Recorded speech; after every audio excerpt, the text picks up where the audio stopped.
Now we done came from the bottom, mad that we up, but I don't hear him talking. Started with knowledge inside of my noggin. We took a dream and then we started blogging. Put my city on the map now. I'ma say how it is and I don't back down. On the road to 100K, we finna act out. We gon' show them that we not just in the background. We the main event, we the main show. We the one that people always gonna pay for. FYF, we the best, no debate though. Number one sports channel, every angle. I'ma show them all how we ride. Best sports talk show, we not like them guys who playing it safe while they feather the lines. We pushing the narrative all the time. Like who to go in the game is not MJ. Kobe Bryant top 10, not what we say. Hakeem Olajuwon is very overrated. Keep it real, if it ain't fact, we don't say it. Now it's stable, we won't be ignored. We number one, especially when coming to sports. FYF bringing the heat here, of course. Where everything backed up with actual source. Everything backed up with actual source.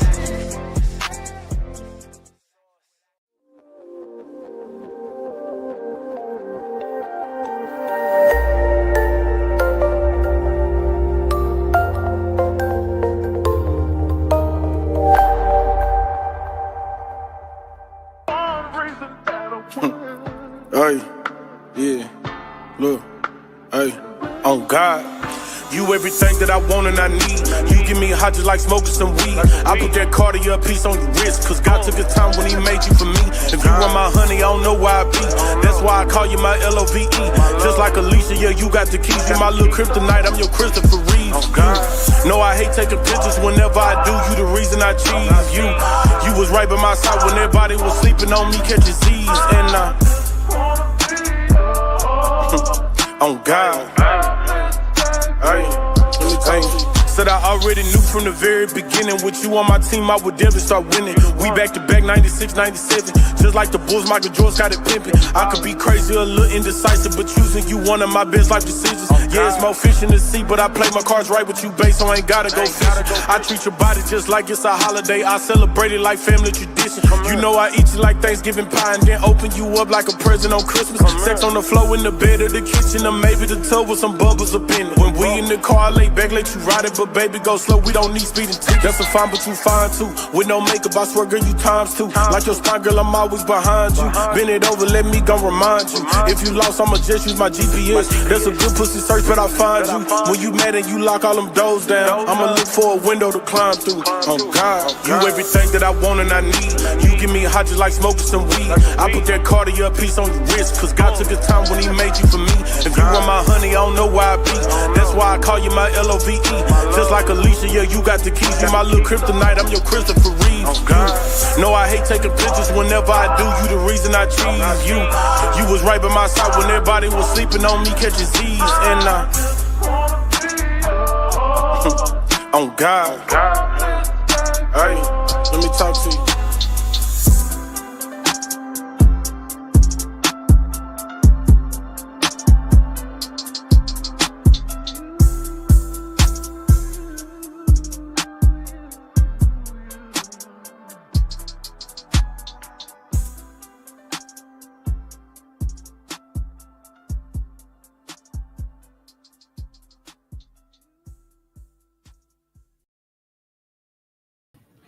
FYF Sports Madness Lamont will be back, man.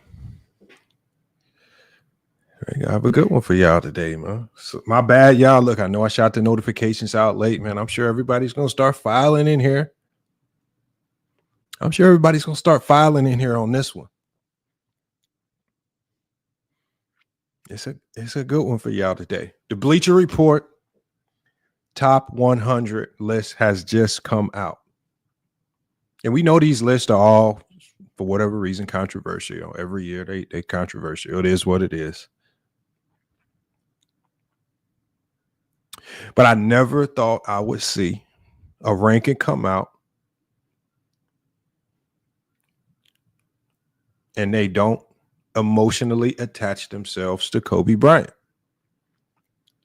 We're going to be talking about that and more today here on FYF Sports. Make sure you guys, man, look, man, I've been telling y'all for the longest, man.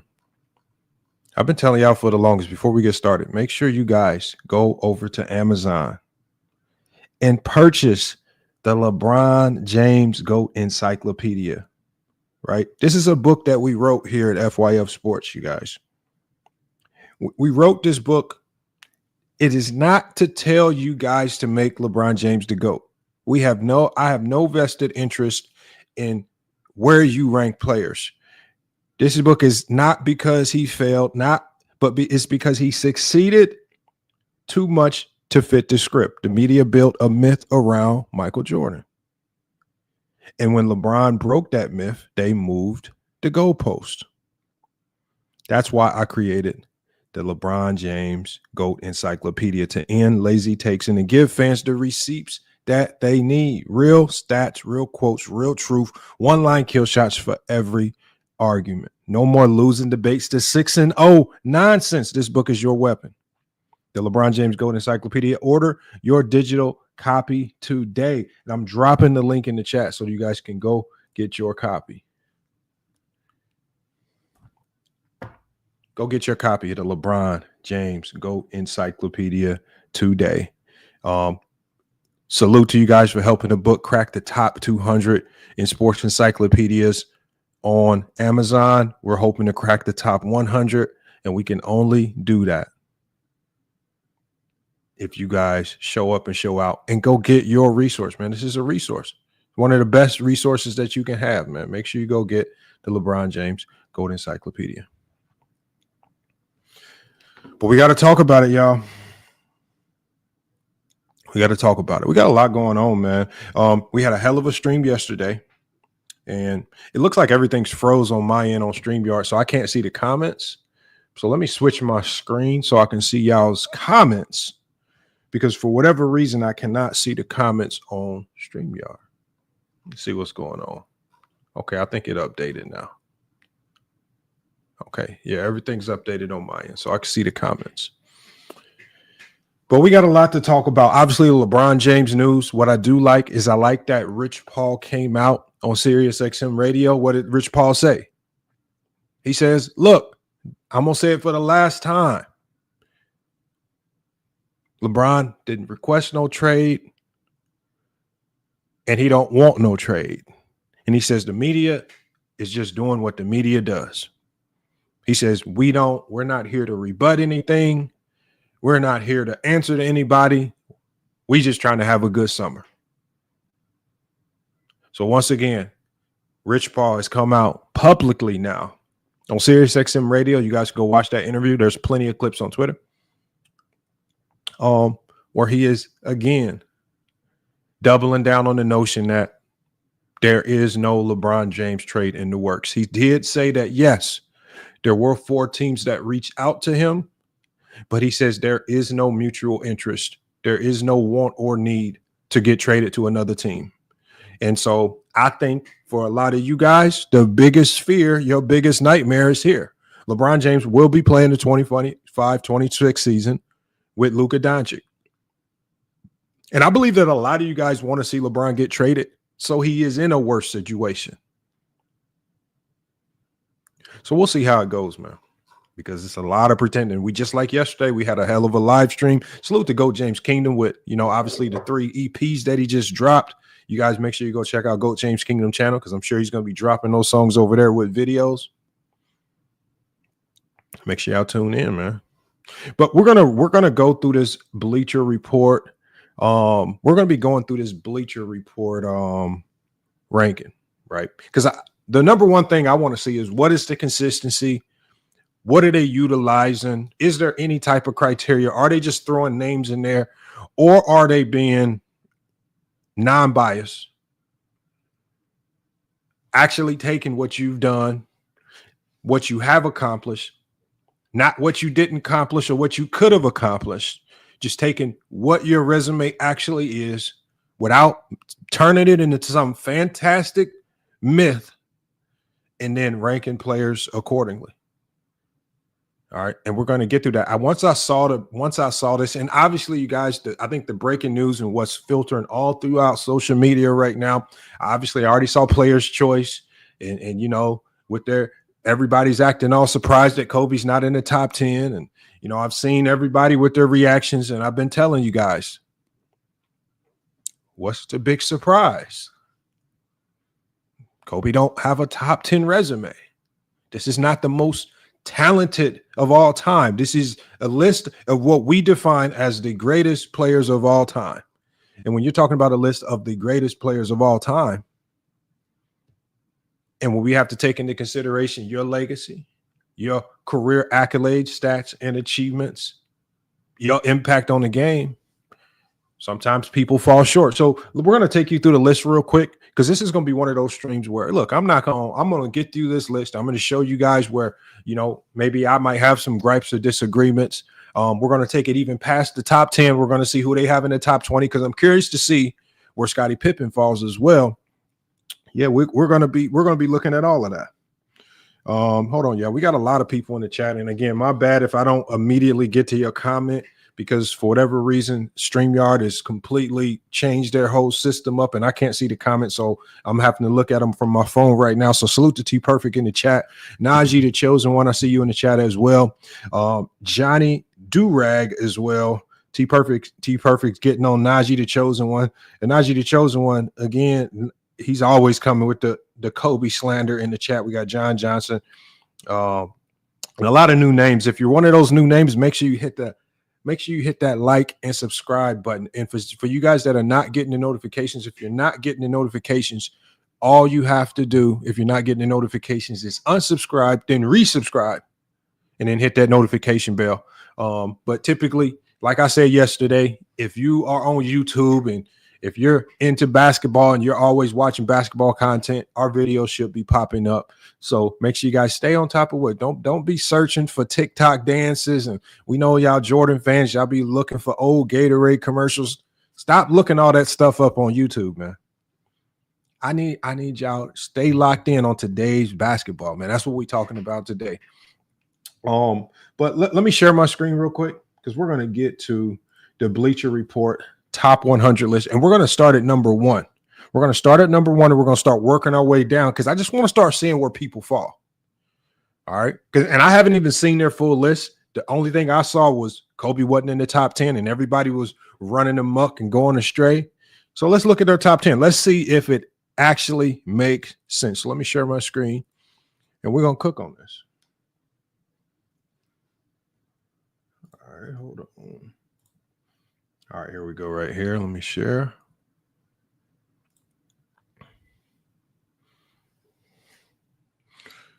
We got Raymond Arlington. He says Kobe Bryant is at number 11. Yes, we definitely got that understood right there. T Perfect says it's tough to argue with their top 10. To be honest, Magic at 4 is ridiculous. I think a lot of people undervalue how good Magic was. There was a very short amount of time where people were saying that Magic was in the GOAT conversation. And I'm similar, and I'm not comparing these two players, but it just seems like guys that weren't scorers first, for whatever reason, no matter what you accomplish, everybody is trying to put your game to the wayside. Look at Steve Nash. Steve Nash had 2 of the most historic seasons in NBA history, but nobody's ever going to give him his credit for it, because he didn't score like Kobe. They're always going to say that the Shaqs and Kobe's were the league MVPs over Steve Nash, because Steve Nash wasn't out there scoring 35 points per game. I also believe that Nikola Jokic this past season got penalized in the same manner. This man did everything on the basketball court. Double-digit rebounds, double-digit assists, averaging close to 30 a game. All SGA did was score a few more points. And now he's league MVP. Even though many people will still admit that Jokic is the best player in the league. It absolutely makes no sense. So, I mean, I just think the game of basketball is much bigger than what a lot of you guys think it is. Salute to everybody in the chat. Santa Claus is in the chat. Santa Claus, you're going to have to hit the link one of these days. You always in the comments, and you say a whole bunch of just very, very odd facts. You never know.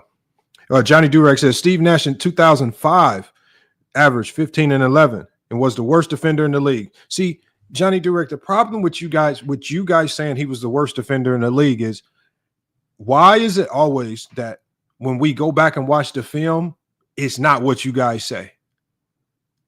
I'm almost positive that Steve Nash's defense was attributed to the pace that the Phoenix Suns played. They played 7 seconds or less offense.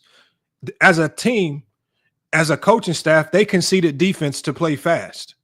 So there was nobody on that team that was going to be able to be an elite defender when you're playing a 7 seconds or less offense, when you're speeding the game up to a reckless pace. Yet you want to put Steve Nash. I don't care if Steve Nash was the greatest defender in the world. If you're playing a 7 seconds or less offense, your team is just not going to be able to defend like the Detroit Pistons of the 2000s. It just absolutely makes no sense. And this is what I say as well. When we talk about great players, why do you run to the weakness of that player? You think Steve Nash won 2 MVPs because of his defense? No, he won 2 MVPs because of how his impact on that team, his impact towards winning, the way he was able to galvanize Amari Stoudemire, Joe Johnson, and all the others on that team, the way he was able to take that team from absolutely nothing to something in a relatively short amount of time, the way he kept that team afloat when Amari Stoudemire went down half the season with injury, and he still kept that team relevant. But you guys won't ever give him credit for that.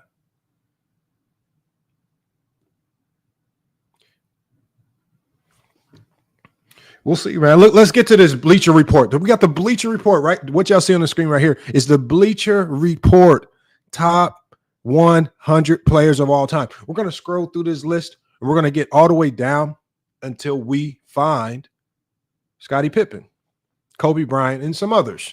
We got Easy06. He says, Steph plays zero defense. Steph actually plays defense. How do you think they won the championship versus the Boston Celtics a couple years ago? Because Steph got better as a defender. Steph got stronger. You guys won't ever give him credit for that. I don't, and when we talk defense, I don't, again, as I've always said, I don't think you guys understand defense at the pro level. The X's and O's of defense at the pro level can get very, very complicated if you don't know what the hell you're doing or talking about or looking at. It comes from the same people that say LeBron James can't defend. Very odd right there. At number 1, yeah, we got Michael Jordan. Obviously, we know what his resume is, and I think the consensus number 1 for most people all time, you're going to have Jordan 1, 2. There are some people, albeit few, that have Jordan at 3 behind Kareem Abdul-Jabbar or LeBron. But no matter how you slice it, and no matter how much you want to get away from it, the general consensus is that Jordan is the number 1 player of all time. I think that sentiment is starting to change because you have more and more LeBron James fans. And as you know, as more and more LeBron James fans enter the fray and they start making that case, LeBron James is also still playing. Do not be surprised if over the next 3, 4, 5 years, LeBron James isn't the solidified number 1 player in NBA history. But as it stands right now, Bleacher Report has Michael Jordan at number 1. And number 2, they have LeBron James. A lot of people. And there's going to be a lot of people that are going to be upset with this. The haters. You know how many channels we go to where people like King Rowe. What does he always say? He got LeBron at 7, 8, 9, 10, but can't explain it. Has absolutely no explanation for it. You know, people like DreamersPro who had LeBron James as the GOAT, but then for some odd reason over the last 4 or 5 years, everything is switched up, and somehow LeBron James, a player who's never had any interaction with any of these YouTubers, somehow they've gotten mad at LeBron and dropped him outside the top 10. I don't get it. I mean, the amount of hate that LeBron James get, the amount of fake narratives that people absolutely make up. I mean, look at the conversations we have. Yesterday, people like George saying, LeBron don't have a bag. What do you mean LeBron don't have a bag? You're just the best in almost every statistical category that we can think of, but you don't have a bag. You score 40,000 points, but you don't got a bag. It's crazy, man. It's crazy. LaShawn Watson says Bleacher Report wilding. Okay.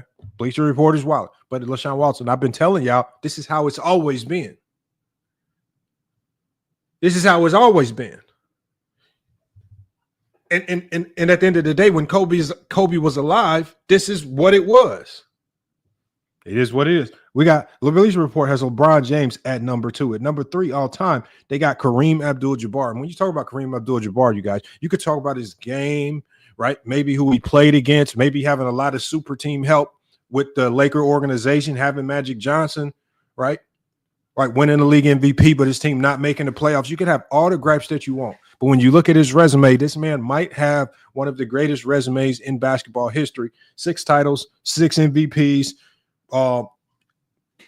so many all defensive teams as we see right here, 15-time all defensive team, 19-time all-star. I mean, Kareem Abdul-Jabbar, like how people just don't have him in the top 3 just absolutely blows my mind. It just absolutely blows my mind. But you got Kareem Abdul-Jabbar at number 3.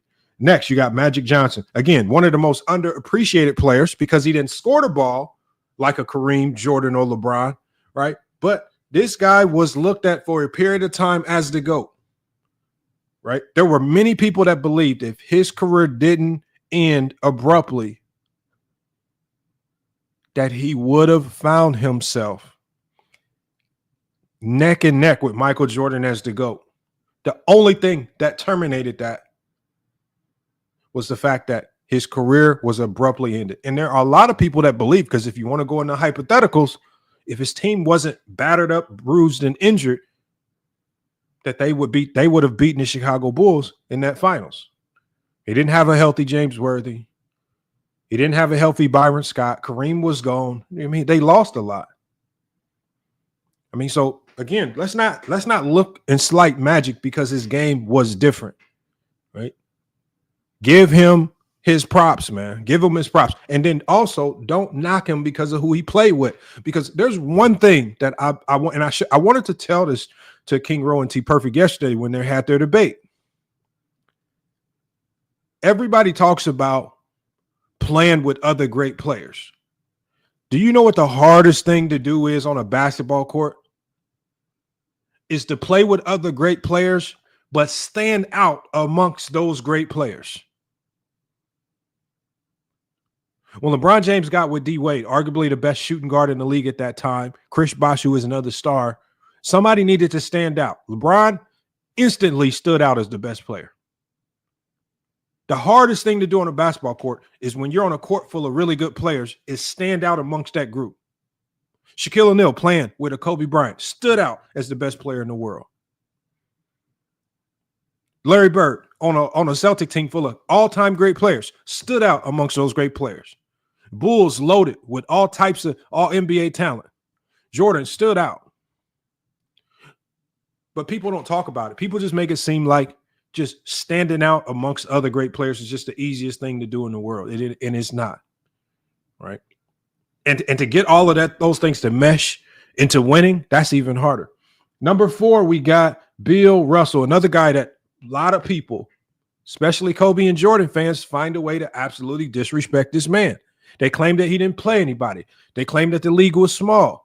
My biggest question is, what the hell was Bill Russell supposed to do about all that? Was he supposed to go into the hoods of every city, gather up 12 guys and go create new teams? Because if he didn't play enough black people, or if he didn't play enough teams, people 50 years from now wouldn't think what he did was he could only play the people and teams right in front of him. He beat the people in front of him. He did it at a level that we've never seen.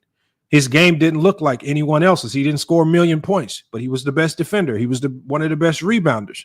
He was one of the best facilitators, innovated the game. People just disrespect this game. I know we can go watch the film, and watching the film, the game looks weird. Everybody's moving awkward. Everybody looks unskilled. But back then, that was elite. Easy06 says, level of competition you face. Hold on, your comment went away that quick. I hope nobody blocked you, Easy06. Damn, I was reading your comment. Oh, there it is. It says level of competition you face is a huge factor. Well, how do you determine level of competition? What do you use to determine level of competition? Because if you look at Bill Russell's level of competition, he was playing other teams that were loaded with Hall of Famers. Because it was a smaller league, the teams that existed had more Hall of Famers than ever. Y'all think Wilt just was the only Hall of Famer on his team? Wilt also had 4 and 5, sometimes 6 Hall of Famers with him. So all teams back then had more Hall of Famers on each team than we've ever seen. We got Shaquille O'Neal at number 6. Now, I don't really knock this, and I will never knock Shaquille being in anybody's top 10. Shaquille O'Neal, I actually like the fact that they're giving this man credit. Shaquille O'Neal was looked at, and this is what I was talking about yesterday when T Perfect was debating for Shaquille O'Neal. You don't have to talk down on Magic to talk about Shaquille O'Neal. This is the most dominant NBA player in history. There is no question. It stands out like a sore thumb. The NBA changed rules for this man. He completely changed how teams defend. Unstoppable in the NBA Finals. Matchup nightmare.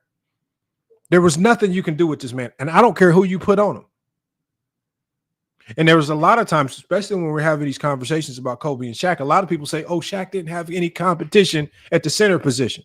What was Shaq supposed to do? Is it Shaq's fault that he had to go up against Todd McCullough and some of these guys? No. His job was to go dominate whoever stepped on that court at the center power forward position. And he did it at an alarming level, a level at which we've never seen in NBA history. Oh, we got Brandon Katz. He says, that's a bad take by Lamont. Shaq struggled from the foul line. When we talk about great players, when do we start? When do we start at the bottom, Brandon Katz? Brandon, I can go to every single great player on this list. For example, if we scroll back down to number 1, if we're talking about Michael Jordan, do we start with the fact that Jordan couldn't shoot threes? No, that's not what made him great. When we go to number 2, what are we supposed to start with? Do we start with the fact that LeBron James has an ugly crab dribble? No, we talk about what made him great. We go to Kareem Abdul-Jabbar. Do we talk about the fact that he didn't have a flashy Kyrie handle and he couldn't dribble it up the court like some of the bigs of the day? No, we talk about the great hook shot. When we talk about Magic Johnson, do we talk about the fact that his jump shot looked clunky and his 3-ball looked even worse? No, we talk about the fact that he was the greatest passer of all time. When we talk about Bill Russell, right? What do we talk about the fact that he wasn't averaging 45 points a game? No, we talk about the fact that he was grabbing every rebound. He changed the game as a defender, and he won 11 championships. When we talk about Shaquille O'Neal, what complete buffoon starts with free throws? We don't talk about Shaq because he missed free throws. We talk about Shaq because he was the most dominant player in NBA history. What are y'all talking about? Why do y'all go to the floor? I mean, you know what? I think I need to start changing these debates. I think a lot of you guys would do much better in these debates if we were debating what this player does worse versus what this player does worse. Because it seems like the only thing that a lot of you guys know how to talk about is what these players do worst. We don't talk about these players based on what they can't do. We talk about the players with what they can do. Nobody starts with the floor. Like next, we can go to Tim Duncan. Did we talk about the fact that Tim Duncan couldn't shoot threes? No, we talk about the fact that he was arguably one of the greatest defensive players of all time, and he's the greatest power forward of all time. One of the best leaders of all time. Those are the things we talk about. We don't talk about the floor. We don't start with the losses. We talk about the great performances and the wins. This list is the best of the best. When I'm talking about the best of the best, I don't have too much negative to say. I'm not going to have too much negative to say about anybody in the top 50. This is a very select class of basketball player. And this is what we say, people like Brandon Cash, you got to level up the way you talk the game of basketball. Y'all make it seem like I don't know if y'all just sitting at home, but y'all go to funerals all day or something. I don't know where y'all live these sad, lowly, sorry lives to where all you can do is just talk about the negative of a player. He couldn't do this, man. He missed this shot, man. They lost this game, and man, he this moment right here. Come on, man. Well, all these players got more good moments than bad. Come on, man. See, I got to stop, man, with the nonsense. Tim Duncan at number 7, y'all. We got Larry Bird at number 8. This is going to be controversial for some because, again, when you talk about Larry Bird, similar to Magic, career shortened by injury, but he did a lot in a condensed amount of time. 3-time champions, 3 MVPs in a row. And I think that in and of itself is a extremely difficult accomplishment in the 80s. When you're talking about when the 80s, you got Kareem, you got Magic, you got Dr. J, and you got a ton of great players that are always vying for the top spot. But Bird stood out amongst other great players. 3 MVPs in a row to me is significant. And I don't think we could take that away from Bird. I definitely will never knock a list with Bird in the top 10. But as I've said before, Bird is just one of those players who, as time passes, as some of these new players start to enter the fray, he's probably going to be one of the first to start getting dropped out the top 10 when these new players start, when we have to place them and rank them appropriately. At number 9, we got Wilt Chamberlain. Again, Wilt Chamberlain, another force of his time, a statistical juggernaut, statistical accomplishments that more than likely will never be touched in NBA history. Look, some of the things that he's done is 100 points in a game, averaging 50 for a season. Just doubt we'll ever see anything like that in NBA history. But the Wilt at number 9, I don't mind it as well. I believe I have him slightly higher than 9, but I definitely don't knock where he's at right here. And at number 10, and I know this is going to be controversial to some, but I 1,000% agree with this right here. You got Steph Curry at number 10, 4-time champion, 2 MVPs, a finals MVP, 11-time All-Star, 2-time scoring champion, 1-time steals champion, and he's still adding to the resume. He's still adding to the resume. His career ain't over. He is still tacking on and tacking on and tacking on. And it doesn't look like they're going to do much this next year. It looks like the Warriors are completely sold on this season. I don't know what the hell the Warriors got going on. Maybe they got something. But when you look at Steph Curry, he's going to go there. He already is the greatest shooter in NBA history. He's the greatest three-point shooter in NBA history, right? He dominates that category by a long shot, and it's not even close. Completely changed the game. Right? Completely changed the way teams play offense and run offense. He's given small guards hope, and he's completely rewired how teams defend when he steps on the court with the ability and showing people the value in being able to shoot the 3 ball at the clip and the rate that he does. Steph Curry at number 10 is exactly where he belongs. And I believe by the time he finishes his career, he's probably going to fall somewhere around 6 or 7, depending on how he can close out his career. But Steph Curry absolutely belongs in the top 10. And I believe the most significant factor in this is the unanimous MVP, the 2 MVPs that he has, significant accolades, and going down as the greatest shooter in NBA history. We got autism. He says Duncan clearly overachieved Lamont. I definitely don't know what that means, overachieved. But if that's your talking point, I guess I got you. At number 11, right where I have him, you have none other than Kobe Bryant, you guys. Kobe Bryant at number 11. The 5-time champion. Now, there's some people that put an asterisk by his championships. He won 3 championships as a sidekick. How do we value sidekick rings? I don't know. I don't think there's been a consensus on how we value rings when you are a sidekick. But Bleacher Report has Kobe at number 11. It doesn't look like they've docked him for being a sidekick. They give him full credit for the 5 championships. I think the one stain is the 1 MVP. 1 MVP hurts. No matter the excuses as to why you only have 1 MVP, you only got 1. Did you dominate your decade? Were you the best player of your decade? I don't know. There's many people out there that say that Kobe was maybe only the best player in the league for a 2 to 3 year period of his career. There's a lot of people that make these arguments. A lot of people say it was Duncan. A lot of people say LeBron came in. And by 2007, people like Jerry West even said maybe LeBron has surpassed Kobe. I don't know. But Kobe had to fight a lot of demons as he played. The rise of LeBron, you're battling with Tim Duncan. You had stars all around you in the league that's taking shine away from you. As Gil and Ron Artest mentioned on their show, Tracy McGrady was right there neck and neck with Kobe in the moment. So Kobe had a lot to go up against. And then he also had to go up against Shaquille O'Neal, his own teammate, the most dominant force in NBA history. It's crazy. Helly says Magic was a sidekick, Lamont. I don't care. Helly, I don't care about sidekicks. I care about hoopers. Did you hoop or did you not? I don't care about being a sidekick. I don't punish Kobe for being a sidekick. I don't rank Kobe at 11 because he had to be a sidekick. As I've told y'all before, I just need y'all to listen. The role of a sidekick, a number 2 option, a B option, a Robin, it's just a role given to you by the coach. It is not an indictment on who you are as a player. It's just a role.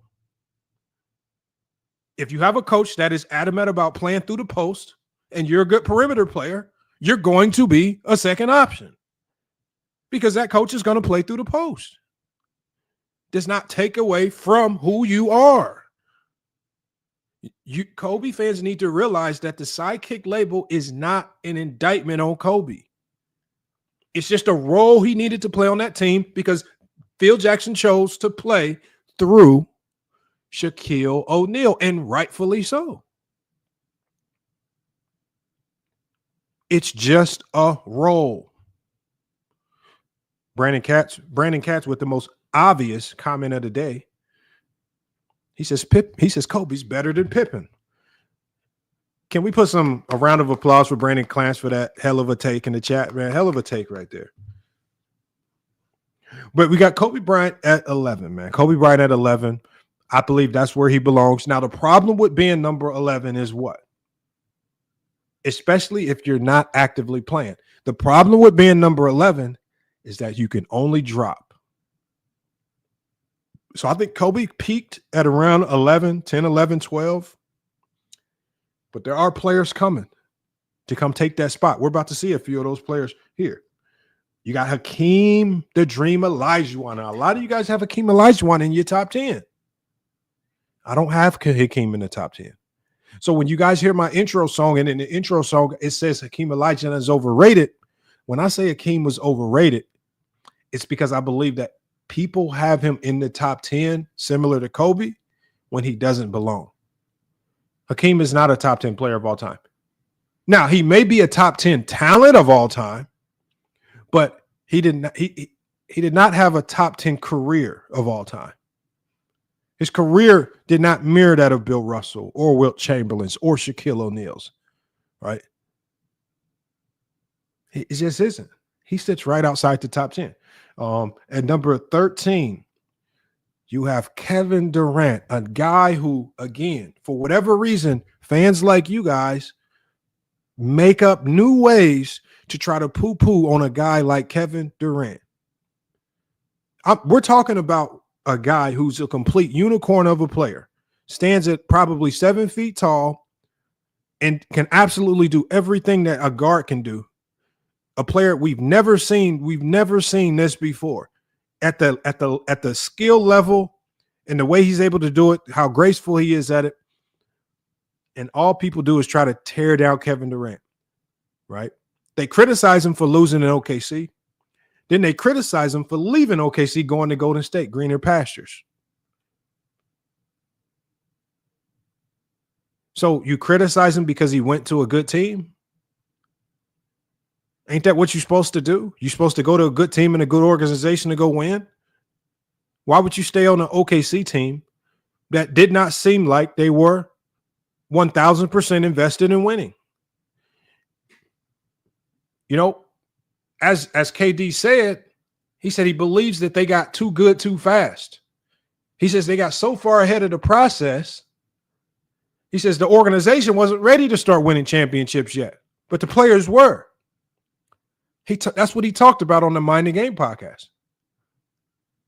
And it's one of the reasons why they let a guy like James Harden walk for $4 million. James Harden talked about he wanted to stay in OKC with Russ and KD. He says we had the first big three, but the team just let him walk over $4 million. Are you invested in winning? Why do I need to stay committed to an organization that's willing to allow a rising star like James Harden walk over $4 million? You're not invested in winning. It's time for me to go. I'm going to somebody who's invested in winning. And that's what he did.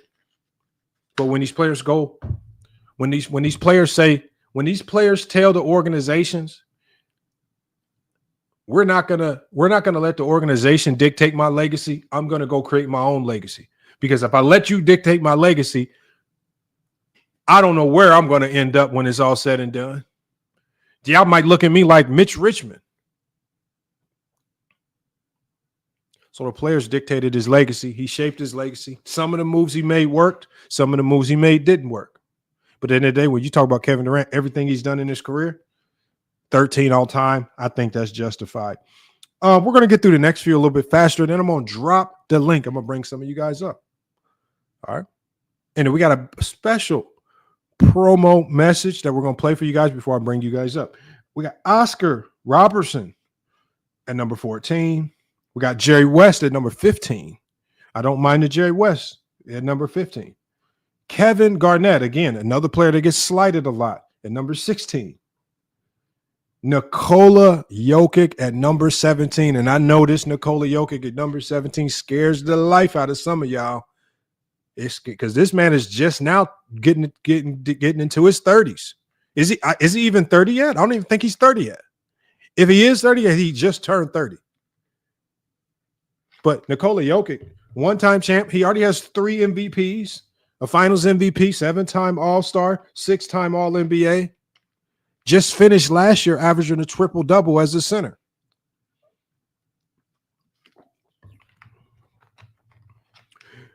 Easy 06 says too high for Jokic. How? How is a guy with 3 MVPs in his career? How is this too high? I mean, and his career is still going. If he stopped playing right now, how many players in NBA history have the resume of a Nikola Jokic? And he's still going, and he's still in his prime. I think you guys fear these players of today because they are getting to their resume bag earlier, and they are getting to it quicker. Look at SGA. He's winning championships and MVPs early. He's getting to that. He's getting to building his resume early. Y'all get mad. I think a lot of y'all get mad because these players are starting to hit these championship barometers way earlier than a lot of other players that we've seen. And they're going to catch some of y'all favorites. They're going to start catching some of y'all favorites. Look at SGA. You need to watch SGA. As much as y'all don't want to say it, his trajectory right now is crazy. If he continues this trajectory and OKC is able to keep this team relevant for the next 10 to 15 years, it's going to be some crazy conversations that we're going to have to start having about SGA. I mean, y'all just don't like it because some of y'all favorites, some of the people that y'all were playing the 92 Blazers versus Bulls game on Sega Genesis. Y'all got a nostalgia type connection to these players. You gotta let them go. This is about to be over with for them. We got Dirk at number 18. I don't mind that. David Robinson at 19. Giving David Robinson, the Admiral, some credit. Julius Erving at 20. Julius Erving, I believe, should be definitely over Dirk and David Robinson. But again, Julius Erving is right there. Moses Malone, 3-time MVP. You got him at 21. I think that's a little low for Moses Malone. Karl Malone, 22. I think that's a little low for Karl Malone. D Wade, 23. I don't mind that. Giannis at 20. Look, I keep telling y'all, they putting players of the day in there. Giannis got a lot left in the tank.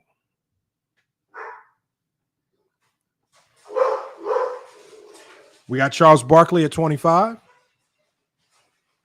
We got Elgin Baylor at 26. Isaiah Thomas at 27. Man, what that isn't it low for Isaiah Thomas? Is that a little low for Isaiah Thomas? And we got Scottie Pippen. Scottie Pippen cracks the top 30, man. We got Scottie Pippen right beneath Isaiah Thomas. I don't mind it. I'm going to tell you right. I don't mind it. Now, if it was my preference, Scottie would be closer to 20, 21, 19, somewhere around there on this list. But I don't mind Scottie Pippen being 28 on this list, looking at some of the names that he has ahead of him.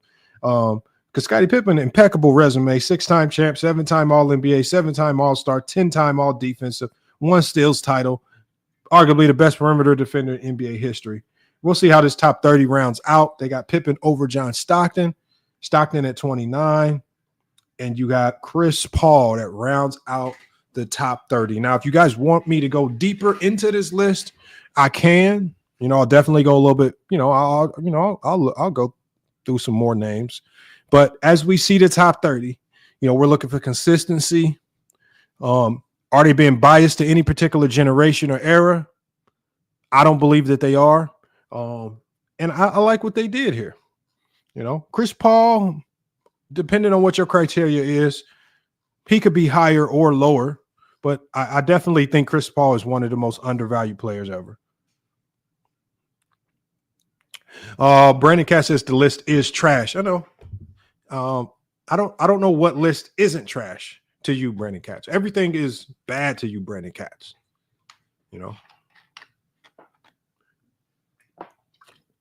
Brandon Katz just recently had a son that graduated from high school. He said, "Son, you're trash." Crazy. Brandon Katz recently had a newborn son. He looked at his son coming out the womb. You're trash. What isn't trash to Brandon Katz, y'all?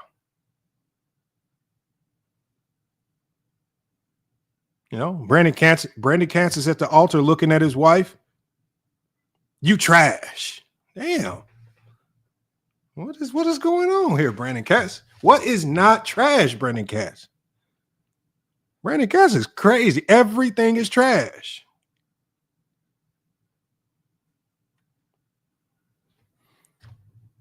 You know what we didn't hear Brandon Katz call trash? When Brandon Katz was on the panel at work and his boss walked in while he was on the panel and told him to shut up, he did not turn around and call his boss trash. That's what we didn't hear.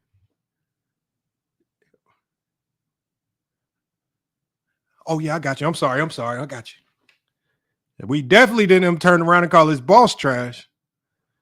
So we know he has a little bit of common sense in his brain.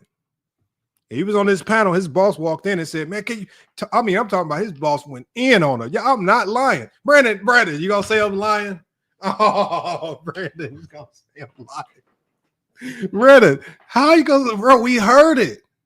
It was on the live. Bro, why do y'all be making me have to go dig up these clips just to go replay the clips, man? It was live. Now you don't got a boss. We heard it. Yeah, like I don't control these live streams. When y'all come up here, and I don't control it, man. Y'all be having stuff going on in the background. I don't be telling people to do this stuff. Mac Def, in the middle of a debate, scream for his life, get in a car accident. What do you want me to do with that? Come on, man. I'm going to drop this link, man. We're going to get some people up here to cook on this topic. Before I drop that link, we got a couple things to get through. Make sure to support the channel. Man, somebody come through and support the channel via PayPal donation. Or you can hit that link at the top of the chat if you want to super chat, right? Super chats will take you over to FYF Sports Clips. And you can most definitely go over there if you have a message that you want us to get to, if you want to change the topic, if you want us to address anything immediately on the fly. Let me get to this real quick right here. Hold on. And do I have it here? Okay. No, I don't have it. All right. We'll get to that promo later. Don't worry about it. DFJ Hoop says, yeah, Young Africa was frying Mac Def so bad he screamed for dear life. Yeah, got into a car accident on the live stream during the middle of the debate. And then y'all be denying it when it happened. Like we didn't just hear what we just heard.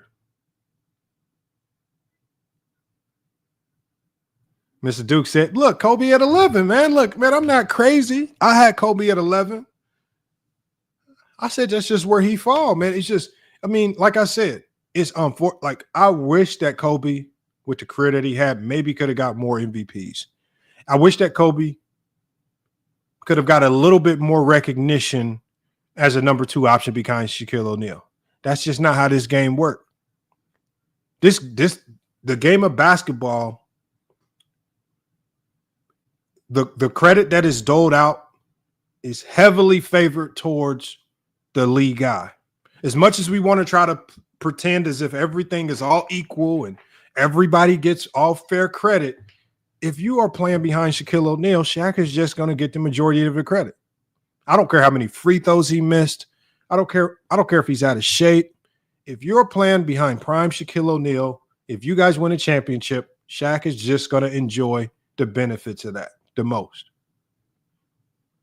It's just the reality of it. That's just how basketball works. All right, let's get this link. And we're going to bring people up here to cook, man. Hopefully we got some people come up with some sensible takes, man, because I don't know how long I'm going to be live today. We'll see.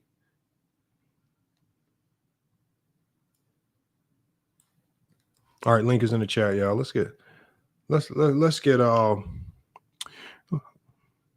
Brandon Cash says Lamont can't name one title run Shaq had as good as. I don't care about how good the title run was, Brandon Katz. Why do I care? Did you win it or not? What markers are you using to determine whose run is better? You can't. Because we can all look to the Laker team that damn near went undefeated in the playoffs and say that was one of the greatest playoff runs in NBA history. Well, you can look at what Dirk did. Dirk, to me, had arguably one of the greatest runs in playoff history. Look at the players he took out on the way. He swept Kobe, right? Took out LeBron in the finals. Took out a ton of great players. And at the end of the day, who cares? Dirk doesn't get any extra juice on his resume because he had a hellacious run to the finals. You know what they say? Dirk, you got one championship. That's how we're gonna look at your resume. Did you see any asterisks next to Dirk's name? Like, let me go check. Did we see any asterisks next to Dirk's name? Did we see anything special that says, "Oh, Dirk, your championship run was just better, so you're going to get a +5 and you're going to go up 5 spots just because"? Do I see any asterisks?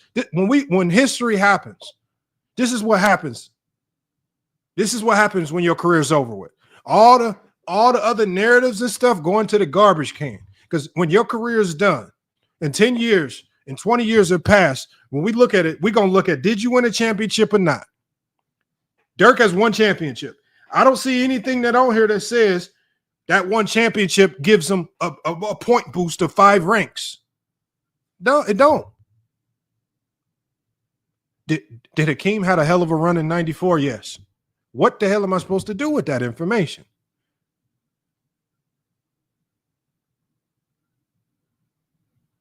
What do I do with that information?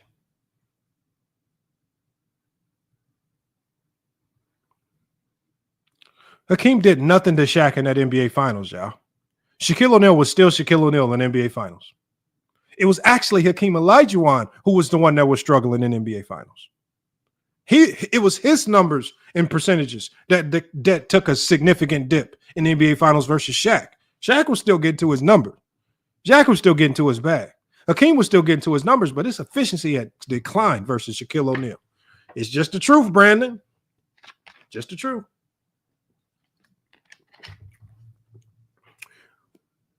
I know you don't like the truth, and y'all be thinking we don't know these things. I'm sorry. Link is in the chat, though.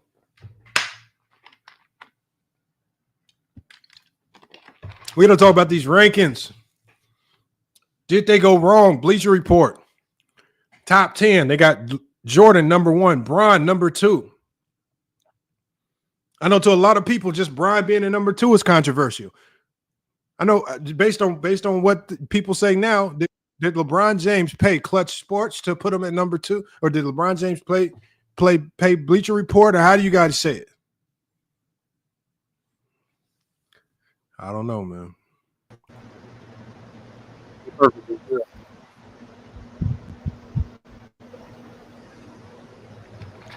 Hold on, T Perfect having audio issues. I'm gonna mute him up. Let me go to Mahari Nation Sports Podcast. Mahari Nation, what's good? How you doing this evening? I'm doing good. Hold on, we got Slum Stack Man says Dirk had Bron fans looking sick. Last time I checked, Slum Stack Man, Dirk had Kobe fans looking sick. They swept Kobe. JJ Barea outplayed Kobe in that game 4. They locked Kobe down, held him to 17. JJ Barea outplayed him. Far more efficient. 22. Hold on one second. Got elbowed in the ribs by Andrew Bynum. Far more points, far more efficient. Jason Terry that was his best series. At the end of the day, I understand that Dirk and them boys embarrassed LeBron James. But let's not pretend that this same team did not walk the Lakers, the defending champions, off the court. Kobe was the defending champion. They were the top dogs. They were supposed to go meet Bron and them in the finals, and they got embarrassed. Defending champions get swept. A 54-55 win team, you get swept. You get embarrassed. Your star player doesn't show up in 2 closeout games. 17 points in games 3 and 17 points in games 4. What happened to Mamba mentality? Did Mamba mentality kick in? Or did Dallas put the beats on them boys, just like they put the beats on everybody else? Give credit to Dallas. I know y'all want to hyper focus on Bron. He did that. Dallas got hot at the right time. It was great. They didn't get hot. They was just a good team. Everybody say get hot. They was a 55-54 win team themselves. They wasn't no pushover. They had close to 60 wins that year.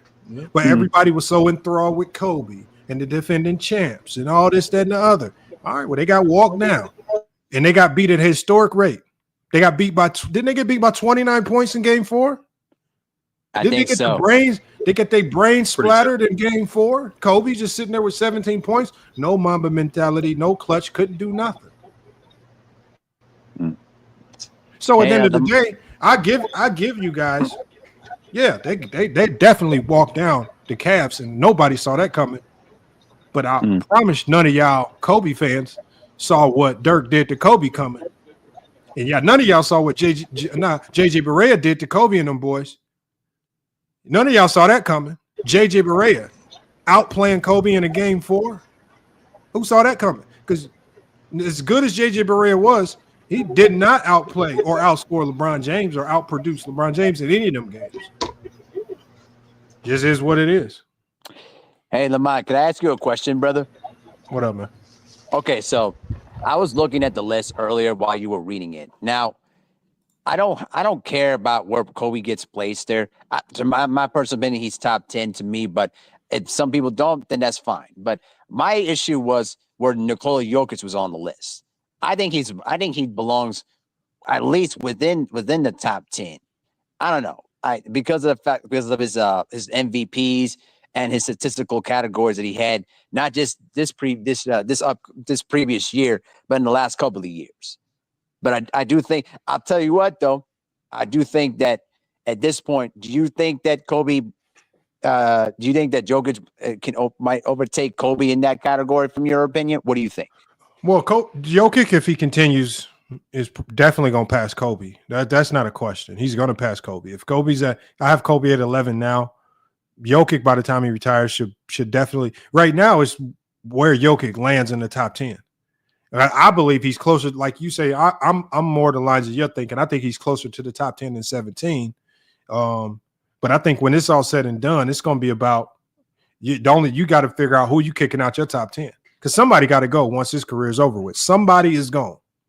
You know what, though? Let me be honest with you. I think one person in the top 10 that might go, in all honesty, I think Larry Bird might be the one. He might be. Not just because I think that if Nikola Jokic continues at this trajectory, by the time he retires, I think he might overtake Larry Bird in that top 10 category. He very well may. I don't knock the list. Let me get to this super chat real quick. We got C Dog with the $10 super chat. He said, "Thanks for cooking some of these lame takes the last few days. Carry a spatula high. Keep flipping burgers." You know, C Dog. Salute to C Dog, one of the biggest supporters of FYF Sports, man. Always coming through to support. And look, man, you are 100% right, man. People have come. Like, my job is to report the news. I try to be honest and fair with all these players. When people come with bad takes and bad narratives, no matter who it is, I always try to come to the defense of the player first. Whether it's LeBron, whether it's Kobe, I don't care who it is. So the main thing is, I know a lot of people try to paint everything as if it's all about LeBron. It's not. I try to defend from Scottie Pippen, from a lot of you crazies that just say Scottie Pippen was just some average dude, some average player running around in the 90s. I got a question for you there, Lamont. Yo, what up? So, I mean, I just want to come on the list. I don't have a problem with the names on this list, and even the orders to me is fine. I mean, I might tweak here and there. Really, the only two main gripes I have with it is Duncan is at 7's fine. I have him top 5, but do you really think so? Magic and Larry Bird have essentially the same resume, except for Magic Johnson has the extra MVP, right? But Larry, in a lot of ways, was better statistically in a lot of areas. I just think he was a better all-around player. He has the 3 all-defensive teams. They have the same all-NBA selections. Do you think Magic 4 spots ahead of Larry Bird is fair, or would you have ranked them a little bit closer? Well, I think the one thing that significantly elevates Magic is he went down as the greatest passer of all time. I think when you go down as the greatest of something as all time, I think that can be a huge separator. I mean, when you talk about Larry Bird, as good as he was at a lot of different things, he was never the greatest of anything of all time. And so when you start to look at the top guys, Jordan, you might say he's the greatest scorer, right? Bron, the most versatile player in NBA history, right? When you start to go down those top guys, you're looking at a lot of guys that could be relegated as the greatest of something. And I think Bird was just good at a lot of things. He had a great team around him, but when you're trying to stand out amongst a list of really great players, you got to give me something to work with. And I think Magic, his separator, going down as the greatest passer of all time, greatest facilitator, Showtime.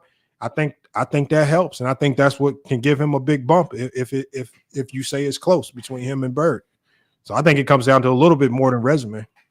Hey, Lamont, I got it. Your boy Brandon Katz is out there spamming in the chat. He pretty much is saying that a guy that can't play defense and Jokic does not belong in the top 10. Like, do you understand that Bird never played defense either, you idiot, Brandon Katz?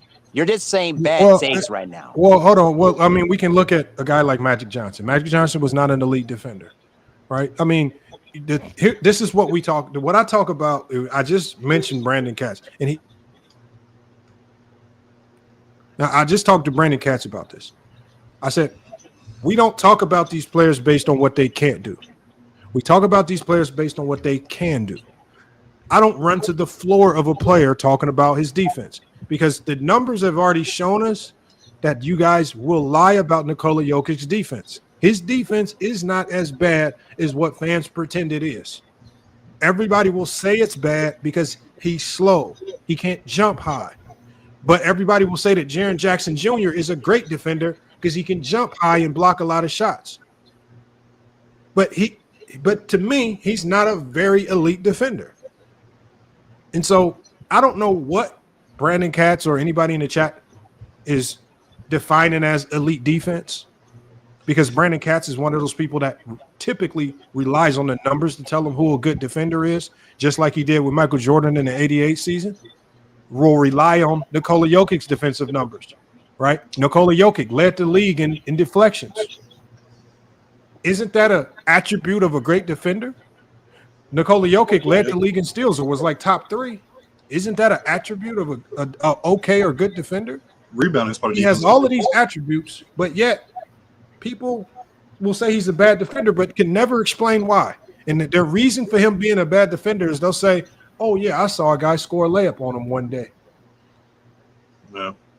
They have no real reason. They have no real understanding or reason of defense. And they're not even incorporating how is Denver asking him to defend. right? If you're asking your center to go do a whole bunch of things, if you just send them in drop coverage, well, of course your other center is going to face a whole bunch of crazy gravity in the middle of the lane, and you're going to have to do some ridiculous stuff to get stops.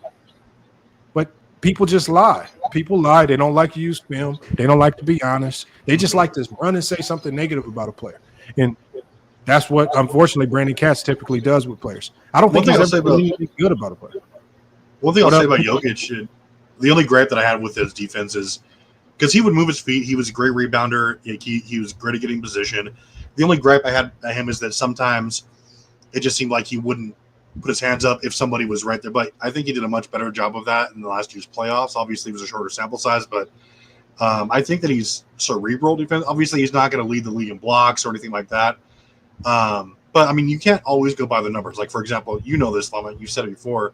Like Kobe Bryant has a negative defensive box plus minus. Magic Johnson's box plus minus is far better than his. Does that mean Magic was a better, superior defender than Kobe Bryant? Like, hell to the no. Like, that's when you watch the film.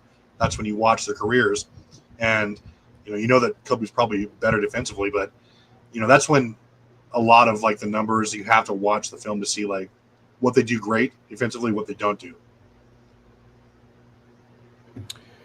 Well, you got a lot of craziness going on. You got, I just don't get it, man. I tell you what, I don't get it a lot of times. The shade that people throw at these players, but it is what it is. We got John Johnson in the chat, but hold on, we got Anime Manga God in here, Anime and Leftover Take. Anime, what you got on this? As far as this Bleacher Report, the top 100 player list is concerned, I got there's one thing that I could it's one player I could take out. That's most likely Larry Bird. Okay, but if you take him out, who are you putting in? I put him probably top 8.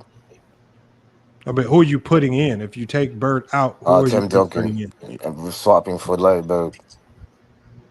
Yeah, but I thought you said you take Larry Bird out. Duncan's already in the top 10. Your Duncan's at 7. Wait, are you saying saying that you're taking Bird out and you would substitute Jokic? Is that what you're saying? But where does Bird land? Because he's not going to 17th. That's ridiculous. Like, I know. Yeah, that would make that makes absolutely no sense. You displace Kobe, Hakeem, KD. Like, if anything, I put him at Larry Bird goes to 11, right? Maybe. Sure.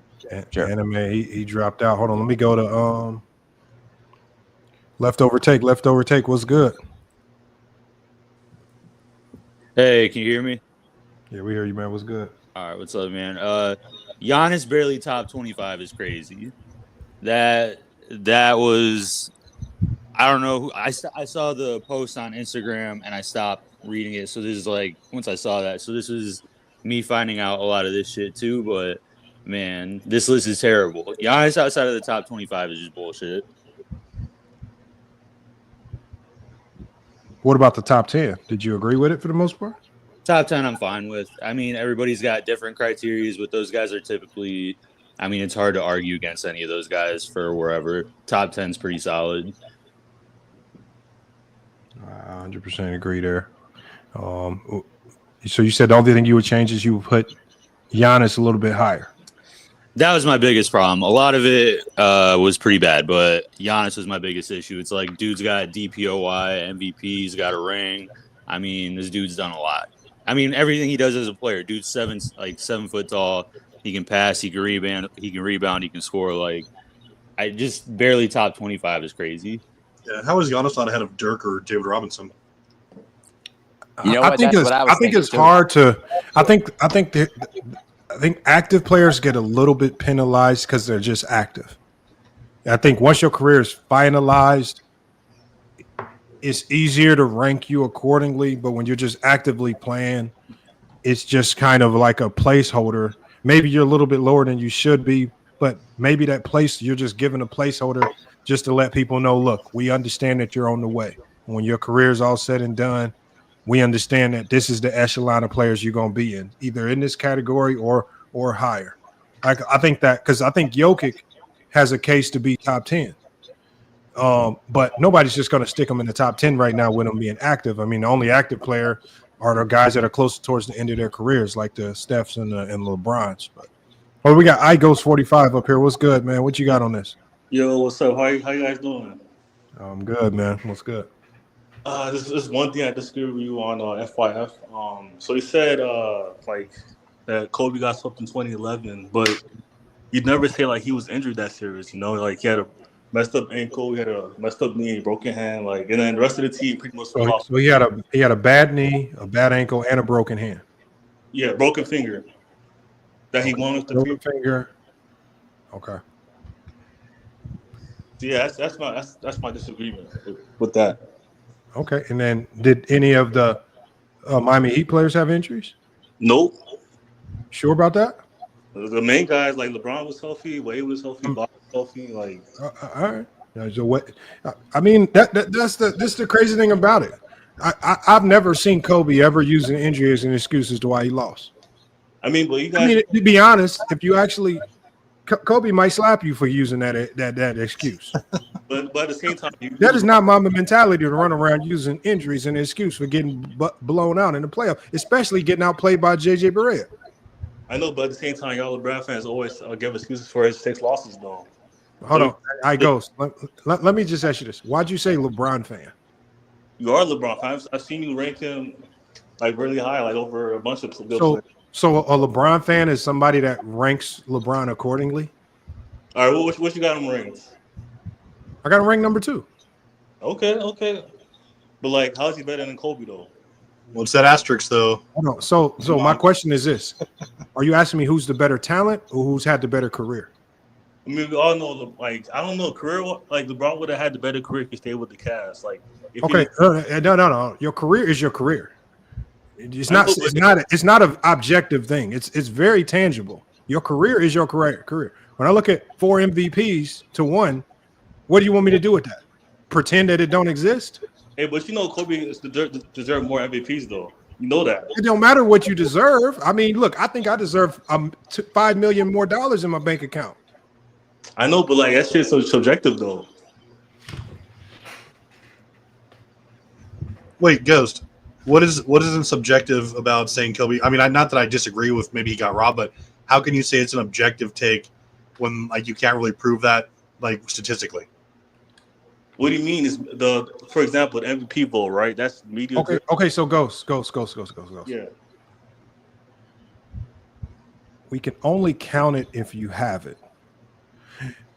I know. When it comes to LeBron James, I understand that there's a lot of people that don't like how he accumulated all of his points. But being the league's all-time leading scorer, it mattered. It mattered when Kareem had the record, and it matters still when LeBron has the record. He just has that record. It's one of the it was looked at as the most unbreakable record in NBA history. LeBron has it. When you look at being top 5 in so many statistical categories, LeBron has it. When you talk about longevity and durability, when you about season after season after season of winning, when you talk about 8 finals appearances in a row. What do you want me to do with this stuff? So like you act like you want me to, what do you want me to do when I'm looking at the resumes? Like if I'm an alien from another planet and I'm just comparing resumes of LeBron and I compare the resume of Kobe. What am I supposed to do with it? Like what am I supposed to ignore of LeBron's to elevate Kobe? But like this is what I'm saying though. Each year is different from each year. Like when he said LeBron went to 8 straight, he didn't really play anybody that good those 8 straight years. Like some okay, but I Ghost in your criteria, in my criteria, you have not evaluated every NBA finals in NBA history to determine if the quality of competition lives up to your expectation. Like for example, we can go to a player like Jerry West. He lost a ton in the finals. Tell me about his quality of competition. I mean, I think he should have won a few of them, like the one in '69 against Russell. Okay, but what he should have won, I just want to know about the quality of competition. When we look at Magic lost some finals with tragic Johnson moment.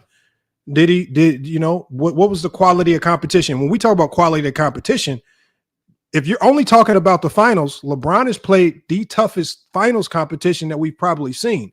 The only thing you must be talking about is the teams that he beat in the Eastern Conference. Yeah. So don't tell me who other teams played in the finals, because LeBron has played the toughest comp in the finals that we've ever seen. He's played 2 dynasty level teams. Jordan never played a dynasty in the finals.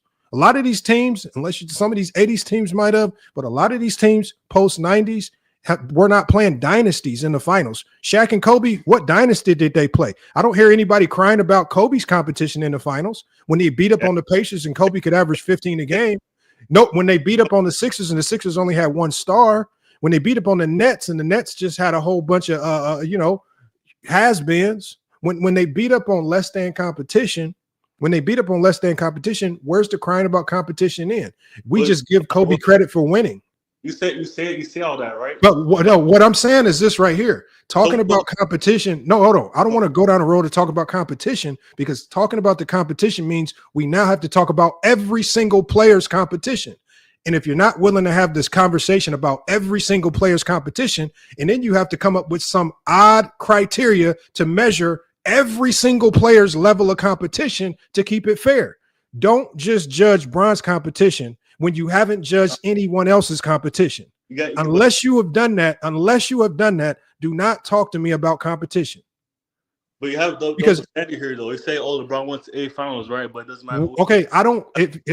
Hold on, I ghost. Listen to what I'm saying. Yes, let me ask you this: do not talk about competition if you have not had this same outlook on every player in your top 10. You do not judge everybody on their competition. Let me ask you this: in those years, right?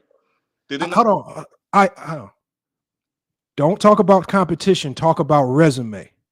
Tell me how Kobe's resume is better than LeBron's.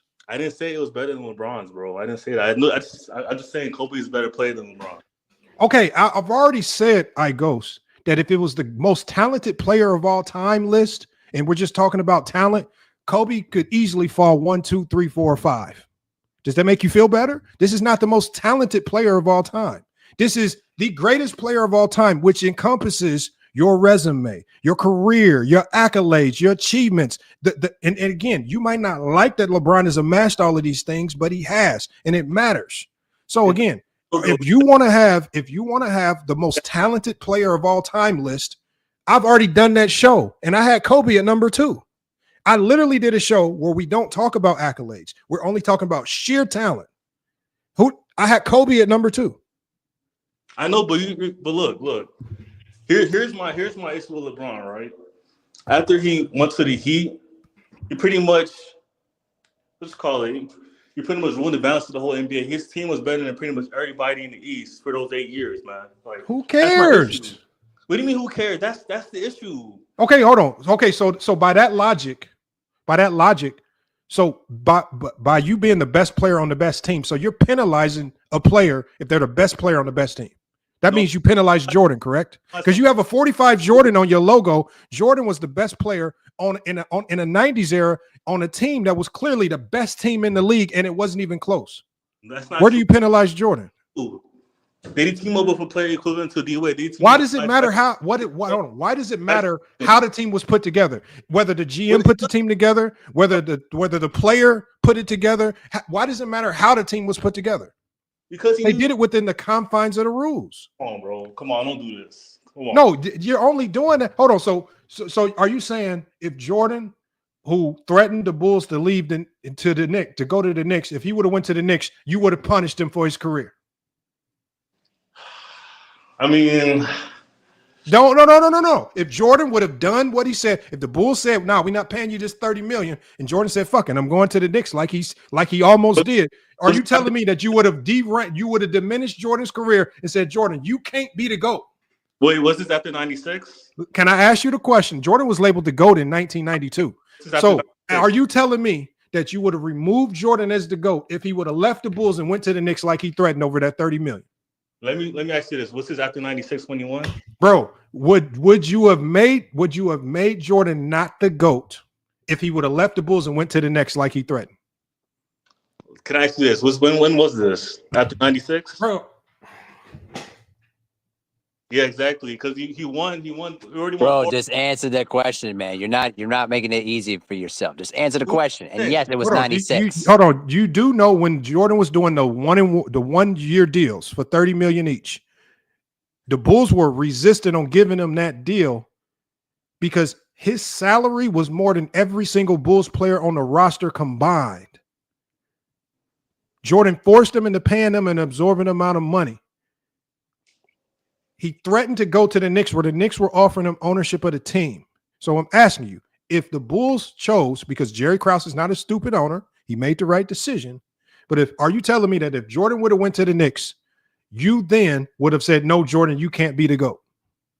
Did Jordan go to the Knicks to win, or was it just? I'm just saying, if Jordan would have switched teams, would that have changed anything that stops him from being in the GOAT conversation? I mean, it definitely would have. It would have hurt his case for sure. Okay, would it have stopped him from being in the GOAT conversation?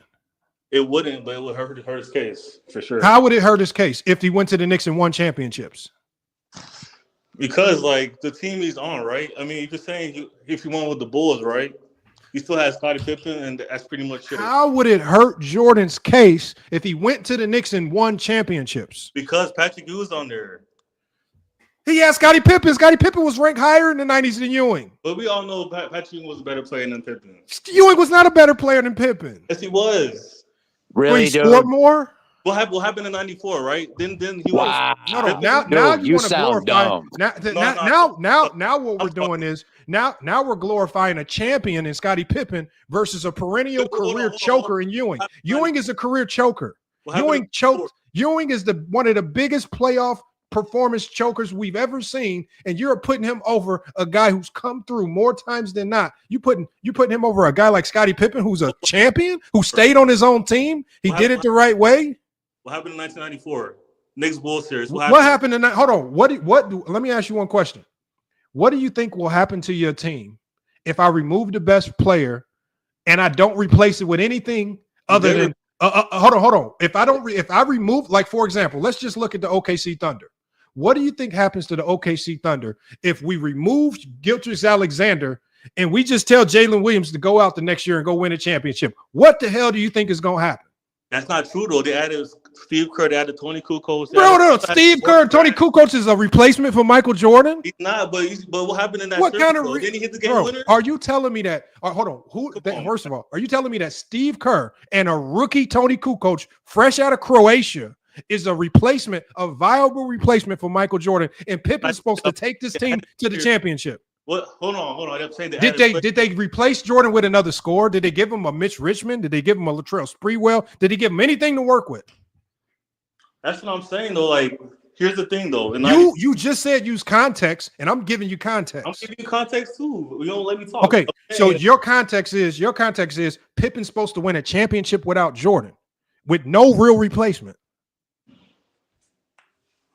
First of all, let's just go down. Let's stick to the first thing.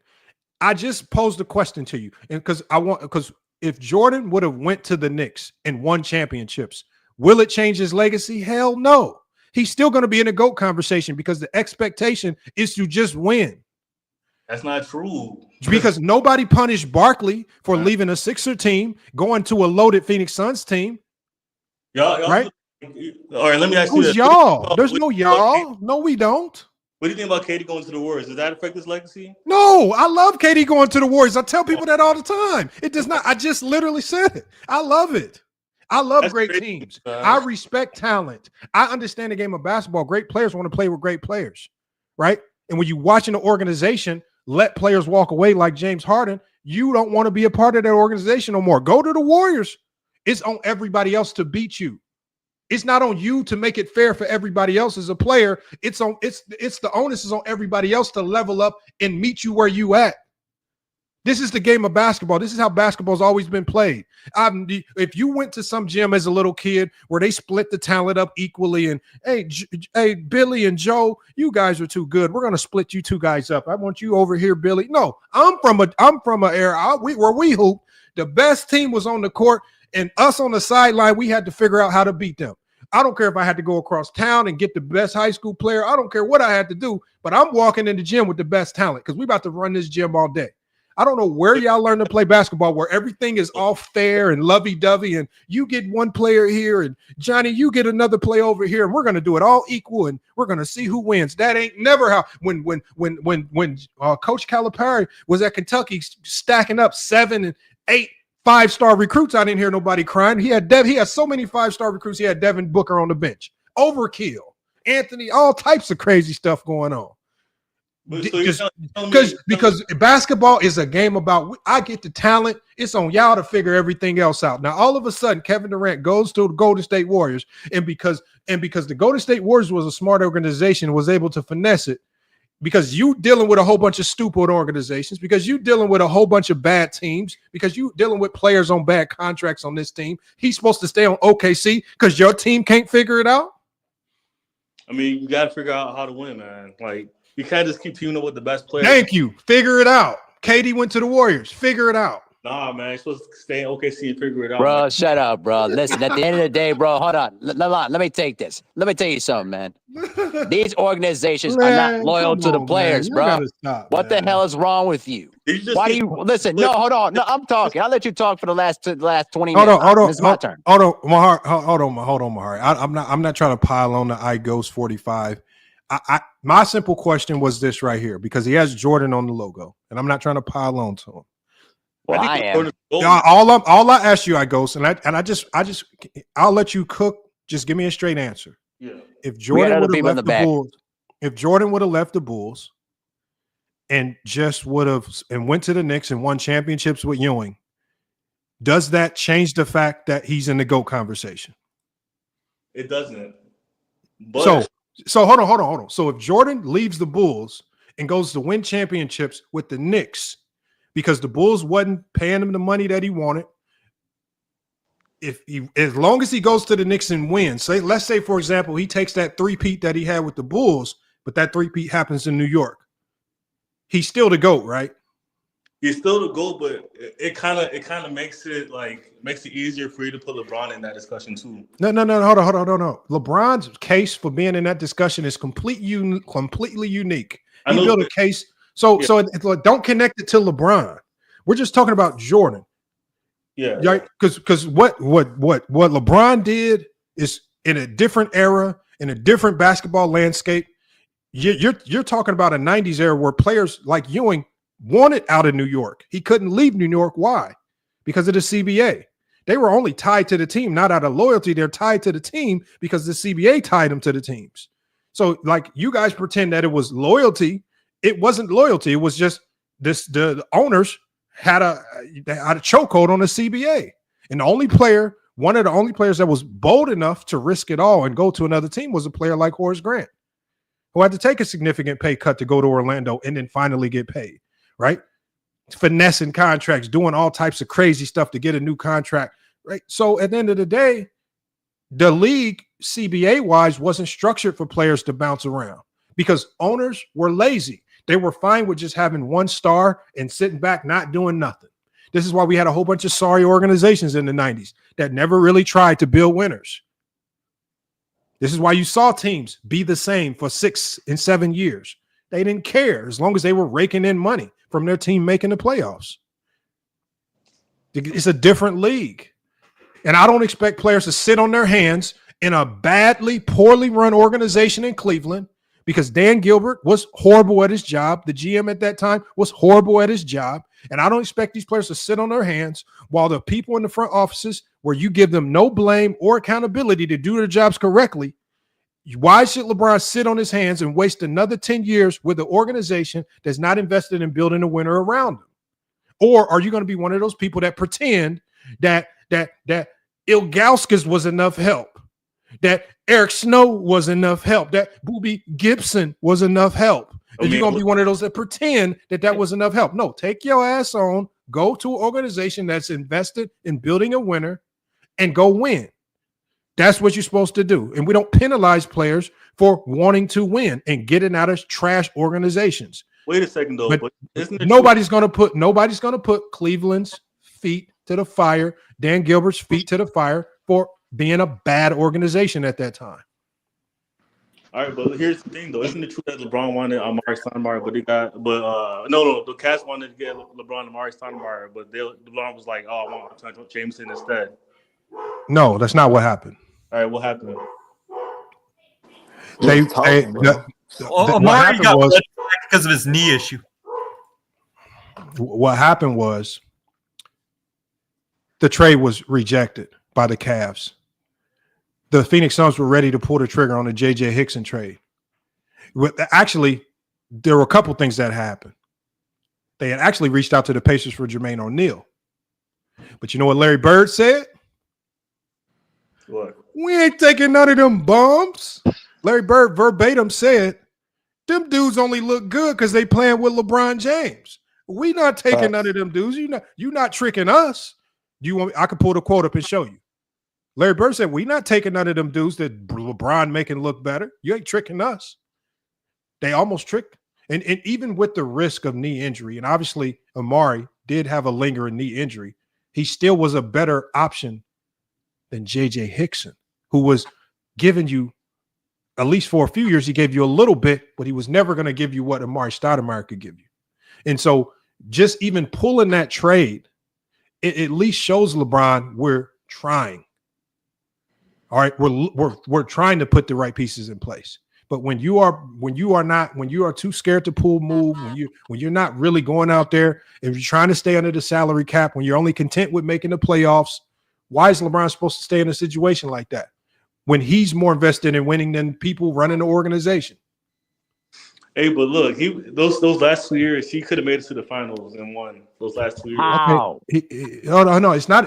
First of all, when we talk about LeBron James's career, and I've been saying this the whole time, we don't talk about what a player did not do. We talk about these players because of what they did do.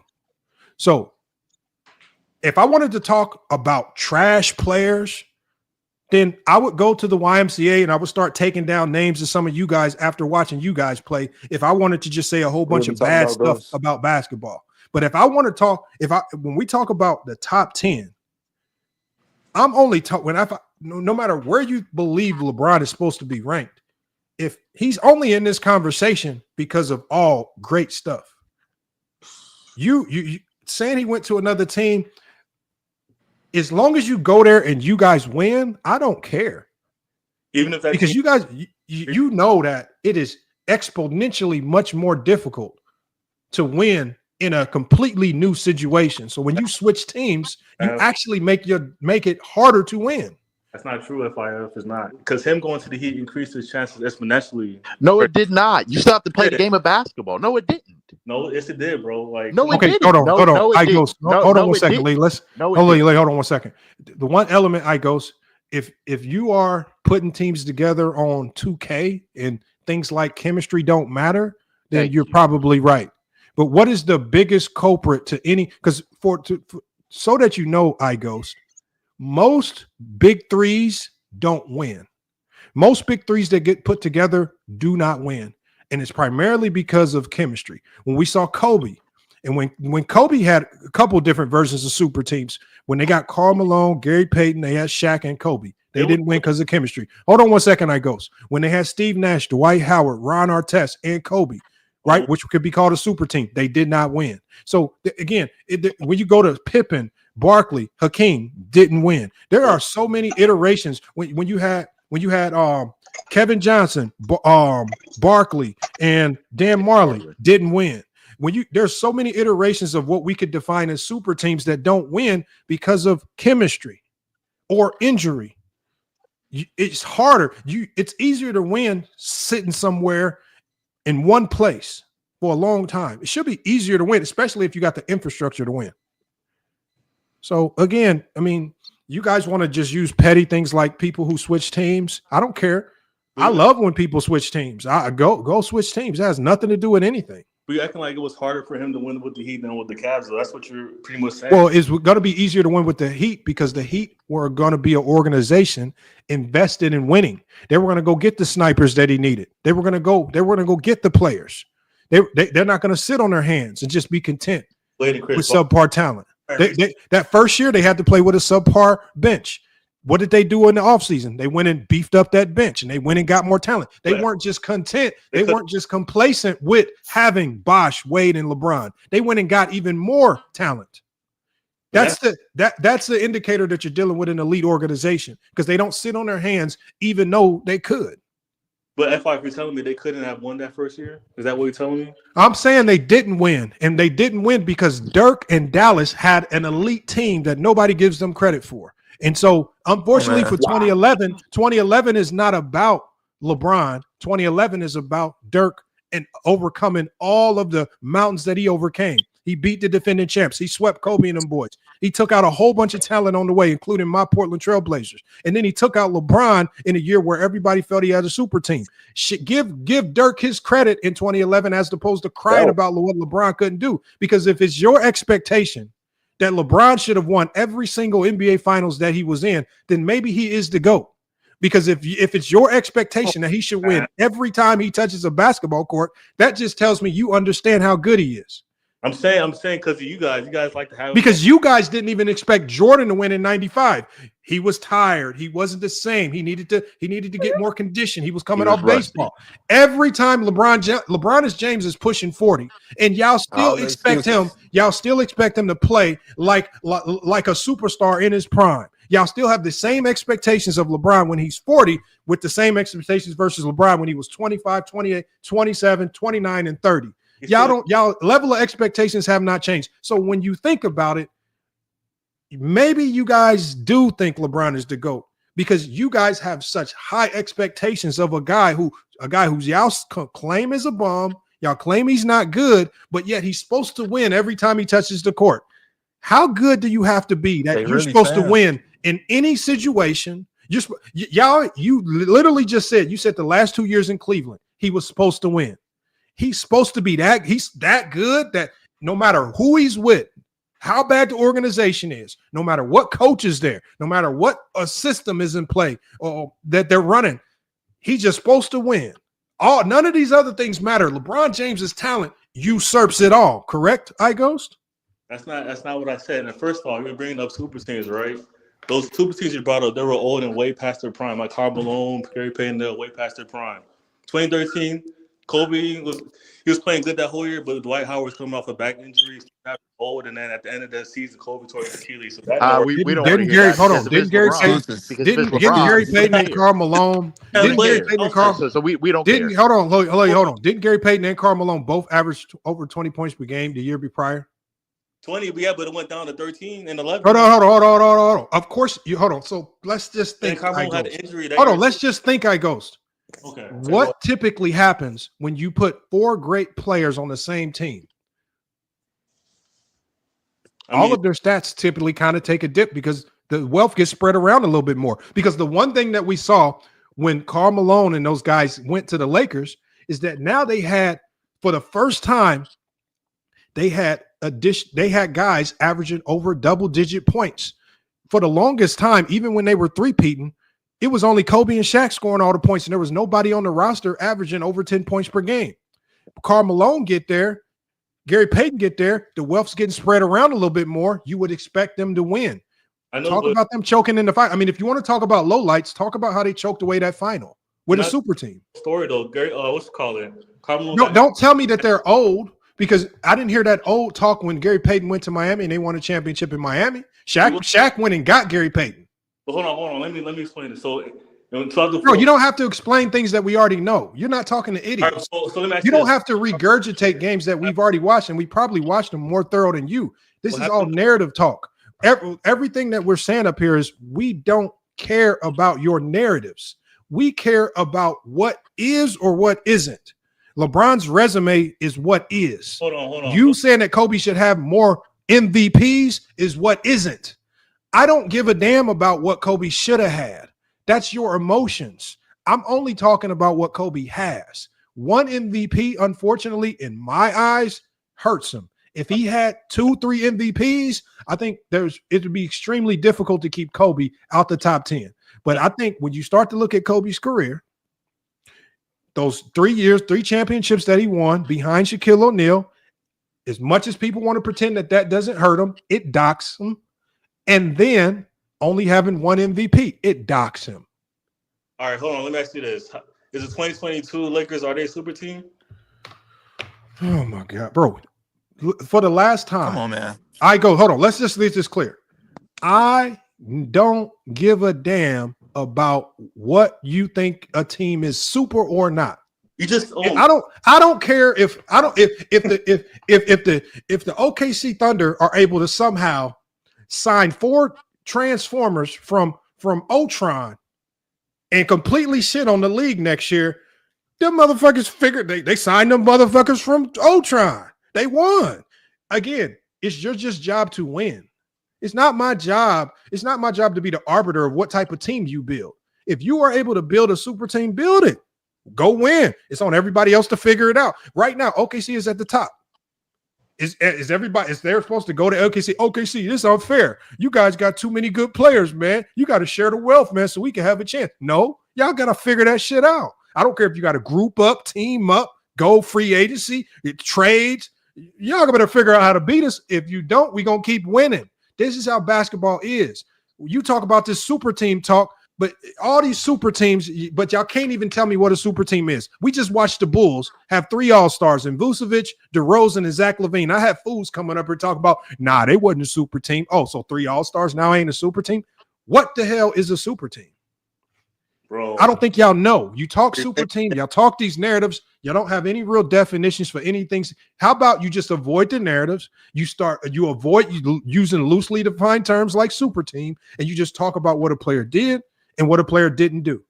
Because everything else in between is just bullshit. It's just bullshit banter. You don't know what a super team is. You don't have a real definition. Why should I care about LeBron James having a super team? Because the one thing we do know, Ghost, is the one key element that makes any team that you could define as a super team with LeBron James a super team is LeBron James. Because without LeBron, they ain't super. So at the end of the day, they super because of LeBron. For the Cavs before we're a super team. No, what I'm saying is all these teams that LeBron is on that you define as a super team, like this team in Miami, when LeBron James left to Cleveland and they had Wade and Bosh, was that team super? Bosh ended up having the blood clots the next. Okay, let's just pretend as if we're talking about Bosh without a blood clot. Were they super with just Wade and Bosh? They weren't a super team, but they still had a duo. So what made them super? Big three. That's what they call it, the big three. What made them? No. Because what made them super? They're both all-star, all-NBA players. Okay, what made that team super? 3 all-NBA players. Okay, what made them super? Because we just removed LeBron. Okay, D Wade, right? Wasn't he in 2010? Was he not top 3? So we remove LeBron and they're no longer a super team, correct? It's still a really, really good team, though. I didn't say that. I said super team. By your definition. Yeah. And if 3 all NBA players makes a super team, well then if 3 all NBA players make a super team, then why are you calling the competition that LeBron played in the East weak? Because the last time I checked, he played a team with multiple all NBA players and over 3 All-Stars in the Boston Celtics. He did the same thing with the Atlanta Hawks when they had 4 All-Stars or some crazy thing like that. So he's played LeBron James. Do you know LeBron James? In his career, there's only been 8 teams in NBA history to have 4 All-Stars. LeBron James beat 4 of them. Or he played 4 of them. Kobe did too. And he didn't have a super team on him. What year did LeBron beat 4 All-Stars? Kobe did not do that. What do you mean, Kobe? Did LeBron? 2010, right?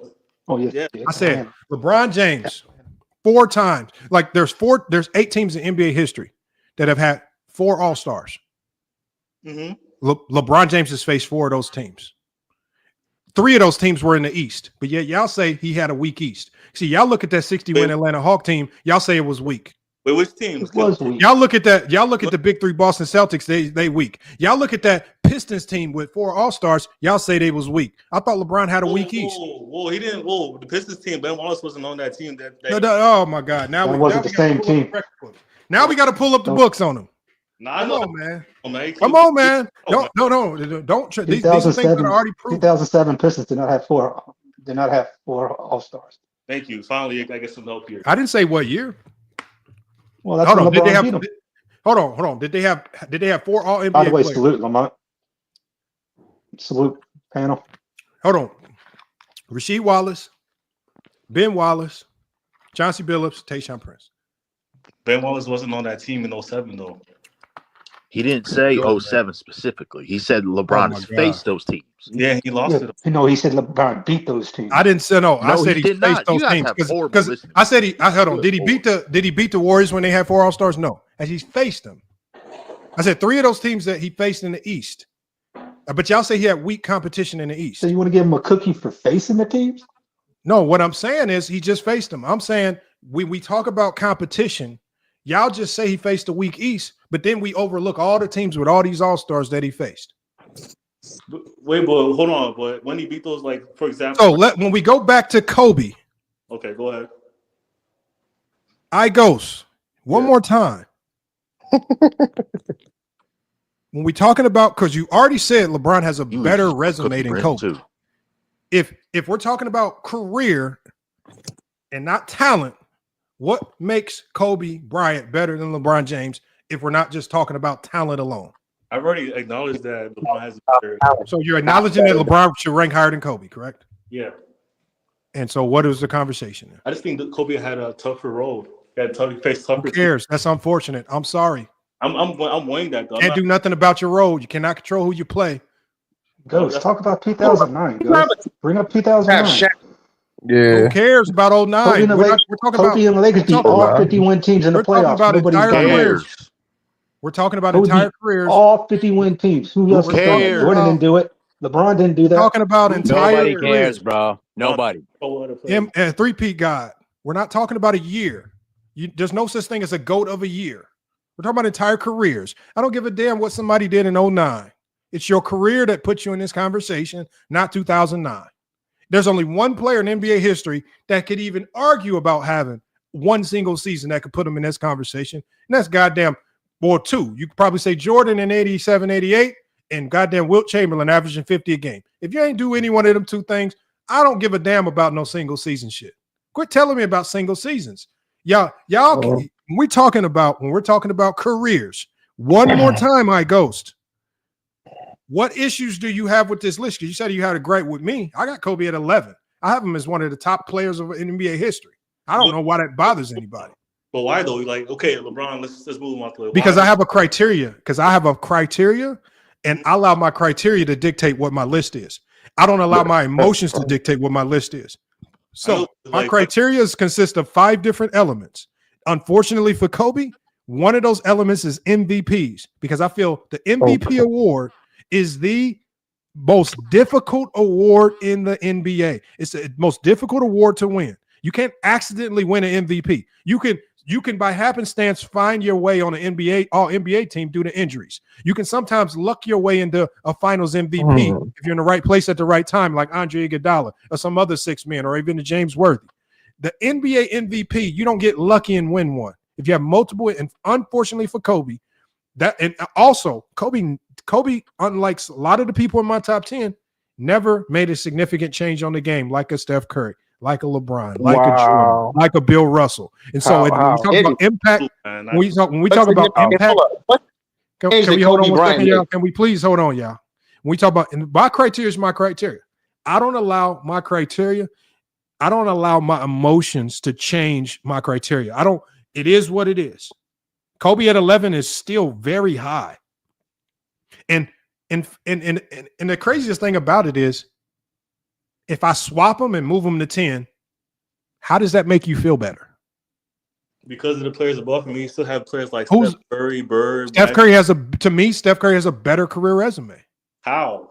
Based on my criteria. Now, what you can do for us, Ghost, is you can tell us what your criteria is and tell us what your top 10 is, and we'll see if your criteria aligns. And a lot of times when we do this, we find that you don't even have a very consistent criteria that aligns with what you're trying to disseminate anyways. I just go based off, of course, accolades count. Again, don't judge other people's top 10s when you don't even have one or criteria to be judged on your own. You just up here crying.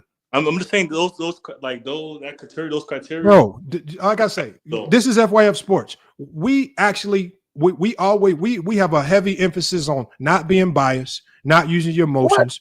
Use criteria. The criteria dictates it all. The information in front of us should dictate what we think, not fictitious. Like the other day when we played the Michael Jordan game, because King Rowe was running around saying, "Yeah, it was the physicality," and they was just knocking Jordan out the air. Come to find out, when we watched the goddamn game, nobody was beating up Jordan like that. Jordan was not getting beat up and thrown out the air like they cry and claim he was. So we go back and watch. We allow the actual games and the data and the stats to dictate what we think. I don't care about what you feel. It's not how I feel. It's what I seen though, and I still feel like everybody's path is different, right? Some players. What did you see that makes Kobe? Where do you have him ranked? I have him ranked 2 actually. Okay, so There's no fucking way. hold on. Kobe Bryant What did you see? What did you see that makes Kobe? I'm assuming you have him behind Jordan, correct? Yes. What did you see that makes Kobe better than Kareem Abdul-Jabbar? Nothing. Like Kareem, I have him. Let's see. Kareem, I have him. Tell me about Kobe, not Kareem. Well, Kobe, right? I still tell me. What did you see that makes Kobe better than Kareem? Better scorer, better defender. And he's played. He said Kareem Kobe. Abdul-Jabbar. Hold on, Kareem Abdul-Jabbar is number 2 all time in NBA history in scoring. That doesn't mean anything though. He's most. How does it not? That doesn't mean anything. This should be crazy. Oh right my here, God. man. Yep. That doesn't mean as much as you would say like. Unbelievable. You see why Oh LeBron? my God. This is why a lot of the JDRs embarrass themselves every time. Hold on. Let's hear him out, y'all. Let's hear him out. Come on, do we really got to hear out this stupidity, No, bro? let's- He sat here and let's hear said him being out. the Hold second on. leading scorer all time doesn't mean anything. Let's hear him out. You said okay. So I go. It sounds like you're going down the talent road. So you said Kobe's a better scorer. What else? I'll say better on-ball defender, Okay, and I feel like he had a tougher path. You know. tougher path. Okay. Yeah. And that makes him better than Kareem. Yeah, because How do you have a tougher path when you played with the most Hold on. dominant Twin, ever in Shaq? Twin, just let him. Let me Twin, ask just you let him something. explain it. Does Just let him explain. about Kobe those years? Hold on. Don't talk about why you have Kobe over Kareem Abdul-Jabbar, because we're talking about Kareem Abdul-Jabbar, 6 championships, 6 league MVPs. I just think Kobe played Resume is endless. Ever. Might be one of the best resumes in NBA history. First off, we all like to penalize Kobe for playing with Shaq. Kareem played with Oscar Robertson and Magic Johnson. And I didn't penalize anybody. I didn't say you had to penalize Kobe.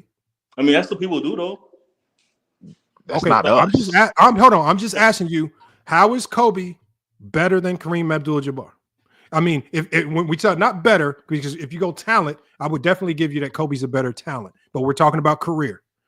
How did Kobe have a better career Career-wise, of course, than Kareem Abdul-Jabbar? better accolades. I'm not going to dispute that. He has better accolades than Kareem.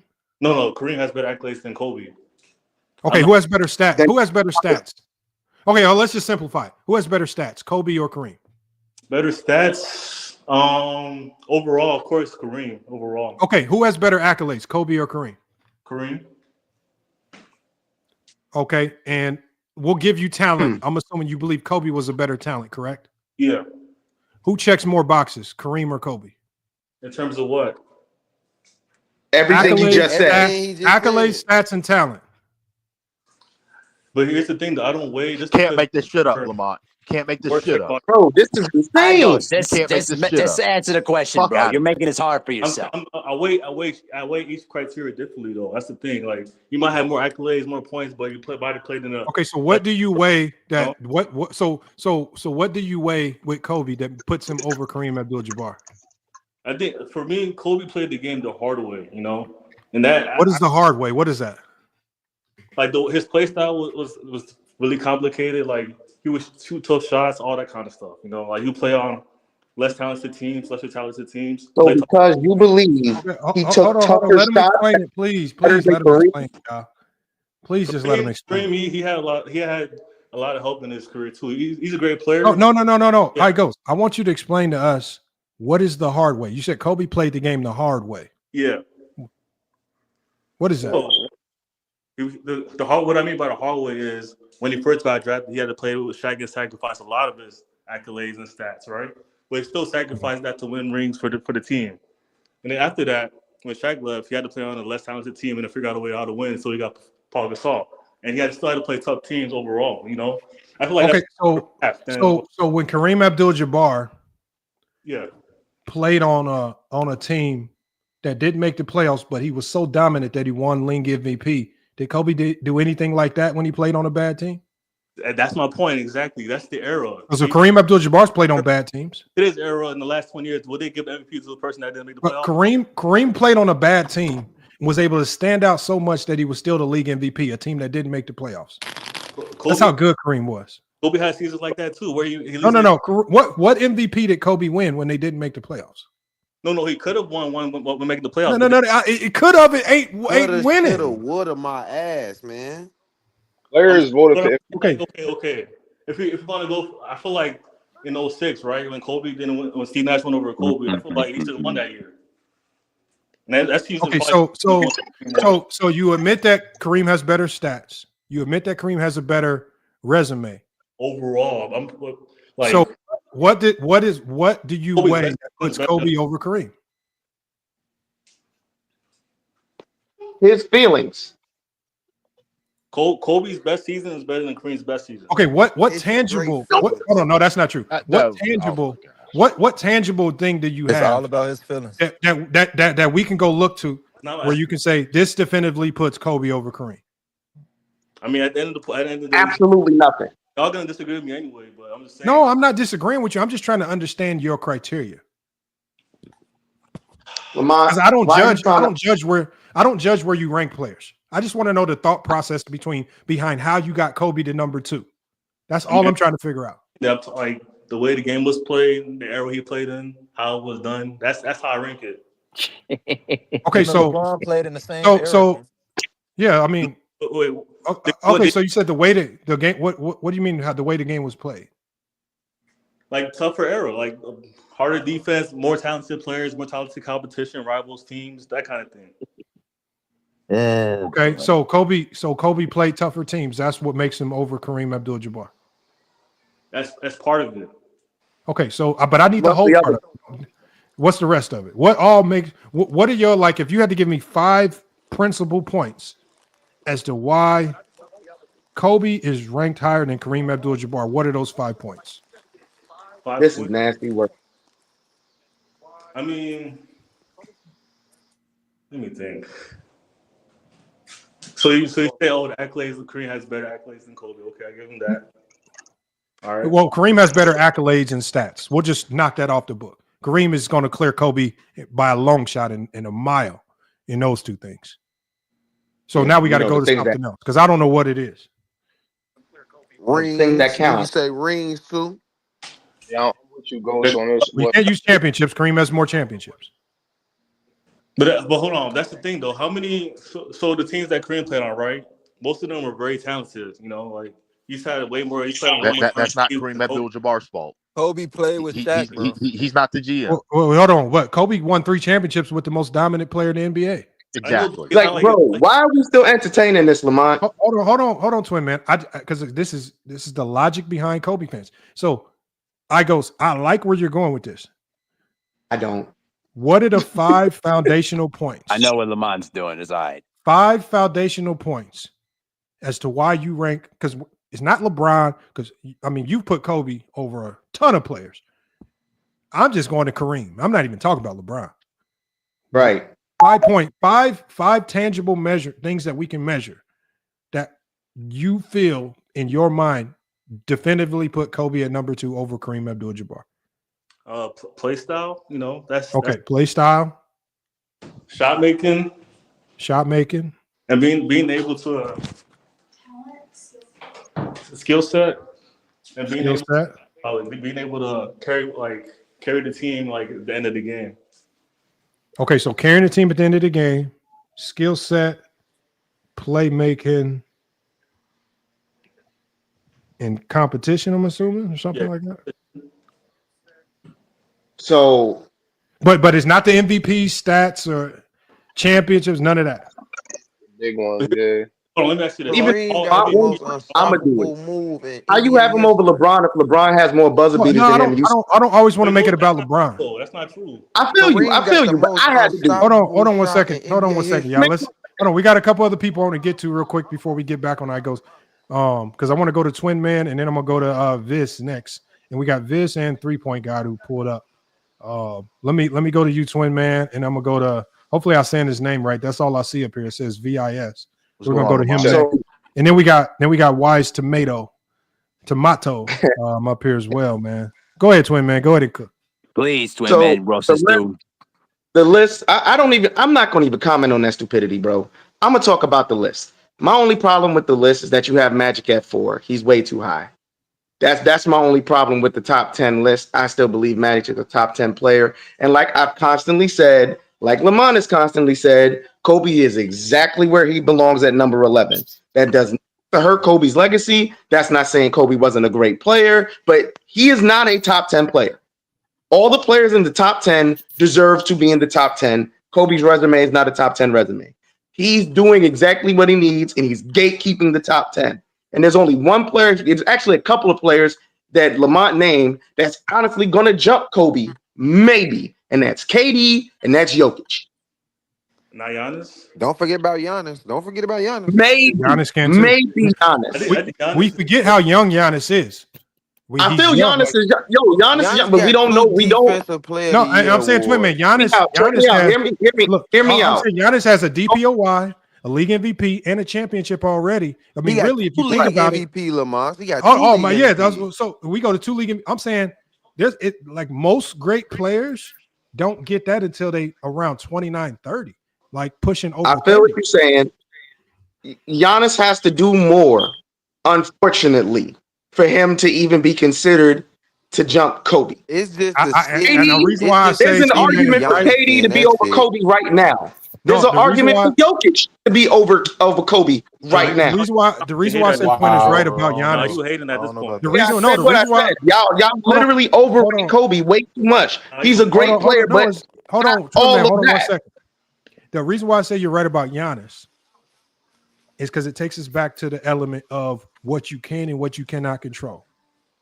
So, for example, the Bucks right now, ever since they won that championship, their team has kind of made some questionable moves. You trade Middleton for Kuzma. You go get Dame, and that move doesn't work. Then you amnesty Dame. I mean, a lot of the changes going on in Milwaukee are things that Giannis can't control. And the moves that the organization are making are removing the Bucks further and further from title contention. And so when we talk about, if we're judging these players on some of these things, on being able to keep your team the top of your division, your conference, winning MVPs, winning championships, I mean, kind of by default, his team is kind of removing him from the ability to even get to some of those things because of bad moves. I agree with that. That's why I say Giannis has some more work to do. But let's be real here, bro. Y'all, and this is why I can understand why people say I hate Kobe Bryant when I don't. Because then y'all have to make me really sit here and analyze Kobe Bryant. Kobe Bryant, honestly, he can. The only person in the top 10 he could possibly be over is Larry Bird, and that's a stretch. That's a stretch. What the? Y'all are really overrating Kobe's career. Y'all really are. Bro, come on, really? He don't acknowledge Steph Curry. Really. He says Larry Bird. Yes, I said Larry Bird. Because Steph a man that won 3 straight MVPs. Okay. Steph's resume is better than Kobe's. Yeah, but hold on. With you. I think the one thing with Bird that you're missing out is that man won 3 MVPs in a row.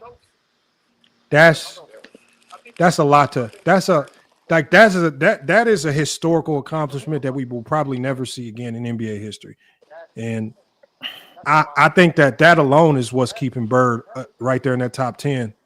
But it's hard for me to. I mean, that's like you got to do something extraordinarily impressive. That's hard to do, man. 3 MVPs in a row is nasty.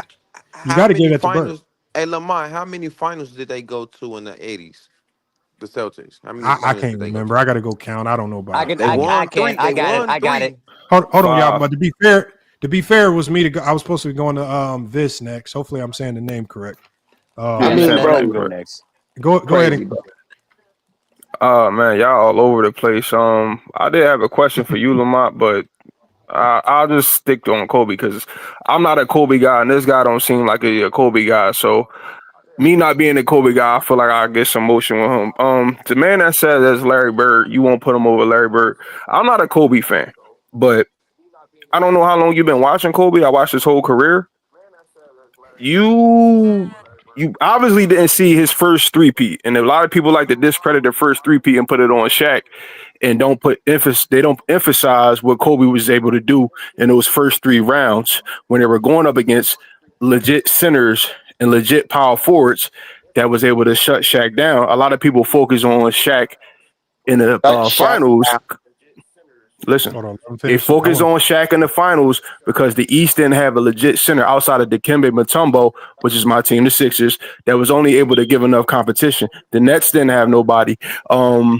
The Sixers, we really didn't have nobody, especially once Mutombo went to the bench. It was food after that. It was food with Mutombo, and you got a Matt Geiger and Todd McCullough going up against that. That's why Shaq numbers was able to look impressive. And Kobe's was still one question. Sure. Question. My one question to you is this. And somebody has an echo, y'all. Make sure that's probably me. My bad. Okay, it's not bad, but there's an echo. Yeah, I turned it down. Go ahead. You is okay, and I said this earlier in the stream, and I don't know if you were in the stream to listen. I said the unfortunate reality of playing behind a dominant great player is that there are no awards or accolades that you get for being that. Like there's an award for being a great 6 man. And we can recognize it. But when you're a great number 2 option, all we're left with is a handshake. Thank you for being there for me. Because all of the tangible awards and accolades that impact your legacy are all going to go to the top guy. And the unfortunate reality with Kobe is that playing behind Shaq, and this is why Kobe didn't want to keep playing under Shaq, because he knew if I'm stuck playing behind Shaquille O'Neal, nobody, when it's all said and done, is going to respect what I did because there's not anything tangible to attach to it. And so for you, what you're explaining to us is this. Is Kobe Bryant a more talented player than Larry Bird? 1,000% yes. But did Larry Bird, because he was the number 1 option, did he end up having a better career and amass better accolades than Kobe? I believe he did because the 3 MVPs in a row are to me supremely significant, and I have them both in my top 10. I mean, I have them both in my top 10. But hold on, Lamont. Let me call you out on something. It's not a talent. Now, it's not a hold on. Talent. Listen, when you was using, okay. Now the thing y'all do with Shaq, you just said something earlier when you was talking about Finals MVPs and how you could be fortunate to get it, like you said Iguodala earlier. Shaq was the most impressive in the finals compared to all the other series. If you go look at some of those runs, Kobe was the more impressive individual talent in outside of 2000, which I'll give everybody. Kobe, second sidekick, whatever y'all want to call him, I give you that. After 2000, it was literally, they were equal. You can look up the play. I'm not talking about no awards. Mix the awards. Because no. Because like you said, Shaq just you like you said with Iguodala and some of these people that got Finals MVP, you could be in a situation. Shaq, outside of 2000, was so fortunate to be in a situation where he's going against a weak center on the opposite end. Because when he was going up against the Twin Towers, Sabonis and those guys, he wasn't dropping no 38. Was he still Shaq? Obviously, still dominant. But Kobe was the main factor. Kobe killed the Spurs every time. It wasn't Shaq that won those series. That was Kobe. Hold on, but this, we don't disagree with you. What I'm saying is, when it's all said and done, what does Kobe have to show for it? His play. Y'all guys are looking just at the awards, and I respect it. If y'all put that, then I respect it. But he need to be in everybody's top 10. I've always said this is it right here. The unfortunate reality of the top 10 is, and I said this years ago when I made my top 10, I said it's unfair because it's about place and time. And if Michael Jordan came into the league with a prime Shaquille O'Neal, Jordan don't have the career that he has. Unfortunately. Right. At the end of the day, it's unfair because there a lot of these awards and recognition, a lot of times they don't split it up and say we're going to equally divvy out this credit that we give it. And the unfortunate reality is there's nothing to show for being a great number 2 option, which is one of the reasons why nobody gives a damn about what Pippen did winning 6 championships. We looked at this list, and out of all the things that we've been talking about, ain't nobody had a gripe about Pippen being 28. He's 6-0 in the finals just like MJ, because there is no award that you get for being and Pippen can go down, might be as the second greatest or maybe even the greatest second best option in NBA history. But because he was the second option, he number 30 on this list, and not one person got a gripe about it. But you got to mention that is the unfortunate reality of being a number 2, and that's why Kobe himself said when we played that video, said, "I got to take my legacy into my own hands. I got to get Shaq up out of here because nobody's gonna respect me as a great number 2, just like y'all don't respect Pippen." We understand that this the unfairness. It's just unfair, and I get it. But we cannot pretend that MVPs now all of a sudden don't matter just because Kobe don't got none. Can I respond to something that dude said about the reality of it, man? It's not my fault. Kobe, I know Kobe's great. I know Kobe's a great talent. All I'm saying is, when you playing with Shaq, you know what? You're going to get a lot of fame. You're going to get a lot of money. You're going to win a lot of titles. But when it comes to your legacy, that shit is all going to Shaq. I'm going to say the most obvious thing that everybody up here on this panel knows. If Shaq's not there for that three-peat, Kobe only has 2 rings. The reason why Kobe was able to get off the way Kobe was able to get off in those series is because Shaq drew so much attention. We're not about to sit here and pretend like Shaq that matters. But Kobe to get off.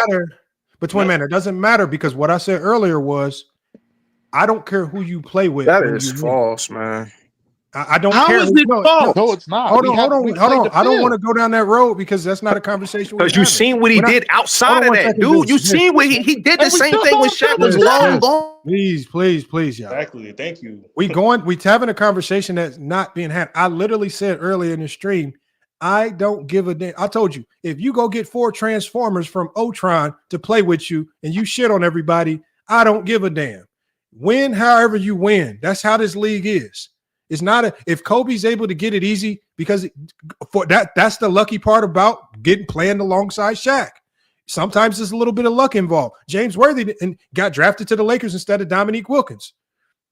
James Worthy made the top 50 and had championships and had a Finals MVP. Dominique Wilkins sitting in Atlanta losing. But let me ask you this: all I'm saying is sometimes there's luck involved. Kobe, some of that maybe helped Kobe. Be a better player because Shaq was getting all the gravity. I don't give a damn. But how come Kareem and Magic always get credit for playing with each other when Lamar, do you apply that to LeBron too? He been lucky. I've explained this before. Kareem and Magic get full credit because unlike Shaquille O'Neal, and this is why I put a lot of ether to Shaquille O'Neal. Unlike Kareem, Shaq did not gracefully transfer power over to Kobe. Kareem willingly understood he was on a decline and said, "You know what, Magic? You got it." And that's how Magic was able to rip off them MVPs and be looked at the way he's looked at now. Shaq did not like Kobe. Shaq had no want to in his body to say, "Kobe, you know what? You got it, man. This yours, Phil Jackson. We can't keep doing it through me. We got to run this through Kobe." He never did that. Shaq, along with in partnership with Phil Jackson, kept making himself the one option. They were not changing that. That's why when Shaq left, Phil had to go too. And so at the end of the day, when you're fighting it and you're leaving Kobe down here, then now you have a bitter, disgruntled Kobe, and now you have 2004. And now you have a public breakup, and Shaq parts ways, and Kobe has 3 years in purgatory. So, I mean, that's just the shitty part about it. That's true. I mean, yeah, you're right about that. I'll give you that. That's why I say I blame part of Kobe's career legacy being punished on Shaq. If Shaq gracefully accepts the fact that he's fat, out of shape, and declining and getting injured, and just takes that secondary role. How is his career punished though? Because when you're the number 2 option, because if he continues to play with Shaq, he potentially gets that championship that Wade got, and he'll be the number 1 guy. He potentially maybe wins a little bit more. So the thing is that when you're playing when you still have a Phil Jackson and a Shaquille O'Neal, because it's not just Shaq.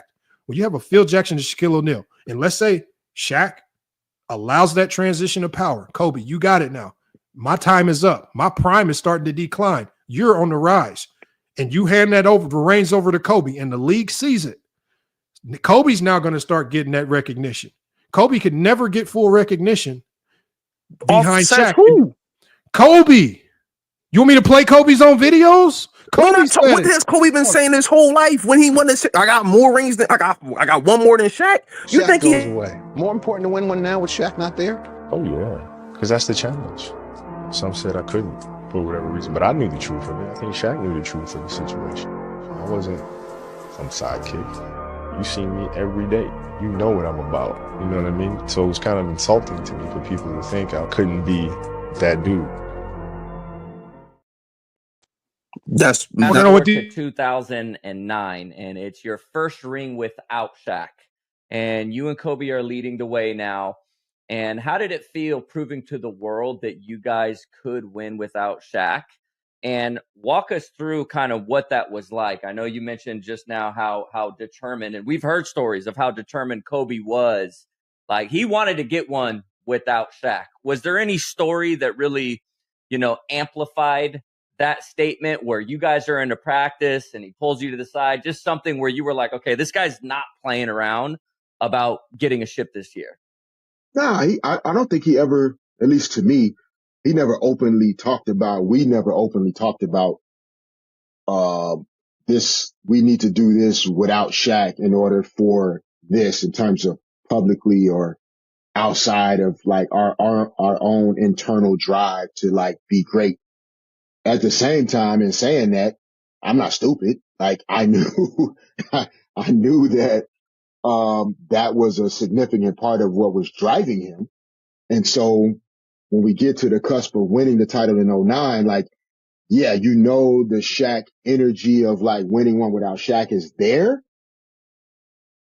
More of that was media than Kobe really like carrying it around every day. Even though you knew in the back of his mind, like it was there, but it wasn't just about, I want to show Shaq. It was also the same people that were questioning whether or not he could actually lead a team to a championship without Shaq. It was also for them too. So it wasn't so much of a like, I got to show Shaq this. It was also for the writers and the newspaper people and the ones that Kobe can't win without Shaq. Kobe can't do this. He doesn't know how to be a leader. And so point being is, if Kobe was this equal to Shaq, why did everybody doubt him? Why did everybody make him feel less than? Why did everybody say he couldn't do it without Shaq? Because that's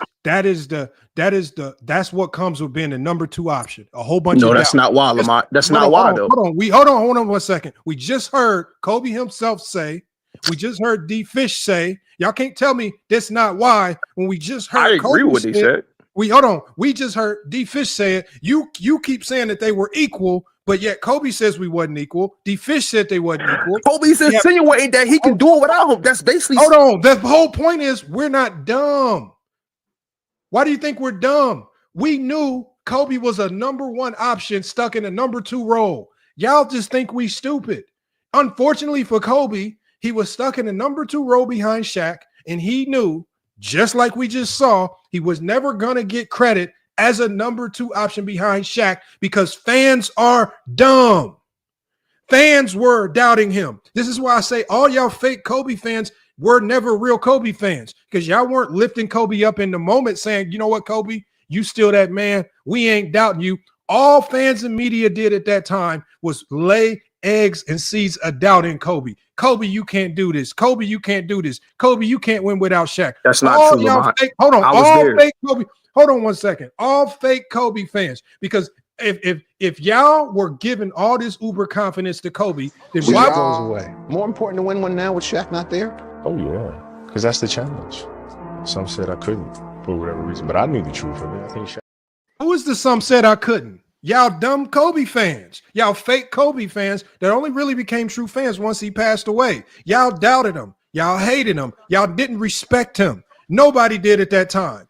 Nobody liked Kobe. Y'all all pretend to be Kobe. That was a casual narrative. Hold on one second. Hold on. That's not a casual argument. It's only casual when you're not using Kobe's own words. I'm not dumb. I'm from Indiana. You know what I know? When I grew up hooping, we didn't like Kobe. I'm from Philly. I know. Hold on. I know. Y'all Philly, y'all delusional. Y'all booed Kobe and Kobe from Philly. Y'all delusional. Y'all didn't like him. Y'all hated Kobe. Don't pretend that y'all like Kobe in the moment. Don't pretend that Kobe was getting his respect in the moment when he wasn't. Kobe got no respect in the moment. Y'all denigrated him as a number 2 option. Y'all made him feel less than as a number 2 option. Y'all made him want to go do it by himself without Shaq to prove y'all wrong. Who was he trying to prove wrong? Y'all, the media, the fans, all y'all that was doubting him. If you pretending now that it was equal, why were you not telling Kobe it was equal? Why were fans not telling Kobe it was equal in the moment? Nobody was. Lamar, can I talk? We all know the reality of it. This is just basketball 101. The number 1 option gets all the glory. This never changes. It has never changed in NBA history. That's the unfortunate reality of this. If you're the number 2 option, you get no glory. Kobe sitting as the number 2 option understood there's a very limited amount of glory, accolades, and credit I can get for these championships. And he understood that. Let's not pretend now that those championships are now equal. Let's not pretend now that Shaq doesn't get more credit for those than Kobe. You can say and pretend, oh, we watched. But see, the problem is when GOAT James Kingdom pulls up the video to give Scottie Pippen more credit for all that dude don't know basketball. I know, but then when he comes up here and challenges y'all be this is my first time here. I would hold on. So what would you challenging GOAT James Kingdom? Is that what we hear? Lamar, I've been following. I'm almost 40, brother. Let me talk though. Let me talk. I'm gonna let you cook after this. All I'm saying is this: we're not dumb. We know Kobe was a number 2 option stuck in a number 2 role. Duh. Phil Jackson gave him the role of a number 2 option. What glory comes with being a number 2? None. You get 0 glory as a number 2 option. You get 0 legacy points as a number 2 option. You get 0 accolades for being a number 2 option. Your stats are disrupted. Everything is affected by you being a number 2 option. So when it comes down to judging your legacy, it ultimately punishes you for being a number 2 option by default. So again, not me. And I have all the respect for Kobe as a talent. This is why we did 2 separate. I don't think you do. This is why we did 2 separate top 10 lists. Kobe, talent-wise, number 2 all time. Career-wise, when we have to incorporate stats, when we have to incorporate accolades, we have to incorporate those other things. That's where Kobe starts to take a ding. He took a ding, and now he finds himself behind players that he may be more talented than, like a Bill Russell, but he didn't have the career of a Bill Russell. Like I would say, even a Larry Bird, he didn't have the career of a Larry Bird. Like a Magic Johnson, but he didn't have a career of a Magic Johnson. So we easily delineate between talent and career. I don't think you guys know how to delineate between talent and career. Talent and career are 2 different things. Talent-wise, I don't disagree with top you. 5. Talent-wise, top 5. Career-wise, not top 10. 2 different things. Not disrespect is just facts. Because with your career is tangible, subjective things that we can see. Your emotions put them in the top 5 if you're saying it's otherwise. So Lamar, can I ask you a question, brother? Just to interject real quick. So do you not? So you it looked like you taxing Kobe because of the accolades. Am I correct right there? Because he don't have the MVPs. But at the end of the day, or he played along with Shaq. First of all, I don't formulate a criteria to tax a particular player. What I do is I look at league MVPs, and when you look at league MVPs, you have less than a 1% chance to win 1 in your career. That number even goes down even more to get to 2. This is how we start to separate the best of the best of the best in NBA history. So when I have 5 points of criteria, there's a couple boxes that Kobe does not check. One of those boxes is MVPs. because he does not have at least two. The more you have, the better, the more you rank in that category. But with Kobe sitting at only one MVP, he does not check that box over all the guys in my top 10. Okay, he does not check enough boxes. And criteria dictates that, not my emotions.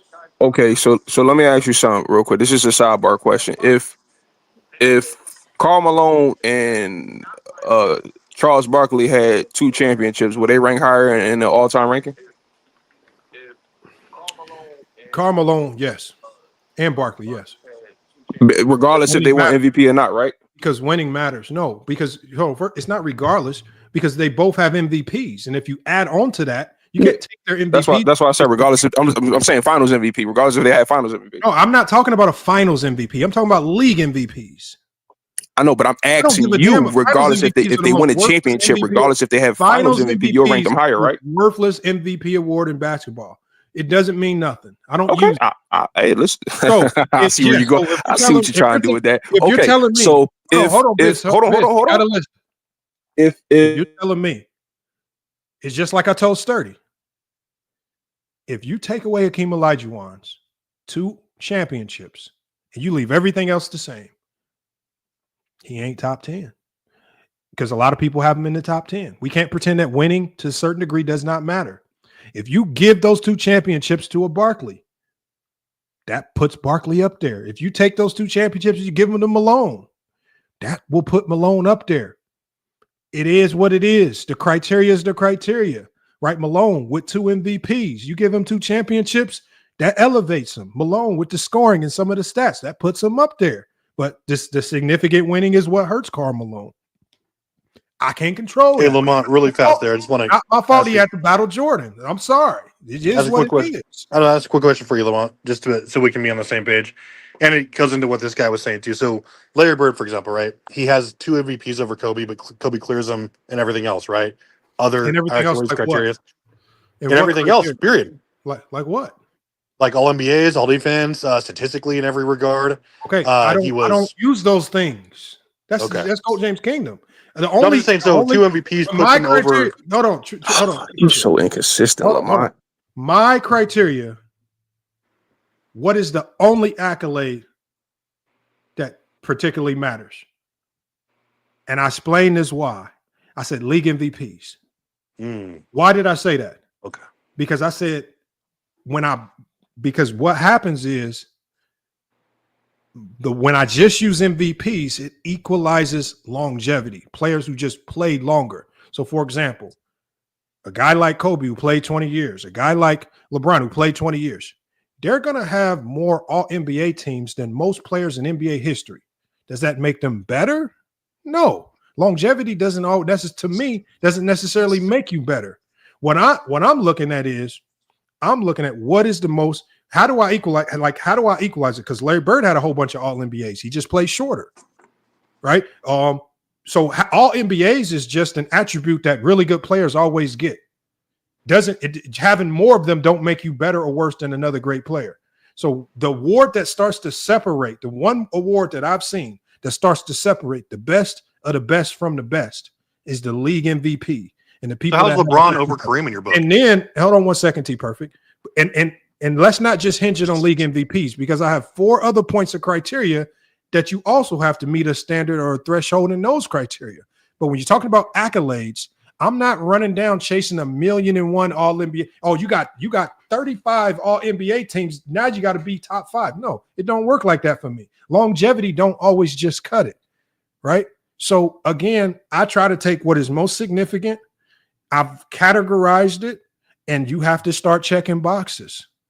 Kobe's All NBA teams are great. To me is what puts him in the conversation, but it's not something that will put him over a guy like Bird, because I think Bird's 3 MVPs usurps anything Kobe did accolade wise. Just is 3 MVPs is almost unreal. I mean, how many people on this planet have 3 NBA MVPs that are like? How many people? How many people on this planet? There's a whole bunch of NBA players with all NBA teams. But Lamont, but if you're doing that, brother, wouldn't that make Kareem? I don't have to Wouldn't that wait. make Kareem better than LeBron, dog? And now make him Hold and on, Jordan hold on. 1-on-1. Hold on. Because it's like you focusing on the MVPs, then you No, taking it Viz, away, Viz, and then Viz, you saying you want to add more. I suggest this to make it Evening, easier. don't listen. I suggest that you just go watch my video so you can see my criteria, because my criteria is very simple and it's just about checking boxes. And so again, very simple. Just go watch the video. Criteria aligns. My top 5 looks like almost everybody else's top 5. I'm not going to be emotional and throw Kobe in there when he didn't have a top 5 career. Is he a top 5 talent? Probably so. Top 5 career? Probably not. And I can ask you this. Maybe you can answer it better than Ghost. What makes Kobe Bryant's career better than Kareem Abdul-Jabbar's? I have Kareem higher than Kobe. So he's And where do you have Kobe ranked? I have Kobe ranked 5. Who do you have him over? My criteria is a little bit different. It's the same as y'all, but I base it on the competition that he played that he had to overcome. I just want to know who you have Kobe ranked over.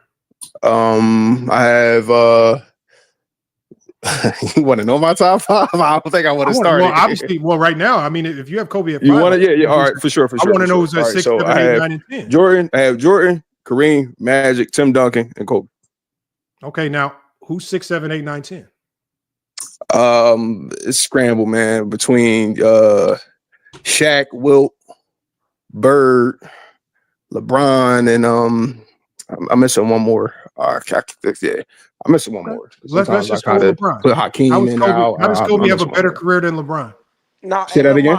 Hey, Lamar, let me ask him a question. No, it's just a simple question for this. Career-wise, how does Kobe have a better career than LeBron? I was trying to ask you a question, but you kept on putting me on mute. Well, when I was trying to ask you about hold on. I don't judge people's top 10. I don't care where you rank players. I just want to know what criteria you use. But for me to answer this, the best way, so y'all can know. You have to ask me questions to explain your criteria. I knew you would ask me this. That's why I tried to ask you a question, but you muted me, brother. Okay, what's the question? The question when I was asking you about Karl Malone, so you said they will if they got those 2 championships, you will move them up higher. So you don't contribute in losing, because the reason why LeBron is lower on my list because he lost a lot. Okay, so you factor in losing. Absolutely. We don't put Jerry West in any of these categories. We don't put Elgin Baylor in any of these categories. Looked at a list where Jerry West was 15. Nobody gripes about that. And I say, if Jerry West had 9 titles, will he be 15? Okay, so hold on. Well, what is losing? What is losing to you? Is it only losing in the finals? If Jerry West had 9 titles. Hold on. Viz, I'm just asking you a question. What is losing? Is losing in the first round? Is losing giving up a 3-1 lead? Is losing? We all talking about the greats. Hold on, Viz. There's no degrees. Losing is losing. So you cannot be biased with your definition of losing. So if you're gonna say losing punishes you, then all losing has to punish all players. That means giving up 3-1 leads, losing in the first round, losing in the second round. Losing is losing. So if losing punishes you, is it only losing in the finals that punishes you? If you're losing multiple, Lamont, you can't do this though, because if you're doing this, you just said that if you're saying that Charles Barkley and Malone will be higher if they had more championships, if they won a couple championships, you have to contribute in losing. That's the opposite end of winning. So yes, I'm going to penalize you if you lost. We're talking about the greats, the best of the best. How do you penalize Kobe for losing? Everybody think what? Y'all literally discredit his championships with Shaq. I don't. How do you penalize Kobe for giving up a 3-1 lead? The same reason why y'all penalize LeBron for giving up multiple 2-1 leads, or y'all discredit LeBron. He lost right there, but when he got to the promised land, the goal was to win a championship, right? I'm asking you about because remember what I said. What people do is they will lose. I said championships, Lamont. You talking about losing is losing, but I said championships. So basically, what you're saying is losing to you in this conversation is losing in the finals, correct? When we're talking about the greats, what separates the greats? When we're talking, you're old, you're around my age. No, bro. This is not my criteria. This is not, because I don't use losing, because what I understand it, when you play basketball, Every player is going to lose a shit ton of games. And every player is going to lose some games that they should have won. If we want to play the game, I don't talk about these players because they lost. As I've been saying this whole conversation, ain't none of these players in this conversation for anything bad. These players are only in this conversation for the good shit that they did. We don't talk about Kobe. We don't give a damn about Kobe losing the 3-1 lead to the Suns because his career, and he's in these conversations because of the good shit, not the bad shit. I don't look at losses and say, so when we say I only say that Karl Malone and Barkley will rank higher if they won because I don't give a damn how they won. I don't give a damn if they could have, if they have 2 championships, like Hakeem Olajuwon. He won 2 championships and Jordan wasn't around. Do we punish Hakeem? Ain't nobody punished Hakeem, nothing. You won them motherfuckers. I don't care who was around. We give them credit. You win it, how you win it, no matter who you do it against. So it makes no sense for me to use this losing formula. I'm only giving credit for the good shit. I don't find negative shit because you're not using the negative shit for Kobe. You're not penalizing Kobe for anything negative. You only want to penalize Bron for all the negative stuff that you can scrounge up. But you don't penalize Jordan. Kobe. You don't penalize Jordan. You don't penalize Jordan. Championships are more impressive. Do you penalize Jordan? Do you penalize Jordan for having a losing record in the NBA before he got Scottie Pippen and Phil Jackson? He was an 8th seed, Lamont. Are we penalizing LeBron not making? Are we penalizing LeBron for not making the playoffs his first 2 years? No, we're not. He was an 8th seed with a 30-52 record. That's the year. The year he missed like 76 games or like 60 games. He's losing still. Losing. He's a loser. Yes. Losing. Did a lot of losing. Got to Pippen that first year. Hold on. Did you penalize Jordan for those Washington years? He was a loser. Absolutely. Yeah, he didn't win those years. You penalized Jordan for the Washington years. Really? He's still his career still covers everything. Yes. Bro, we don't nobody D-ranks anything Jordan did because of the Washington years. Jordan's great because of what he did great. Jordan, we knew what the Jordan he still didn't lead the team to the playoffs for no player in basketball history is any less great because they lost the game. They're great because of the things that they did great. They're not. You cannot say, oh, they're not great because you find one flaw here. Because just like you can find a loss here, so we can credit them for winning, but we can't penalize them for losing. I'm saying so in your criteria. I'm asking you a question. It's a general question.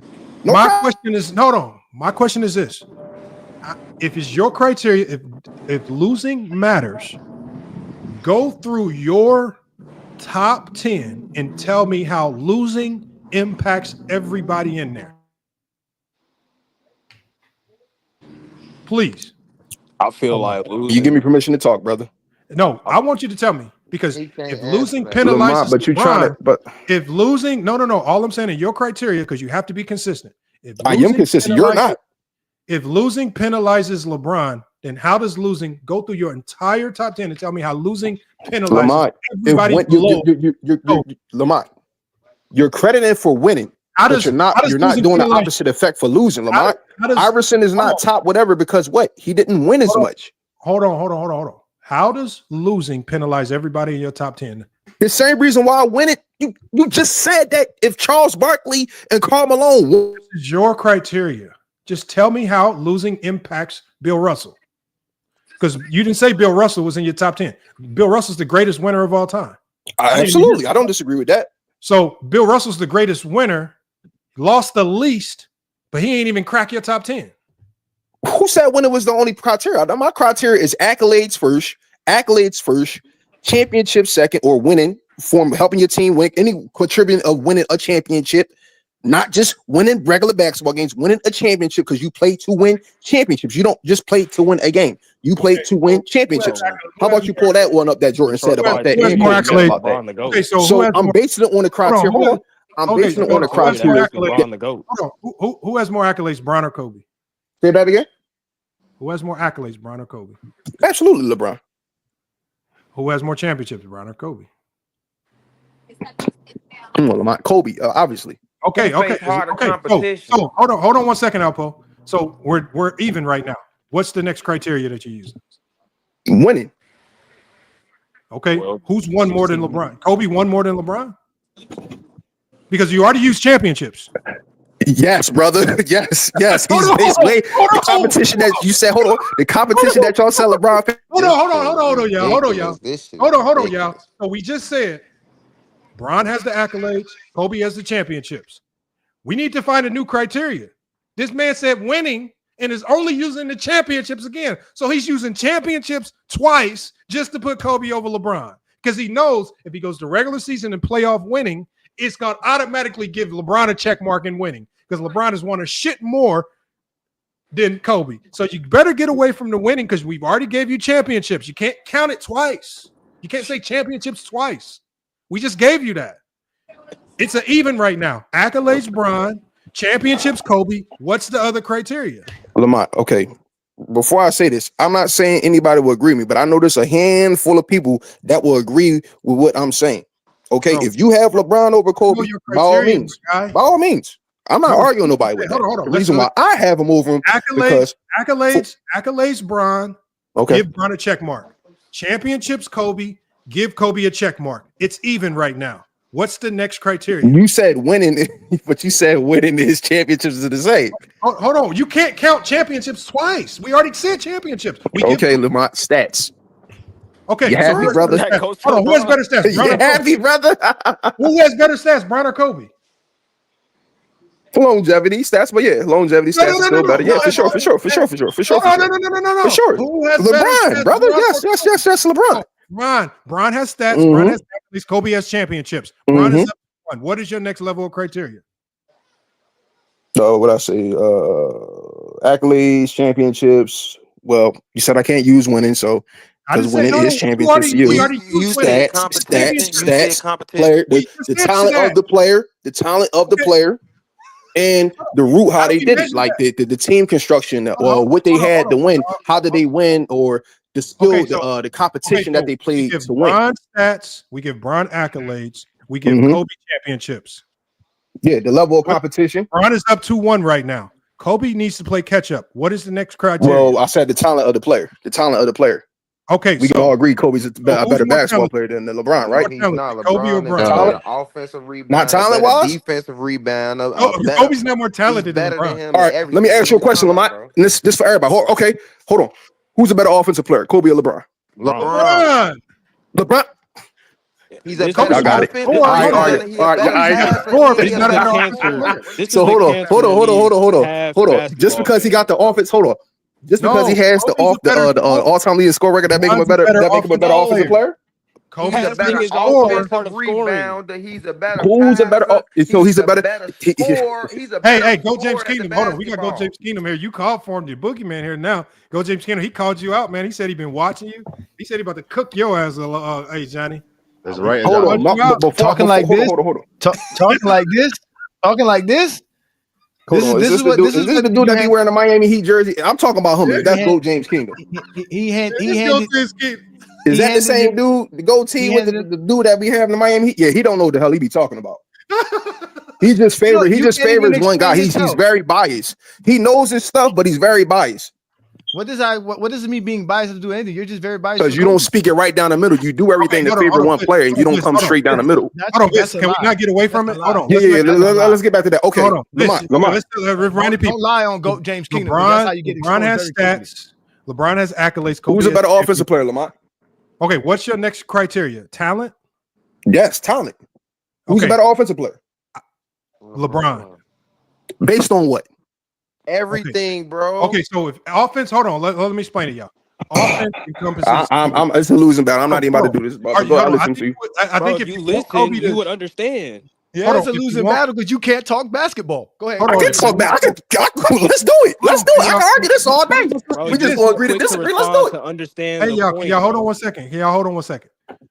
You asked if you wanted me to say Kobe, then you probably should have said better scorer. You said better offensive player. That means we're talking about passing, playmaking, facilitating, offensive rebounding, scoring, all of that, all 3 levels. If we talk about offense, you said offensive player, everything that encompasses the offensive side of the ball, right? It's LeBron. If you want me to say Kobe, just say scoring, but that's a very small part of offense. That's not everything. So who's the better scorer? I'll give you Kobe. Who's the better offensive player? That's LeBron. So he's a better post-up player. He's a better post-up player than Kobe? Yes, bro. Yes. What? Based People on are what, really brother? calling him Based on what? Everything, bro. Hold Every on. post move you can think of. What do you base it off? Every Show me some. post move you can think of. Every Hold on, post Alpo. move you Hold on. can Let's, think because I don't of. want these drawn out long conversations. I will give you Kobe's a better score, so we don't have to talk about. No, Kobe. I didn't say that though. I said offensive. This. You don't have to give me post ups, fadeaways, layup packages. If you want to talk about just scoring, I'll give you Kobe. But all of the other offensive stuff, passing, playmaking, facilitating, creating, shot making, that's all LeBron James. So at the end of the day, if you're talking, and that's still one side of the basketball, right? If you're talking about, so you said more talented player, you have to explain to us why Kobe is more talented than LeBron James outside of telling us about the post moves that he might have did on Raja Bell. I mean, the game of basketball. Look, but that's a part of offense, though. You handicapping me here, brother. Like I'm not none of these. This. Right now, when we're talking top 10, please give me things that are subjective and tangible. Because when you go to talent, that's your emotions kicking in. What are things that we can measure? Okay, I think we've hit championships. We can measure that. Kobe. Stats, we can measure that. LeBron. Accolades, we can measure that. LeBron. Okay, so according to things that we can measure, Bron is better than Kobe, according to you. That's so now we're going to things that involve your feelings or your own personal version of your eye test. I mean, honestly, if we do the eye test, I low key this is my opinion. Y'all don't got. Well, hold on, Dre. It's on Vis. Let me let him finish. Oh no, you got it. I don't know where I was at. When we talking about basketball, strictly basketball, the better offensive player is not LeBron. He's not. He's a great offensive player, but you talk about skill, just so we can 3-level scoring. He's not a 3-level scorer like Kobe in no shape or fashion. The conversation, in your eyes, you feel Kobe's more talented. Let's just give you that. It's 2-2. What's the next criteria? That's pretty much where I will have to create another one. Okay. That's pretty much my 4 criteria. Right now, it's still 2-2. How do you break the tie? Okay, and I could break the tie. The level of competition they went up against to achieve their all their greatness and all their accolades and all the competition and everything. How do you measure? Hold on. Okay, I got you. How do you measure the teams? Okay, we're not going to do this. Even y'all LeBron fans, y'all can argue Jordan. I give y'all that because I think Kobe. Hold on, Vis. Hold on. So what we're gonna do, Vis, is this: when you talk champion, because when you talked. One thing you used to punish LeBron was losing in the finals. I get that. I'll accept that. Say that again. Hold on. So it seems like when we talk about anything that's related to competition or winning, it's the finals, correct? That's the standard, right? Because this is the best. My bad. So we're talking about the finals. Who played more competition in NBA finals, Bron or Kobe? Who played better competition in the finals?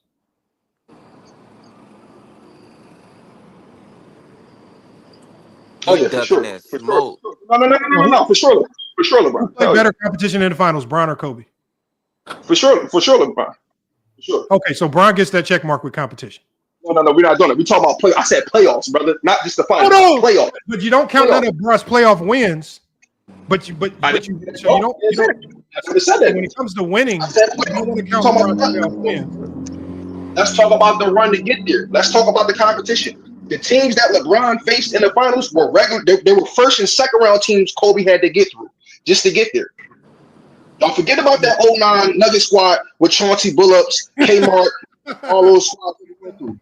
You got him there, Lamar. He didn't answer that question. He didn't understand when you said that. He wants to. I answered his question. He said, no. I answered his question. He said, what team was better in the finals? I said LeBron had better competition. What I'm saying is this right here. What I'm saying, this is this. Now all of a sudden, I said now all of a sudden, you said let's how we break it. What are you using to measure the competition? How do you measure team record? What conference you played in? How do you measure it though? You asking me my question? I'm giving you all right. Hold on. What I'm saying is this right here, Vis. I'm saying this right here, Vis. Sometimes you can have and we've seen this over the last couple of years. You can have 48 win team, but that 48 win team is better than 55 win team in the other side or 60 win team. How do you measure? How do you measure competition? How do you measure the competition? The We Believe Warriors wasn't better. The We Believe 48 Warriors wasn't better than the 52. I'm not asking you about any individual team. I'm just saying if you're going to use competition, how do you measure it? Because when you're talking about Bron and Kobe, they played 20 years. You can't tell me that you sifted through 20 years of competition to determine this. Absolutely, I was able to watch. I'm almost 40, brother. Those tricks you try with you don't remember 40. You don't remember 20 years of Eastern Conference and Western Conference games. I can tell you about 90% of it. Oh yeah, I got the list by the way. I got the list by the way of the greatest offensive players. So let me know if y'all want that. Not even trying to talk about it yet. Let's talk about it. Bro, hold on, Vince. We shouldn't have to talk about it. Just tell me how you measure it. Competition he played in the West was superior than the competition LeBron played in the How East. do you measure that outside of your opinion? Multiple 51 teams. Kobe has beat the most 51 teams. So it's wins and losses, correct? The competition he faced in the playoffs to get to the promised land, brother. That competition. Okay, so competition you faced in the playoffs.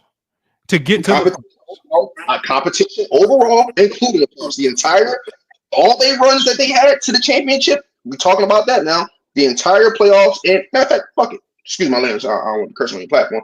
The entire career throughout the entire career. You can have Jordan all day. I'm not going to bother arguing that, even though I can kind of debate that. But when it comes to Kobe, Kobe has faced competition. Kobe has faced the toughest competition. Jordan played shit competition. How do you have him as number one? He played shit competition in the East, and he played shit competition in the finals. Who? Jordan. You're not talking about Jordan. That's a different day. We're talking about Kobe right now. No, you just said you give it to Jordan. I don't give that shit to Jordan. He played shit competition. I said I can give y'all Jordan as far as I won't want to debate that because I know how y'all get with that. But Kobe competition because he played trash competition. I disagree with that, but okay. That's what I'm saying. How do you measure it? I just told you the level of competition. Lamont, you seen what I seen, brother. That you seen what I seen. You know deep down inside, Kobe played much stiffer competition in his path all the time. There wasn't no bunch of outside of the 2001 year. There wasn't no dominating through the playoffs like most of LeBron. Well, he had super teams to do that. So I will say he did have struggles his first Cavaliers stint. But outside of that, he didn't play much competition there either. But outside of that, MVPs. So hold on. So your criteria is win-loss record. You're measuring it with win-loss record because there's no other way you can tell me what team is better. You're just using win-loss record. So okay. So more NBA players, more MVPs. Tim Duncan. Hold on. I'm not arguing with you about it. I'm just trying to play what is this. You keep thinking I'm arguing with you. I'm not arguing with you about your criteria. I'm just trying to figure out what the hell it is. I mean, you had to make it fly at the last minute. So, smart guy, though, brother. Why are you trying to play? I'm just saying. So your criteria is the win-loss record of teams that you played in your conference on the road to the finals. Did you say talent?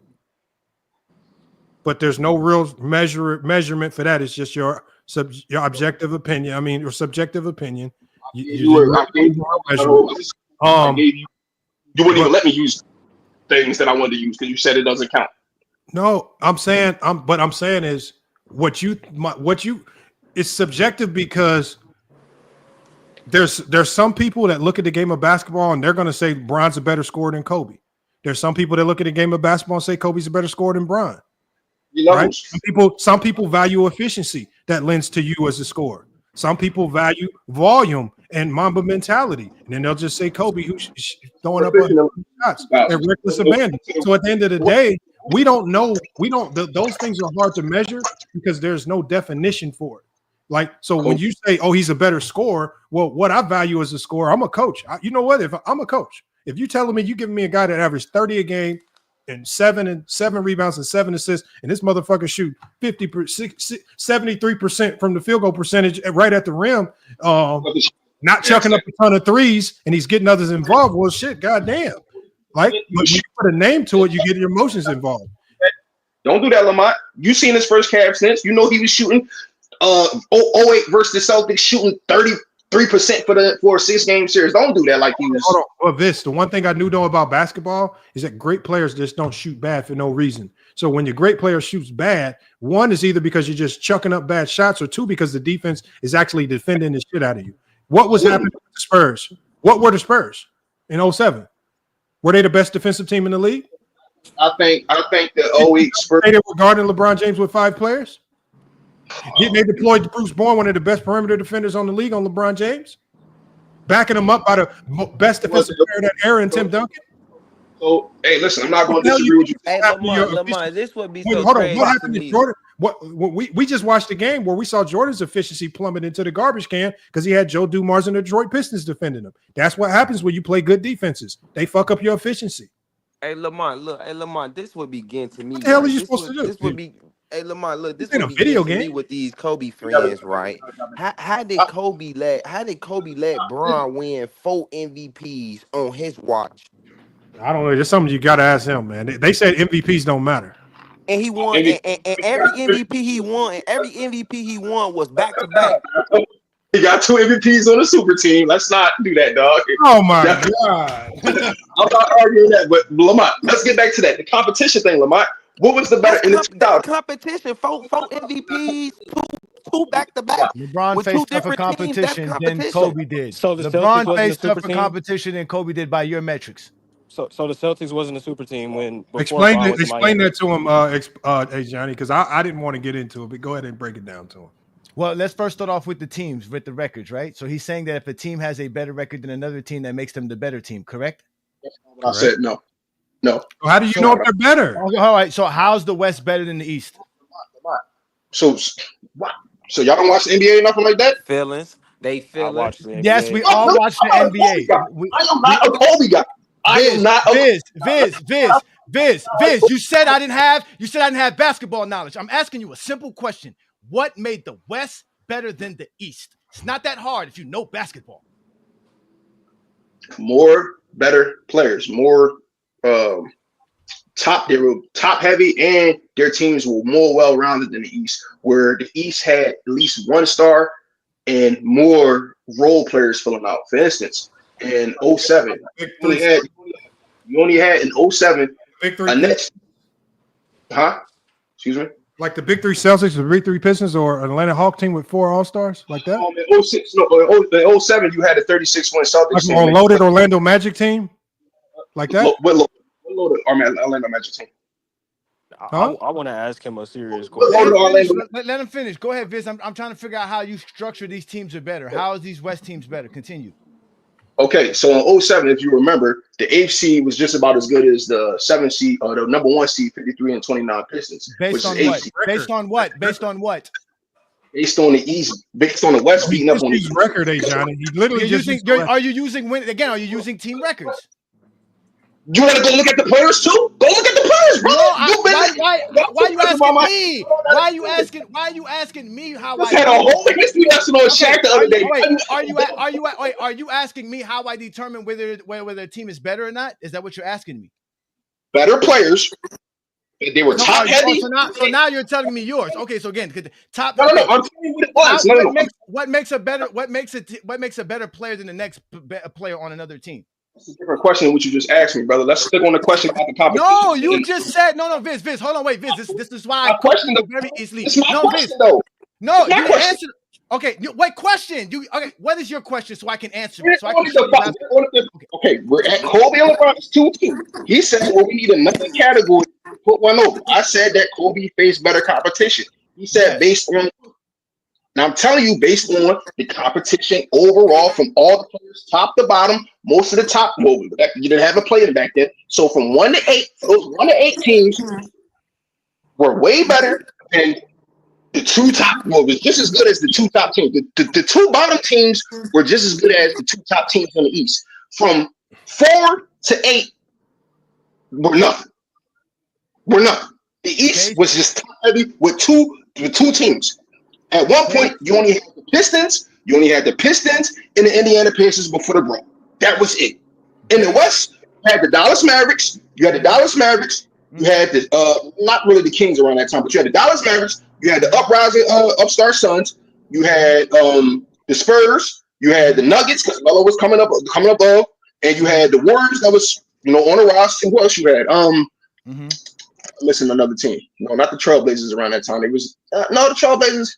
Oh yeah, one of those years. Gasol went as an 8 seed. You had a lot more talented players on the West and more talented, well-rounded, constructed teams that the general managers was doing compared to the East, where the East is really only top-heavy. Some of those teams didn't really have real superstars like the Indiana Pacers, like the Detroit Pistons. They were more well-rounded, but compared to the rest of the East, they didn't really have nothing. Antoine Walker left in 03. All the Celtics had was just Paul Pierce around that time, and Delonte West. LeBron, all he really had was Larry Hughes and Ilgauskas around that time. Drew Gooden was so-so. My Sixers, Iverson was going at that time. All we had was C-Webb and Iguodala. The Nets, J. Kidd was on the decline. Richard Jefferson, I think, led them in scoring that year or something like that. Those teams on the East weren't as strong from top to bottom as the West was around that time. Okay, hold on, Viz. Hold on, Viz. The West is stronger than the East. How come the East? I'm coming to you next. I just want to figure out how is he determining this? He's just saying it. He has yet to explain. What I'm saying, hold on. What I'm saying is this right here. Because what Viz is doing, hold on, Viz. What you're doing is now you're going into the trenches of the regular season. So what I'm saying is, hold on, Viz. We're trying to hold on, Viz. If we're talking about who you played in the playoffs, because only 8 teams from each conference actually make the playoffs. And so, for example, some of the teams that LeBron faced, the MVP, Derrick Rose and those Chicago Bulls, is a great team. When we talk about teams, we're not talking about players, because you can have great players all you want, but that don't make you a great team, right? The 04 Lakers should have proved that to you. Like, teams beat players. So when we talk about teams, I truly don't care about the names associated, because the team makes the team great, not a couple individual great players. You look at the Phoenix Suns. They had Beal, KD, and Booker, and couldn't win a game. Great players don't make great teams. Great teams make great teams. We talk about the Big Three Celtics. When you talk about that Orlando Magic team that he had to deal with for years, when you talk about the Big Three Celtics, these are teams that he had to deal with in the playoffs. When you had to deal with the Detroit Pistons for year in and year out, the Pistons were a great team. Boston was a great team. He didn't see them just one year. He saw them multiple years. Orlando Magic was a great team. The Bulls were a great team. Another reiteration of the Celtics that he saw. What are you using to determine that these teams that he was seeing were not as good? Because if we're talking about, because the one thing I tell people about with the playoffs is, if you're a number 1 seed, which LeBron was at a lot, it's designed for you to play a bad team, the 8 seed. So if you take care of business in the regular season, you're probably going to play a bad team in the first round. So do you punish LeBron James for having a really good regular season so he can play a trash team in the first round, or a team that probably is fringe 9, 10 seed, maybe just got in, maybe not as good, young players not developed, but that's the benefit of being a 1 seed. You go into the second round. Well, you're playing what do you in that second round? You're playing aren't you playing the 4-5, I believe, or the winner of the 4-5 series? So round, yeah. now you're playing the middle of the pack. So being the number 1 team in your conference just affords you the ability for an easier road. So LeBron have lost regular season games to be a lower team just to make his path harder? That was never my point, brother. But quick question before I'm just explaining to you the flaw in this logic, because you're punishing because by default, you're punishing LeBron for those 61 games. Hold on, let's listen to what I'm saying. What you're doing is your path in your conference to the finals is dictated by your seeding. Your path is easier if you are a 1 seed. We talk about what LeBron James was able to do with some of those Cavs teams, getting them to over 60 wins. That means the teams that you see in the first round, nobody is looking to the first round expecting some battle mode matchup between the 1 and the 8.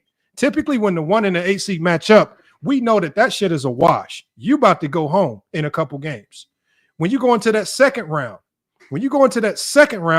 well, you don't have to play the 2 or the 3 seed.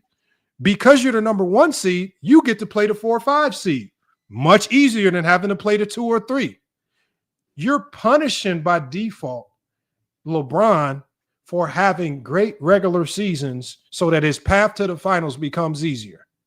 That's why I say, because in the playoffs, you don't get to you let him off. That's how it works. You let him off the hook, Lamont. You really did. This shit going through one end after the other, Lamont. Can I say something? Can I say something? Hold on. Go ahead, Johnny. Then I'm gonna go to a couple of new people on the panel. Go ahead, Johnny. No, again, he was just reiterating why he thinks the West was better, but he still didn't explain how. He just doesn't explain how. And once he could figure out how, I will explain to him why LeBron James faced tougher competition. You're talking about you want to nitpick certain years. You can pick LeBron's best year, and I'll pick Kobe's best year. And okay, I got you. Okay, I got you. Name the time. Oh wait, name the time. Viz. Name the time in the 2000s Kobe faced a team with 2 All-NBA players and 3 All-Defensive players on the roster. You're nitpicking, brother.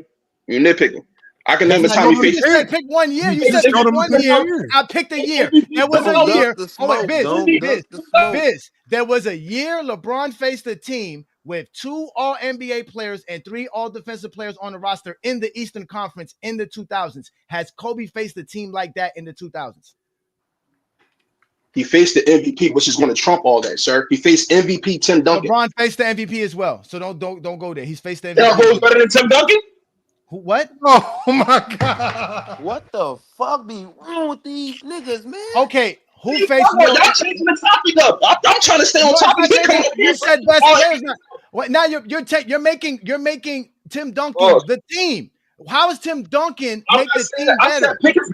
Boss, let's dumb it down. We're talking about team. We're talking about playing against better players. Viz, you can't do this. You asked for this smoke. I stepped up to smoke you. Don't run. So I'm gonna ask you again.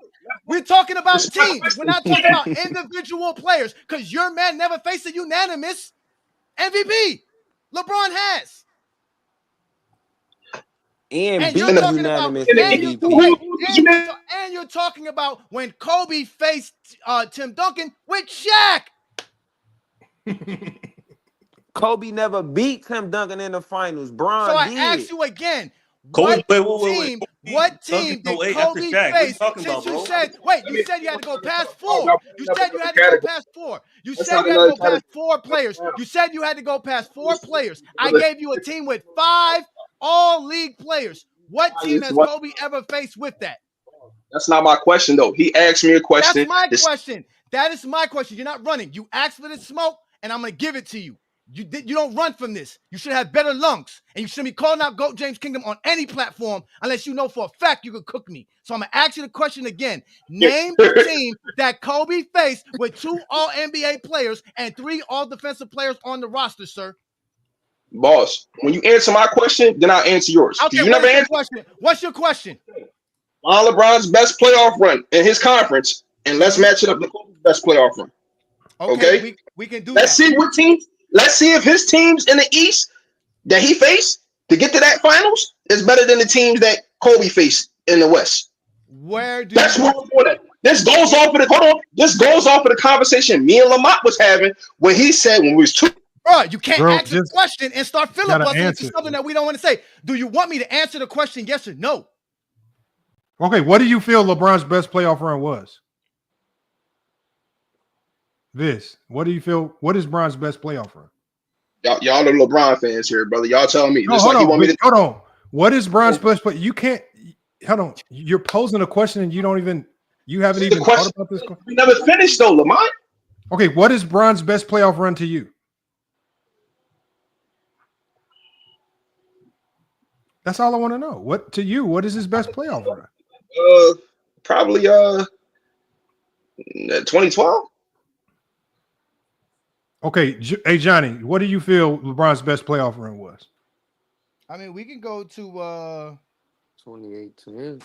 I mean, we can go to 2015 if he really wants to go there. He says playoff run to the playoffs, not actually winning a championship, right? Just a playoff run in the East. Yeah, we're talking about competition. We're talking about having tough competition. Yeah, we're talking about having a tough competition. Or we can go to 2011 as well. To 2011 run. Okay, let's go with 2011. LeBron James. You're not going to tear that 2015 shit apart. Oh, wait. We can go to 2015. Let's start with 2015. LeBron faced the team with 4 All-Stars on it. Did Kobe ever do that? Who was the 4 All-Stars? No, he didn't. No, I'm not going to do that because I know how y'all get. No, he didn't face 4 All-Stars. No. So you're saying that he didn't face 4 All-Stars on the team? A 60-win team with 4 All-Stars doesn't count for you? Let me. This is Lamont platform. Lamont, we using no context. No, you gotta answer his question. You gotta answer the question. Did Kobe beat a team with 60 wins and 4 All-Stars on the way to the NBA Finals? Hell no. He beat a 60-win team, though. Hold on. Here, I got it right here. So, what year do you feel? So, for example, like this, I feel 2016 was Bron's best run. In 2016, the average wins of all of his opponents was 55 wins.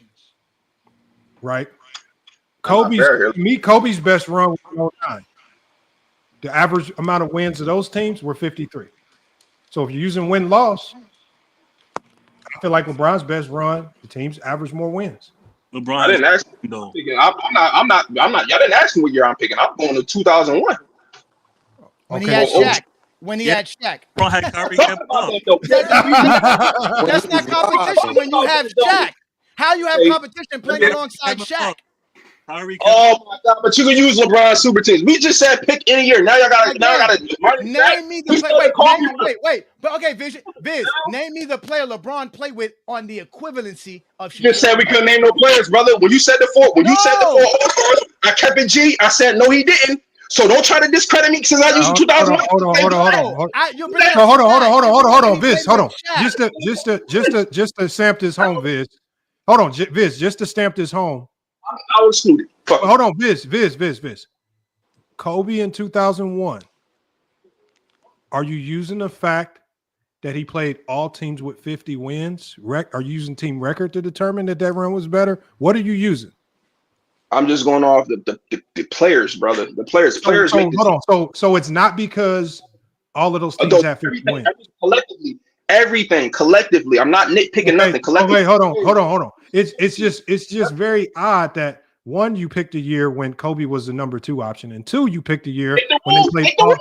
Oh, please hold on, Viz. Please hold on, because when we both talking, it's bad audio. You picked a year where all of the teams that they played in the playoffs had 50 wins, which to me lends more credibility to the fact that you're using win-loss record to determine if the teams are better.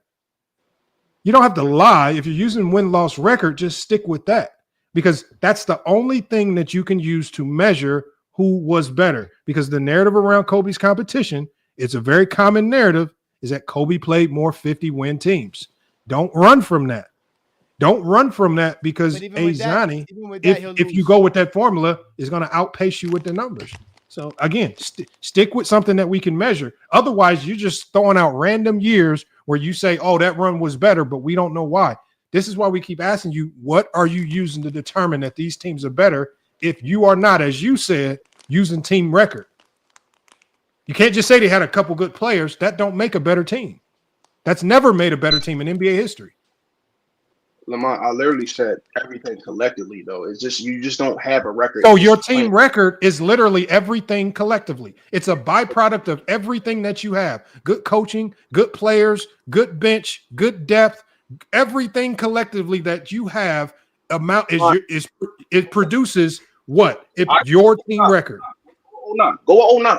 Just eliminate all this filler we're doing. Go to 09. What's the run that you said? From year to year. Okay, so in 09, if we go to 09,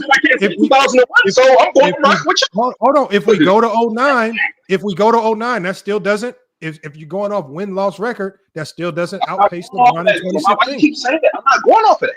Everything. What are you going? Okay, so when you go to the Utah Jazz in 09,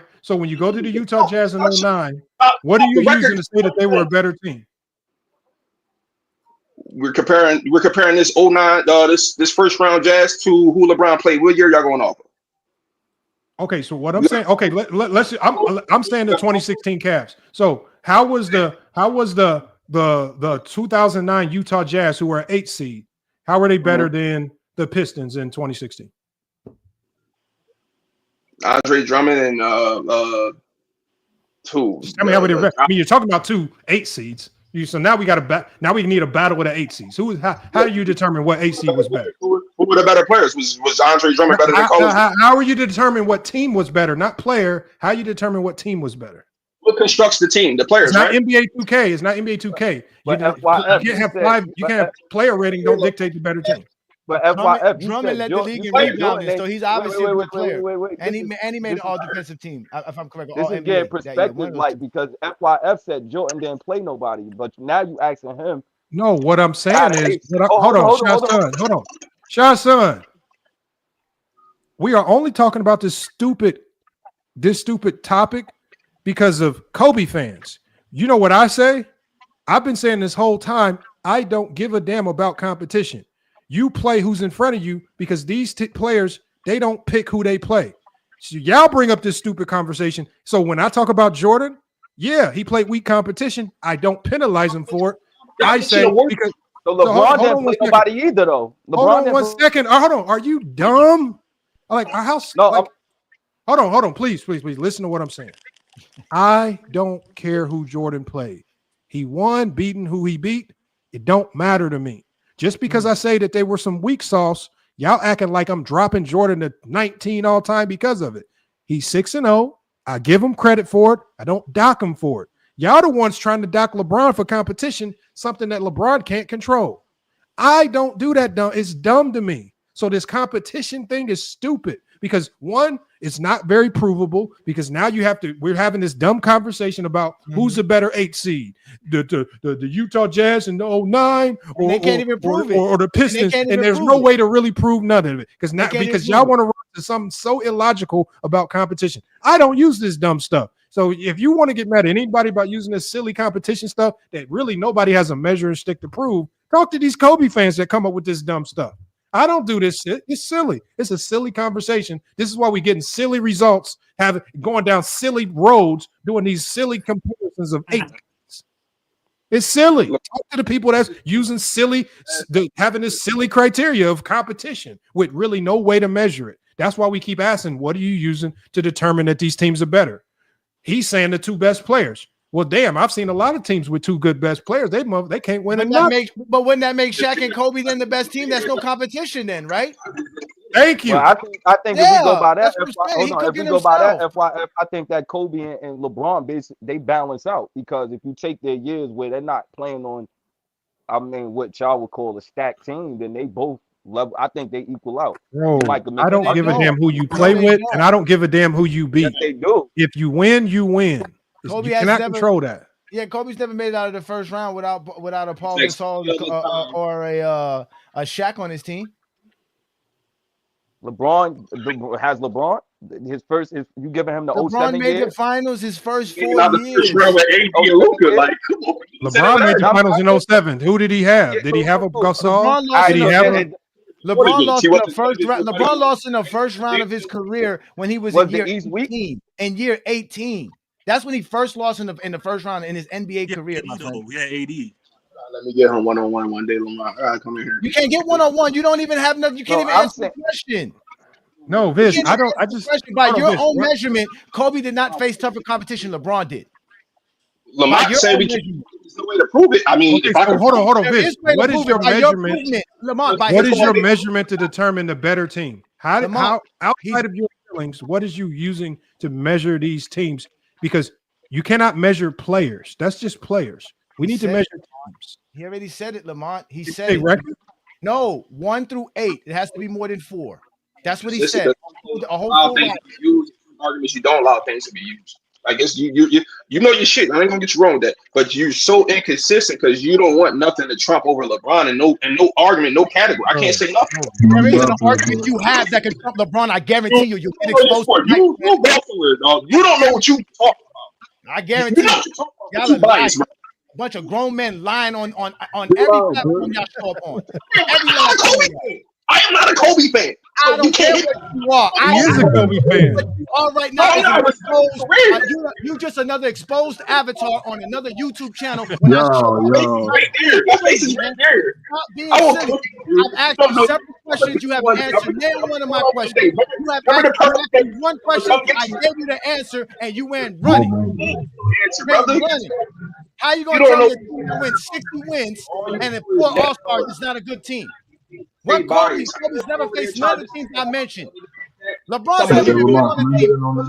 LeBron's never even been on a team with 4 All-Stars. LeBron's never been on a team with 4 All-Stars. Hey, Mugan, hey, your mic is muffled. Can you fix your mic real quick? All right, hold up. Oh, it sounds better now. Say something, Mugan. Have a good night. Y'all can hear me? Y'all hear me? Yeah, it sounds muffled as hell. But go ahead and try to cook. If we can't hear you, I'll let you know. Go ahead and cook real quick. All right, yo. Yeah, y'all just let me know if it sounds crazy, and I'm gonna just hop off and figure something out. But I'm kind of with Lamont when it comes to this like competition thing, because here's the thing that it's like the elephant in the room we're not addressing. If you're playing in the East, after you get done with the East, you got to go face the West. If you're playing in the West, before you get to the East, you got to get through the West. So either way, you're gonna wind up playing competition, bro. So trying to like use that as like a legitimate argument against LeBron or Kobe, you just feel like I don't know, it's giving me an aneurysm. Like personally, that shit just kind of crazy to me. But the one thing I wanted to say was like, I think we kind of Kobe's fighting an uphill battle when it comes to like the whole LeBron thing. People don't gotta agree with that. I doubt anybody kind of is going to see it as like straight down the middle as I am. That's kind of why I want to give my opinion on this. I'm not really up here to talk about LeBron versus Kobe because I just don't feel it's necessarily fair. What I do want to kind of get back to what Lamont was cooking on a little bit ago was the top 10 list and the new Bleacher Report thing. Here's the thing I want to say, and I'm gonna pass the ball right back to y'all because I know everybody want to get their chime in. Bron for me is at or near the top, whether you have him over Michael Jordan or not. But just because that's a fact, that doesn't mean that we have to start shoveling Kobe all the way down to like 15 or 14. Here's my thing, and I just want to say this uninterrupted, and we can get back to the convo. If y'all told me straight up, just take the player's name out of it, take your emotion out of it, that a kid's going to come into the league out of high school, he's going to have to learn how to be a championship player on some level, not as the best player yet, but he has to be ready to win rings by the time he's like 21, 22. He does that, three-peats, and then he goes through 3 finals on his own and goes back to back. For me, I feel like that's enough, and I'll say why.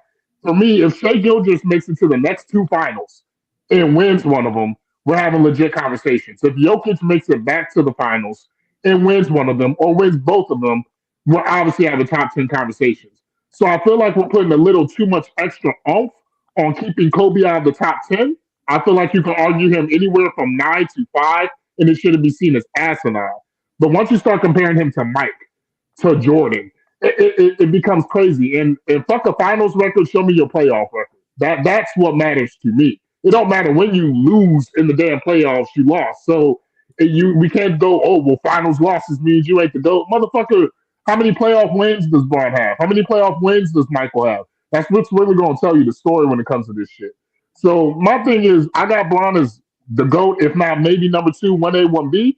But if you got Kobe 5, if you got Kobe in your top 10, I don't got nothing wrong with that because that's a two-way player for at least 15 years, and he went back to back. So it's like, I just don't think we need to shit on him. That's all I have to say. Okay, so by that definition, if since that makes sense, like for example, see, well, I don't care where people rank Kobe. I honestly don't care. Don't matter to me. So let me just give you the example that we just ran into. Here's the issue we just ran into, Mugan. And this is why Kobe fans get questioned. You have somebody that has Kobe at 5 all time. Okay. But then they have LeBron at 7. I'm just curious as to what criteria you've created that can be consistent across the board with all players that has LeBron James below Kobe.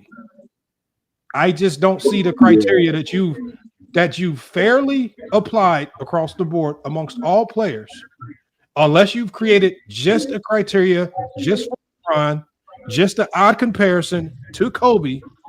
But what criteria can you formulate that logically gives you credit for significant accolades, career achievements, stats, and all those things, including winning championships, that can honestly put Kobe over LeBron? Explain that to me. Maybe you can make it make sense because the other guy, Vince, couldn't. Okay, so what I will do is I'm going to explain what my criteria is to the chat because it's actually very straightforward. I believe in simplicity being the highest form of sophistication, right? So my criteria is hold on before you do that, Mugan, can we do this to put it to the test? As you give me your criteria, I'm just going to enter it into Chat GPT just to see. All right. Okay, cool. So hold on before you tell us the criteria. Can you tell us who your top 10 is? Off the top of my head, I got Bron at 1. I got Mike at 2. I got Kareem at 3. I got Chamberlain 4. Give me Duncan at 5. Give me Chamberlain 4. No. I got Bron 1, Mike 2, Kareem 3 for sure. At 4, just give me Will Chamberlain. I just respect what Will Chamberlain did. At 5, for the sake of this argument, at 5, give me Kobe. At 5, give me Kobe. With Kobe, I kind of go anywhere. At 5, you have Kobe? Yeah, at 5, give me Kobe. I used to have Magic Johnson, but I kind of looked at Kobe, what Kobe could do defensively. Over time, I changed on that, but depending on the day, I might still throw Magic in there. But at 5, I have Kobe, for the sake of this argument. I got Braun 1, I got Mike 2, I got Kobe at 5. For sure. But what's your criteria? My criteria is this, and I really want to get your thoughts on it, Lamar. I want to know what's your name is Mugan. Yeah, Mugan the Diamond Line, man. Mugan the Diamond Line. What's good, y'all? Top 10 criteria is okay. What's your criteria? All right, so super simple. Statistics. So just the numerical record of what you did in your career. Okay, numerical. Accomplished. Yep. So your statistics, your stats, the numbers, basically. Okay. Got you. Right. Accomplishments, which is, titles, awards, selections, records broken, all of that. So your numbers and what accomplishment came with those numbers, what accomplishments came with those numbers. And the third one for me, which probably matters the least, honestly, but the third one is ability. I rate players off of the stats that they get throughout their career, the accomplishments they achieve throughout their career, and what I perceive their ability to be. That's how I rate it personally. And I feel like the players that have the greatest combinations of stats, achievements, and ability, that's who you're going to find in my top 5. That's why I have guys like Michael. So the players that have the greatest combination of these elements. These 3 elements, yeah. Okay. These elements make you top 10. Okay. Yeah. So and that's your criteria, right? Yep. Statistics, accomplishment, ability. That's all I go off. Okay, so hold on. Let me share my screen because so hold on. I don't want to show. Let me just share my screen so you can see it. Because I'm not going to scroll down because I don't want to see it yet. Hold on. Let me share the screen so you can see it. Share screen. Here it is right here. All right. Let me zoom in so you can see this.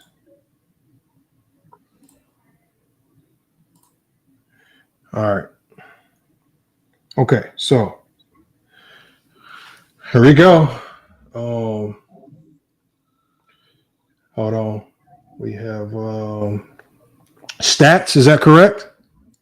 Yeah. Accomplishments. Yeah. Ability. Talent. Yep. Hold on. My screen messing up. Hold on. Let me fix it. Can y'all see my screen? I was seeing it. I saw it just now. I don't see it no more. It was right there. It had disappeared. Oh, Jesus. Let me share it again. Hold on. I think when I make it big, it fucking goes away. Hold on.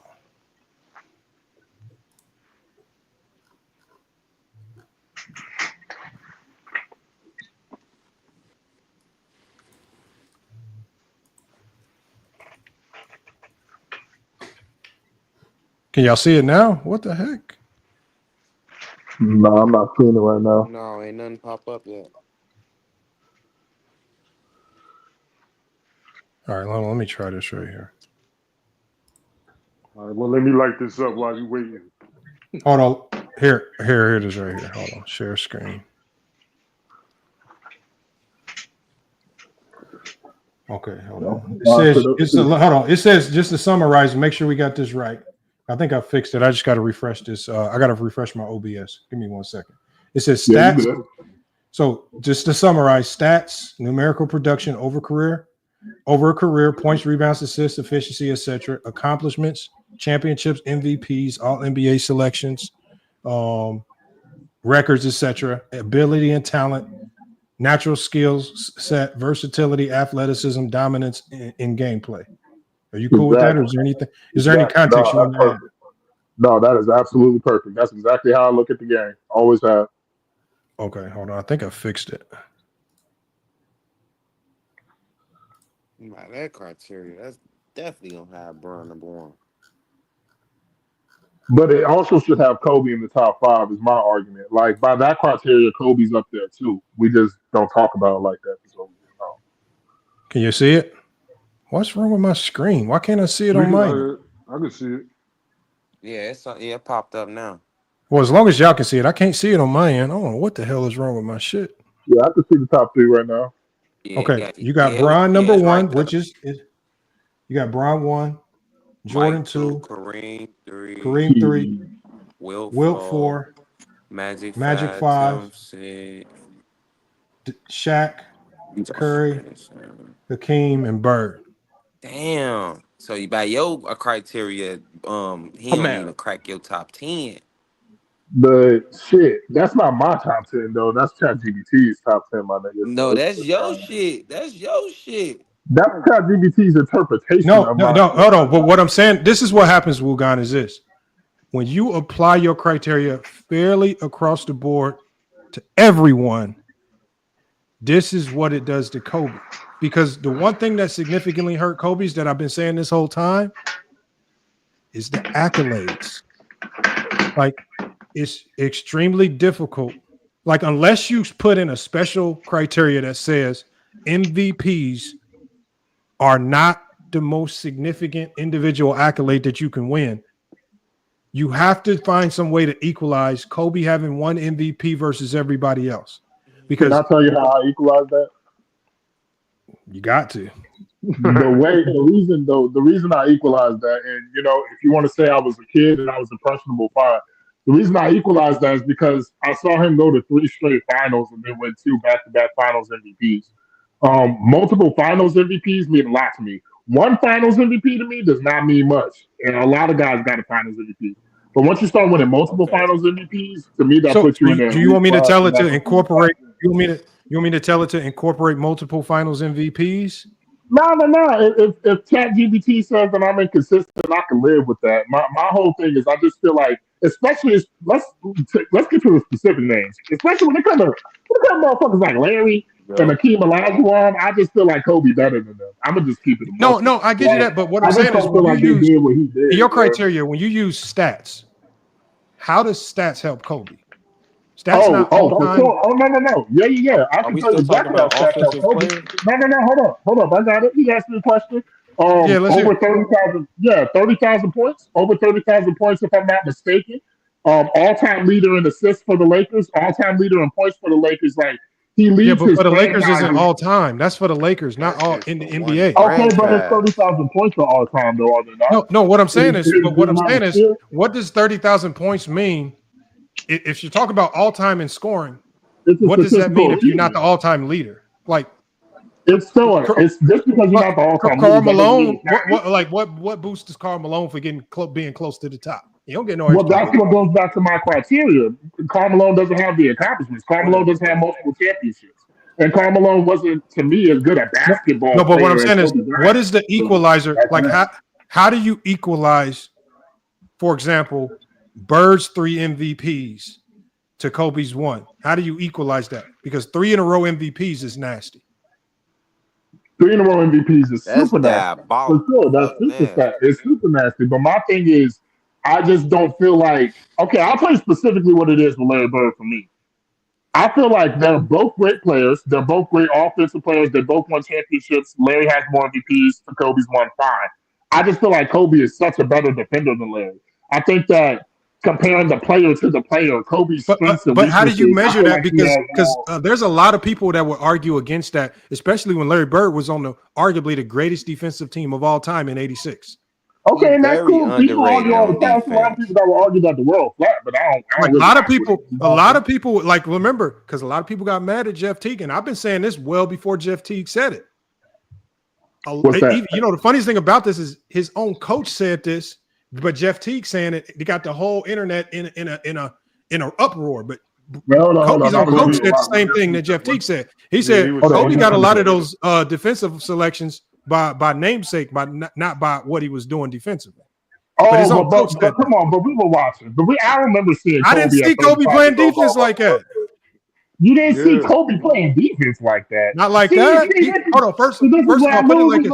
Put it like this, Mugan. Put it like this, Mugan. And I want to see if you can make this make sense. Okay. Kobe has so many defensive teams. He's now entered the ranks of being compared defensively to Tim Duncan and Scottie Pippen. Is he on that level? Is he on that level?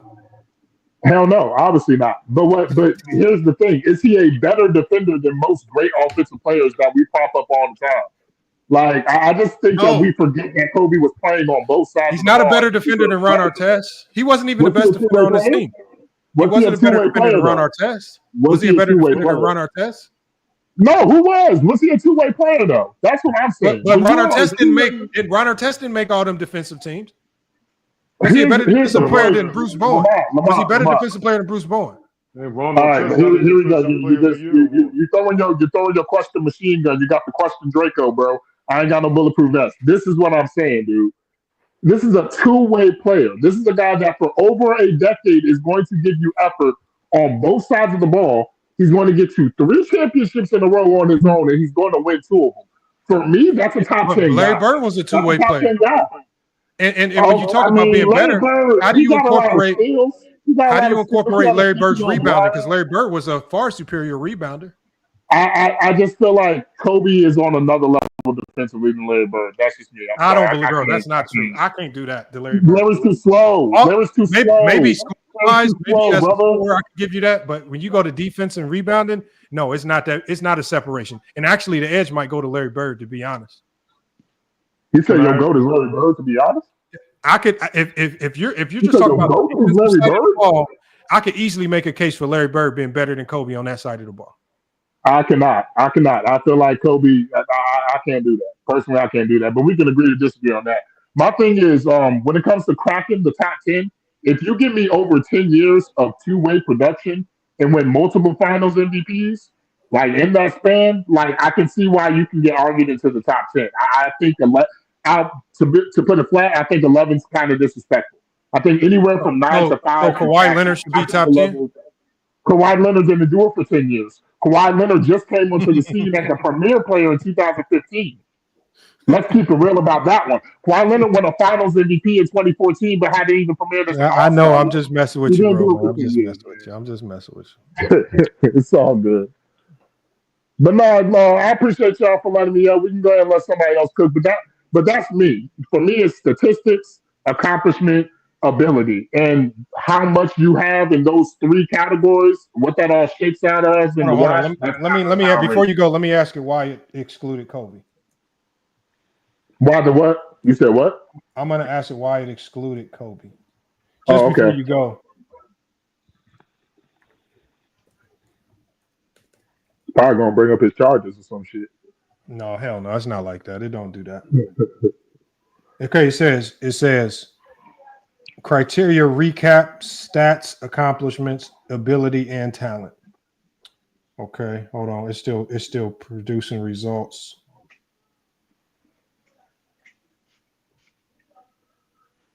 I'm just waiting to get to the part where why excluded Kobe. It says where Kobe falls short. So it says where Kobe falls short. Stats, career field goal percentage 44.7%, lower than most peers. 25 points per game is great, but it's not record breaking. No top 5 finishes all time in any major statistical category: points, rebounds, assists, etc. Accomplishments: it gives him a green check mark for 5 rings, which is elite, but it says only one MVP hurts in an MVP heavy criteria list. It says all NBA and all defense totals are strong, but not unique in this group. Because that's what I was saying about all NBA teams. I said everybody in this grouping has a lot. This is ability and talent, excellent, extremely skilled, but often seen as an offshoot of Jordan stylistically. Less efficient and consistent than others in the top 10, like Curry. Yeah, the Bron, AI and said Duncan. he offshoot of Jordan. The AI called him bad Jordan. That's crazy as hell. Hold on, what'd you say? It says right here. It says Kobe. It says Kobe comes very close, but one MVP doesn't match with the others who have 2, 3, or 6 MVPs. Not top 5 statistically in all-time categories. Efficiency and advanced metrics often rank him lower than his fan narrative. It says if your criteria weighed mentality, popularity, or cultural impact, he might make it. But strictly by Mugan's rules, players like Curry, Hakeem, and Bird have stronger combinations of raw stats, accolades, and game-altering ability. Sorry, Mugan. I'm sorry, man. I'm sorry that Kobe is no longer in your top 10, man. I'm sorry that we had to. That is not what's going on. Look, man, I got Bron. That's what happened, Mugan. That ain't what happened, man. It ain't even like that, bro. Listen, man. I can ask bro. I can ask it how you can morph your criteria to wiggle Kobe. Nah, bro. Don't ask that. Don't ask that robot. I'm cool, guys. I'm cool. I want no more smoke with this robot, man. Listen, man, it's been cool chopping it up with y'all, bro. But that's my little criteria right there. So that's what it is. I got Bron 1. I got Mike 2. You did much better than Vis, because Vis was all over the place. Vis was up here having Kobe looking crazy, man. Man, and that's what happens, right? When the Kobe conversation comes up, and that's part of the reason I wanted to come on, because it feels like for the people that will be protecting Kobe, so to speak, they never really bring up the right stuff. To me, what I respect about Kobe was his work ethic, his ability on both sides of the ball, and what he accomplished and did with that. But sometimes people go a little bit all over the place, and I didn't want to do all that. So, but no, salute to the panel, man. All right, man. Salute to Mugan, man. Came up here and cooked. We got that. We got Dre up here back to cook. Yep. So man, we got, man. What's good, Dre? I wanted to touch on these 2 points right here. So earlier the discussion was the Western Conference was tougher than the East. But if research and statistics prove me right, the East has more championships than the West. And not only that, the East has more champions that are different teams than the West. In the West, it's always the same teams. It's either the Lakers, the Spurs, or a random team that's been killing under those two teams, and they finally got their breakthrough. And Golden State as of recent. Yeah, Golden State as of recent. So it's like you can't say the West is better or has more competition if it's the same teams making it deep in the playoffs every single year. You look at the Eastern Conference, like all right, the year that LeBron went, right? Everybody's like, oh, he didn't play nobody. Well, if you look at the records of every single team in that conference, they all were relatively in the same realm of wins and losses. So it was really hard for anybody to even make the 8th seed, if we want to be honest. But if you look in the Western Conference, you see either two teams in the 55 to 58 or 60 win range, and then the rest of the league is in 40, some 30. So you can't say the West is stronger than the East if the East looks like they're all more on equal competition, equal playing field than the West is. So that I wanted to touch on that. Then if we want to talk about Kobe being a better offensive player than Bron, if you according to ChatGPT and Google, Kobe's not even in the top 5. And I can name the players that are above him because he is at number 10. But if we want to name the players above him, Jordan is 1, LeBron is 2, Curry is 3, Kareem is 4, and Magic is 5. And then the honorable mentions: Kevin Durant, Larry Bird, Wilt Chamberlain, and Nikola Jokic. And then if with criteria that FYF has said, it's not just scoring, it's all around. All those players I just named did all around. LeBron or Jordan, he may not have been the greatest offensive rebounder, but when it came to offense, he made sure that when he was needed, he was efficient and effective. He didn't just chuck up shots. Now, he does have series where he did chuck up shots. But when we're talking about when they did win, he was very efficient. He was effective. His offensive prowess is what made them get over that hump. So I just don't understand this rhetoric of when dudes say that Kobe is a better offensive player than this player when he's not even efficient. 47% is not good. And people forget that was I was how old was I? I was 9 years old in 2010 when Kobe won. And I remember the slander he was getting. They were, oh, he's inefficient. He's not the best player in the league. This, that, and the third. There was real Kobe hate when I was growing up. When the man passed away, now we're talking about, oh, Kobe might have an argument for being the GOAT. He's top 3, top 2. But back then, people didn't even have Kobe in their top 5. And then we forget Shaq was on that Lakers team. He is responsible for 3 of Kobe's rings and won the Finals MVP in all 3 of those rings. Excuse me, can I add to that real quick? Hold on, can I do something for the guy with the super chat? Because I got to prioritize it. I'm sorry. Yeah. We got the sports guru. Salute to the sports guru with a $10 super chat. He says, please put up Steph, Shaq, all NBA, all defensive scoring titles, finals MVPs and MVPs, and compare them side by side with Kobe's. He says, don't be selective. How can I be selective? It's not being selective. We've seen what we've seen. Hold on. Let me put it on the screen for him because I think I got it right here. Again, if you can't see my screen, hopefully I fixed it because I couldn't see my screen. All right, we can see that. I can see it now. Okay, so here it is right here. So this is why I like people to come up on the screen because I don't know what to do with this information. Here it is right here. Here you go, sports guru. All defensive teams, they all got a lot. Yeah, defensive teams, Kobe has a lot. MVPs, Curry has the most. Finals MVP, Shaq has the most. Championships, 4-4, Kobe with 5. And then these are just the stats right here. Points per game for their career, field goal percentage for career, 3-point percentage. And it kind of tells what they're all-time great at. Then we forgot Shaq was also a contributor on the, what was it, 06 finals that D-Wade won. But see, this is what happens Shaq right here was when a you very do big stuff contributor in that finals. Oh, now, no, I don't think the people scoring forget may that. not show it, but we're forgetting Shaq is Shaq. You're not finna just baby him in the paint. So the paint was on lockdown.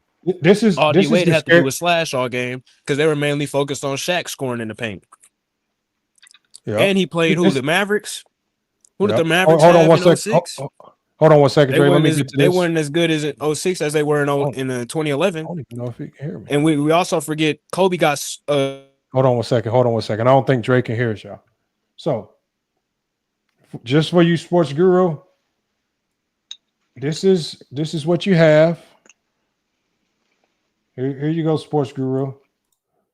So if you want to give Kobe the edge because of the 15 all NBA teams and the 12 all defensive teams, have at it. But you got to remember, if you're going to go with volume, then that means you got to give this same volume to Kareem and you got to give this same volume to LeBron. And if you start to give what we call the longevity stats out, you're going to start introducing and getting results that Kobe fans don't like, which most Kobe fans don't like having LeBron anywhere up there close to Kobe. I mean, if you're gonna go with a criteria of volume, just go with the criteria of volume. Just accept the results. He says, I be hating Kobe. No, I don't. It just tells the truth about Kobe. That's all. Hold on. We got another super chat from the sports guru. He says, based on those comparisons, what would make Shaq and Steph ahead of Kobe? Well, if I strictly use these comparisons, it would ultimately come down to, what do I value? Do I value longevity and volume? Right? Because the 14 all NBA teams and the defensive teams for Kobe come from 20 years of playing basketball. Most players don't play 20 years of basketball. Do I value peak? Steph Curry, unanimous MVP. Do I value championships? Kobe, 5. What am I valuing here? Do I value what you did as an individual? Your efficiency? Do I value your impact on the game? Steph's the all-time three-point leader, looked at as the greatest shooter in NBA history. Shaq's looked at as the most dominant player in NBA history. Do I value that? So this is where you, as your own, you being a fan of the game, you have to then determine what's most important to me. And this is how you formulate your criteria. I only say that once you formulate your criteria, apply it evenly across the board with everybody. You know, don't make your criteria just for these 3 players. And then when we start talking about Kareem or LeBron or somebody else, because you notice that, because he talked about being selective, you notice you didn't tell me to throw LeBron into this list. Right? Or Kareem. He said this argument specifically with a fight, and salute to the sports guru with a $5 super chat. He said this argument is specifically in comparison to Shaq, Steph, and Kobe. Please stick to that. Tell me who comes out on top. It just depends on what you value. I don't know. I don't use this to determine who comes out on top. I don't use all NBA teams. 14 all NBA teams to 10 all NBA teams don't tell me who's greater. Right? That just tells me one player is still playing. This player's career is ended. I don't know how much longer Steph Curry is going to play. I would assume that Steph Curry next year is going to be an all NBA player. He's going to be an all-star. He's going to notch another one. I don't know. But I don't use this. The only thing that I use volume for is MVPs. But if you just strictly go off this information, you could easily argue it's Shaq or Kobe is better. But that's not the reality. This is not everything. This don't tell a full story. Are we gonna, like I say, don't value longevity. If you're gonna value longevity, you better not be one of those people that tell me you got LeBron at 7 or 8 or 9. Because that's what typically happens, and that's when we start putting people foot to the fire about their criteria. Man. I got a question for you, Lamont. What's good? What you got for us? Hold on. We just had Hollywood Herm pull up. Let me hear from Hollywood Herm real quick, one boy. I know Herm got some crazy to say. I mean, what's the big fuss about, though? That's all I want to know. No, the topic of the show is about Bleacher Report just came out with their top 100 list all time. I think there was a couple surprise lists. We got Giannis. A couple people felt he was a little too low. Jokic cracked 17. Looks like he's on his way. Steph Curry cracks the top 10. He's at 10. And it was even controversial for some that LeBron was at 2, still behind Jordan. What are your thoughts? And then obviously Kobe outside of the top 10, which is per usual, sitting at 11. I find it ironic when it comes to the Kobe thing, how basically everybody punish him when it comes to Shaq. Why we don't do the same thing to Stephen Curry when it comes to Kevin Durant? But who punishes Kobe?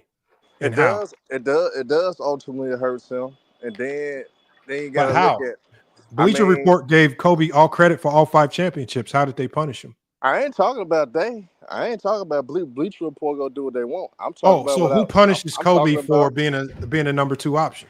I'm talking about what I've been hearing from y'all how you went on a goddamn rant for almost 3 hours acting the damn. But okay, so Herm, why do you believe I punish Kobe for being a number 2 option? If I do, I don't believe I do. I give him full credit for everything he did behind Shaq.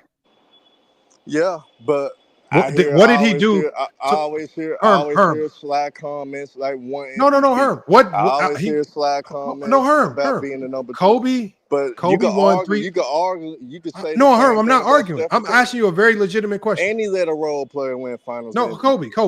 I mean, hold on, Herm.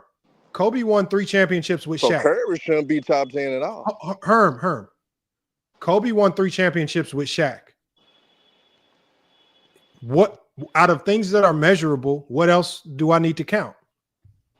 I mean, he the same way he went to 3 straight finals with Shaq. He went to 3 straight finals without the man. No, Herm. He got the same. I'm talking about Herm. I'm talking. Herm, you said Shaq. Herm. You're just telling me. Herm, you telling me Kobe's career.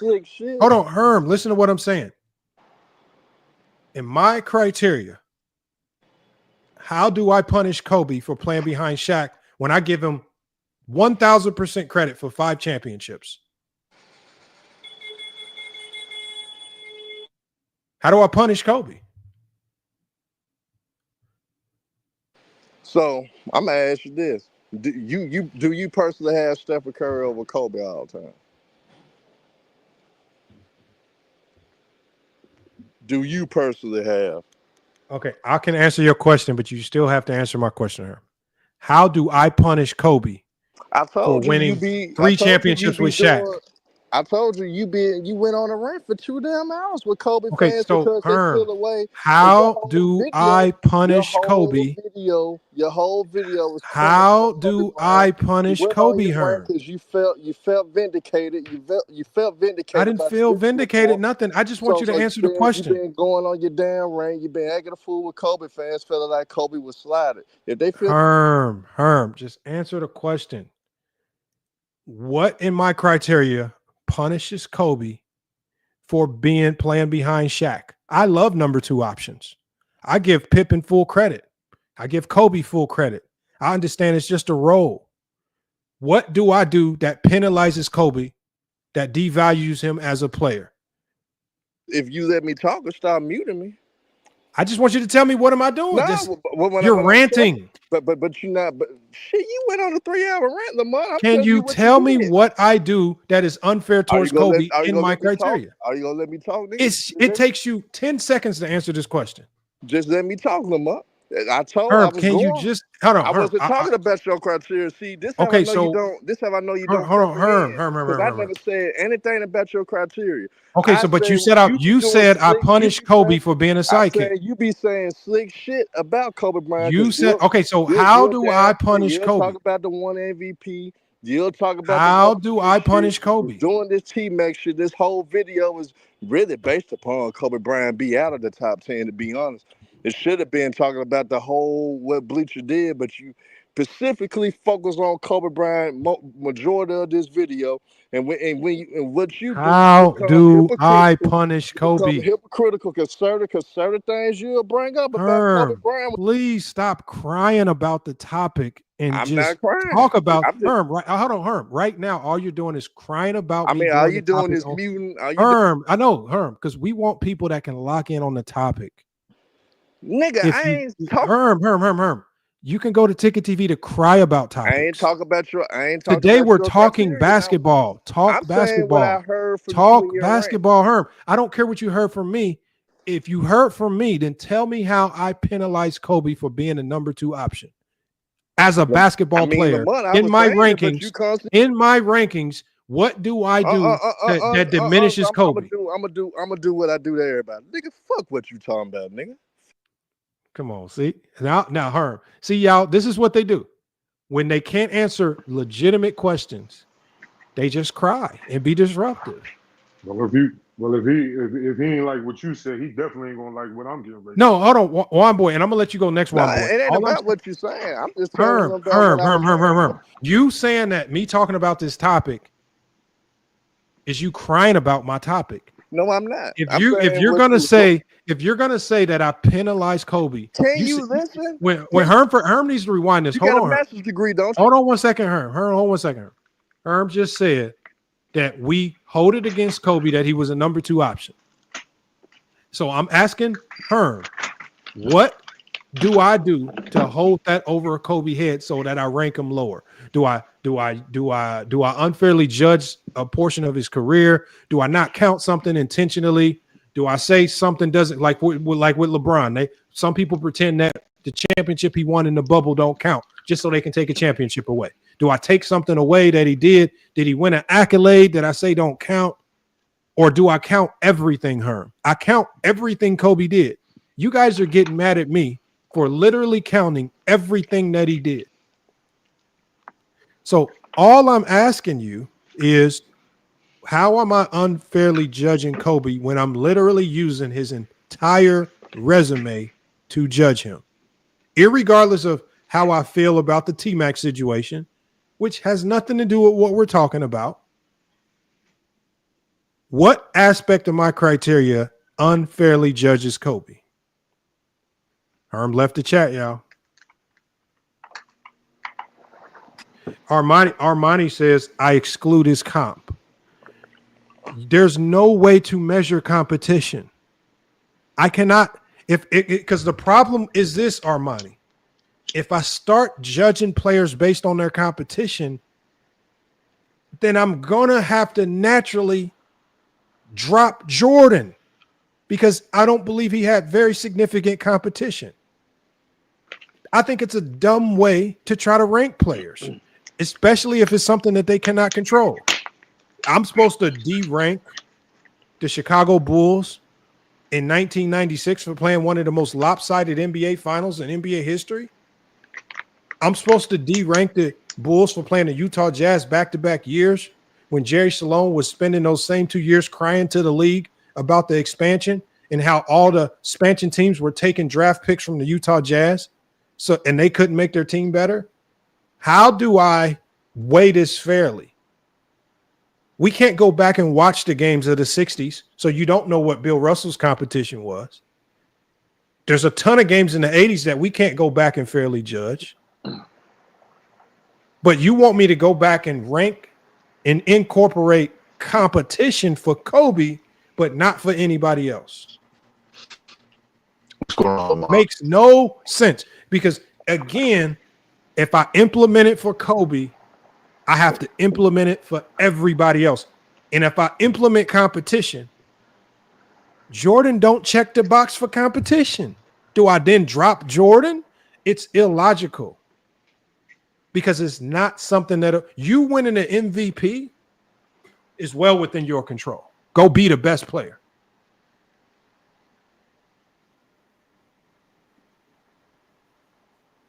That's all I'm saying, man. I mean, I don't know what y'all want me to do. I don't use stuff that I can't control. You can't control comp. And there's no way to judge comp across the board for everybody. I've never heard anybody do this competition thing with Jordan. Because if you do competition with Jordan, you're gonna start to see he played the shit water competition of the 90s. It's by number, you had 6 years in the 90s where 20% of the league lost 60 games. Trash competition. I mean, you're playing expansion teams in the first round. I'm supposed to hold that over Jordan head? No. Makes no sense. Absolutely makes no sense. Can't control the comp. I can't just use comp for Kobe and not use it for anybody else. We got Viz back up here. He's the one that brought up the competition thing. Lamont, but you hold on, Fab. I was waiting to talk. Now you came up here talking about. Oh, my bad, one boy. Go ahead, brother. Go ahead. It's on one. Now, just to be perfectly honest, nobody was talking about Kobe even GOAT status until Shaq came out and said something around a year ago. To add to that, they attach Kobe to Jordan so much that they've given him the two-way player thing because of the all NBA defensive selection. So, I study, credible sources, of course. I'm watching a video that tells me that Phil Jackson was saying something about Kobe's defense, like the tenacity of it, how to make it look good. But he was also talking about how he ball watches a lot. And once he said that, I went right to the 2006 playoffs with the Suns. And then I also go back to be like, yo, hold up. Most of these teams in the West that everybody be talking about had big men. So how are we? So now what I'm going to do is do some more film research and study and see who Kobe's toughest assignment was. Because it wasn't like he was guarding Steve Nash all game. He wasn't guarding the best perimeter players on these teams that they be talking about he playing. Utah, he wasn't guarding Deron Williams. He wasn't guarding Steve Nash. He wasn't guarding Chris Paul when they played him in 2011. So outside of Ray Allen and maybe Iverson out here and there in the 2001 finals, we really got to start reevaluating Kobe's defense. Because I don't remember him stopping none of them. I don't remember him starting out a game on no elite scorer. So where's all of this talk that Kobe was guarding the best player at if I don't see that shit on the film? I don't see it. Anybody, any of these Kobe fans got an answer? I'm a Laker fan. Look at my profile. 2 best players I ever seen was Kobe and LeBron. So it's going to be hard for anybody to make up something that doesn't correlate with the film. I'll turn it on right now. Give me a series. He wasn't guarding Chauncey Billups either. Chauncey Billups was busting cooking Gary Payton. They ain't throw Kobe on him. And you right, Juan boy. Let me ask Vis a question. So Vis, just really quick, my criteria to summarize it is dominance over your era, significant winning, impact on the game. You got to be the go to something. Greatest shooter, all-time leading scorer. You got to be the go to something. And more than 2 MVPs. Based on that criteria, are you saying if I implement competition, it's going to put Kobe in? Did you hear what I said, Vis? Because you got 2 accounts up here. It looks like I don't know what's going on with that. Okay, no, you're fine. You're fine. Yeah, repeat that last second one we said. So I was saying was my criteria is dominance over your era, significant winning. When I say significant winning, it means regular season winning, playoff winning, get into the finals and winning in the finals, all of it. I don't just use one form of winning. I use all of it. Impact on the game. Did you change the game? Are you the go to something? Are you the greatest shooter of all time? Are you the all-time leader in any specific statistical category? Being the all-time best at something or being the go to something in the game of basketball, right? Did you leave the game? Did you leave your imprint on the game that way? And then MVPs. And typically what gives you a check mark is 2 MVPs. That typically is the separator. So right now, and I'll share with you what my top 10 is, and I'm going to put it on the screen. Are you saying that if we implement your definition of competition, that it's going to find a way to put Kobe in? I mean, you kind of added some new things compared to what you said earlier. That's not new things. This is my criteria from 2 years ago. Same criteria. If that's the case, what's LeBron the greatest at? Let's see what I have written down here. I got LeBron for LeBron James. This is what I have because I have. And for me, I got LeBron right here. For LeBron is the GOAT of longevity.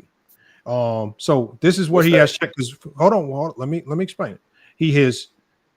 Is he dominant across his era? I have LeBron James has been dominant across almost 3 decades. Winning, does he have significant winning? 10 finals, 4 titles. That's significant winning. Obviously, a ton of regular season success. Did he change the game? Did he impact the game? He definitely revolutionized positional play. Obviously, with free agency, player mobility, he changed the game. What is he the GOAT of? I put that he's the GOAT of longevity and durability. He's the most durable player that we've ever seen. And then I also put here is the most versatile player in NBA history. And then MVPs. He has 4 MVPs. He checks all my boxes. So that's for LeBron. And I can share my screen so you can see it. And I'll put it up here. But my top 10 is Jordan. I put him as a temporary placeholder until until Bron retires. I have LeBron at number 2, Kareem at 3, Bill Russell 4, Magic 5, Duncan 6, Shaq 7, Bird 8, Wilt 9, and I have Steph Curry at 10. Now, if competition changes things, one, how do you define competition? And what I'm going to do is I'm going to add your definition of competition in to see how it changes my top 10. And I'll share my screens so we can add in your definition of what competition is. Well, I have more criteria. That's just another one. No, I'm just saying how I want to see how it affects my criteria. Okay, so we'll just go with that 5 that we have. So we already 2-2 from earlier. So I said, hold on. So I'm first. Let's apply it to my criteria, and then I'm going to apply it to your criteria because I don't know what this definition of competition is. So now I'm telling it. Let me zoom in so we can see it. Hold on. You add this in a chat GPT, brother. Yeah, because you know why? Because it's not as biased as people. You're biased based on what you. But you're not including the eye test. Okay, so just hold on. This is my criteria. Just tell me what your definition of competition is. In your conference, how strong are the teams that you go against in your conference? Okay, incorporate. Oh, let's just have LeBron be better is crazy. Competition. If you think LeBron is better, you think LeBron is better. I also go off the eye test. Hold on 1 second, my guy. I just want you to explain to us what competition is. So to you, what is competition? You said of your conference, the players in your conference, the strength of the teams in your conference. Of the players, roles, now how do you determine the strength of those teams? All NBA players, stars, the superstars, the role players, NBA players, defenders, 3-and-Ds, stars, the construction of your team. Hold on. The construction of your team or their team? The construction. Well, my team's the Sixers, but the construction of the team. So the best way to determine competition is the strength of the players in your conference, all NBA players, stars, 3-and-D players. What else? Players' roles and your bench depth. What does that mean? Well, just put bench depth. They don't exclude roles because that's all included with bench depth for each team. Okay. What else? You can conclude it with that. Okay, so now as best as possible, please, I'm telling it, as best as possible, please incorporate competition, the strength of your team, in your conference, the teams in your conference, all NBA players, stars, 3-and-D players, bench depth for each team, and add this element to my criteria. I don't know what this is, and I don't know how you have evaluated every team every season. Johnson, he said, "Look how bad I'm reaching. This ain't my criteria. This is." I'm not reaching though. That's what he's saying. He's saying you're reaching. I simply think somebody had better competition. Okay, hold on. Okay, so y'all doing all this chat GPT stuff. Hold on. But Viz, I did my top 10 years before chat GPT was around. I just used chat GPT because you said, hold on, Viz. You just said that we need to incorporate bench depth to consider competition. How in your brain are you considering bench depth for 20 years of Kobe's career versus all the teams that he's played? You don't remember that much. ChatGPT can recall that information in 2 seconds and recall it fairly accurately. Hold on, let me get low. You trying to tell me? No, I'm just saying that it can recall information faster than us. But Lamont, I'm asking you personally. Y'all get mad at me because it's a computer. Let me drop the link below. Personally, you watch the game. ChatGPT didn't watch the game. I know. Hold on, Viz. I know that even though I watched a shit ton of basketball, I can't remember or recall every minute of every game, every portion of every regular season, the bench depth of every single team in a conference for 20 years. You don't. So, for example, tell me the bench. I could definitely recall some of these 2000 teams. You can only recall. That's the problem. You can only recall some. That's your bias because you're not recalling them all.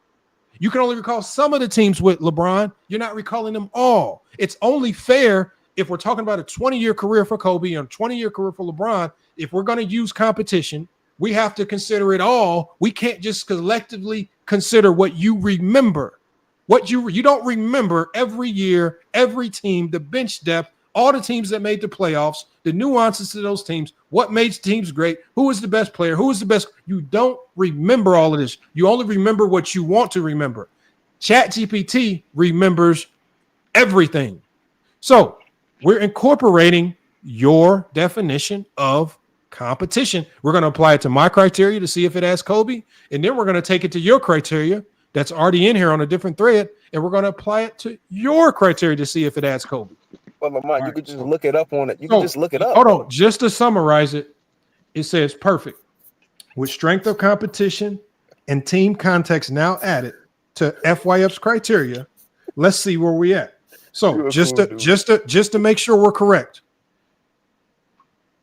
Competition is how loaded or weak the league or conference was during their prime.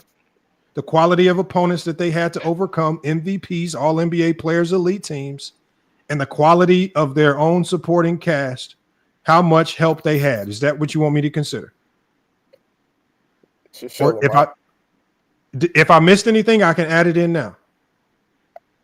This is the way you want to go about it. This is just all you, brother. I want to know what competition is to you. Lamont, you could just go and look at the teams. Lamont, you don't even have to do this. Just look at the teams. Why do it this way? You're only doing it this way because it's going to favor what you want. So let me ask you. You wouldn't even let me use the Utah Jazz. As soon as you seen that, you said it don't matter no more. I didn't say you couldn't use the. What I'm saying is, all I said was this: if we're going to use competition, we have to use it all. You can't selectively pick years that you want to use. So do you agree with that? If we're going to use competition, we have to use it all, correct?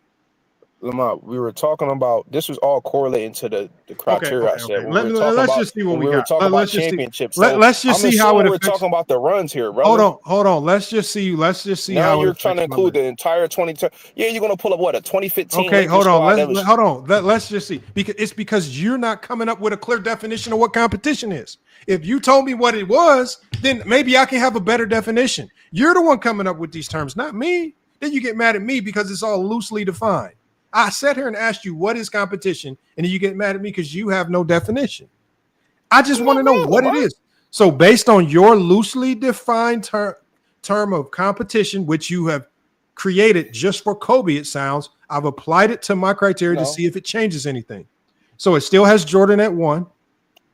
It still has LeBron at 2, even when we incorporate competition. It says LeBron's competition, East opponents, the big 3 Celtics, KG, Pierce, Ray, Rondo, the 60-win Bulls, D. Rose, Butler, the Pacers with PG and Hibbert, the Raptors with Lowry and Rosen. In the West Finals, or he says it says Spurs with 4 Hall of Famers in the finals, Warriors teams. And they, obviously, I think you were just talking about conference, so we're not going to incorporate that. But you didn't tell me to delineate that. Hold on. Let me just go through my revised top 10 now that I've incorporated competition by your definition. It still has Kareem at 3. Still has Bill Russell at 4. It still has Magic at 5. It still has Tim Duncan at 6. It still has Shaq at 7. It still has Bird at 8. It still has Wilt at 9. It still has Curry at 10. Right. So now we're going to take it over to your. Now we're going to take it over to your criteria. Now we're going to see when we apply your definition of criteria to your own criteria. What do we come up with? Let me see. Let me find your thread again. Let's see if we can find a way to wiggle Kobe into your own top 10. We didn't even do your criteria. That was Wugan. I'm just trying to you going about it. We didn't do yours. Hold on. We got to start a new thread for you. Hold on. So I can't ask a question, brother. No. Why we just can't keep it simple though? Why all this No, intricacies, because I'm not questioning. I don't care where you rank players. I'm just trying to figure out why you rank them where you do. I'm still trying to figure out, based on your criteria, how you have Kobe over LeBron. You said that competition is the separator, but you don't have a definition for competition. I gave you the competition. You put it in ChatGPT, and you're letting ChatGPT decide. No, that was my criteria.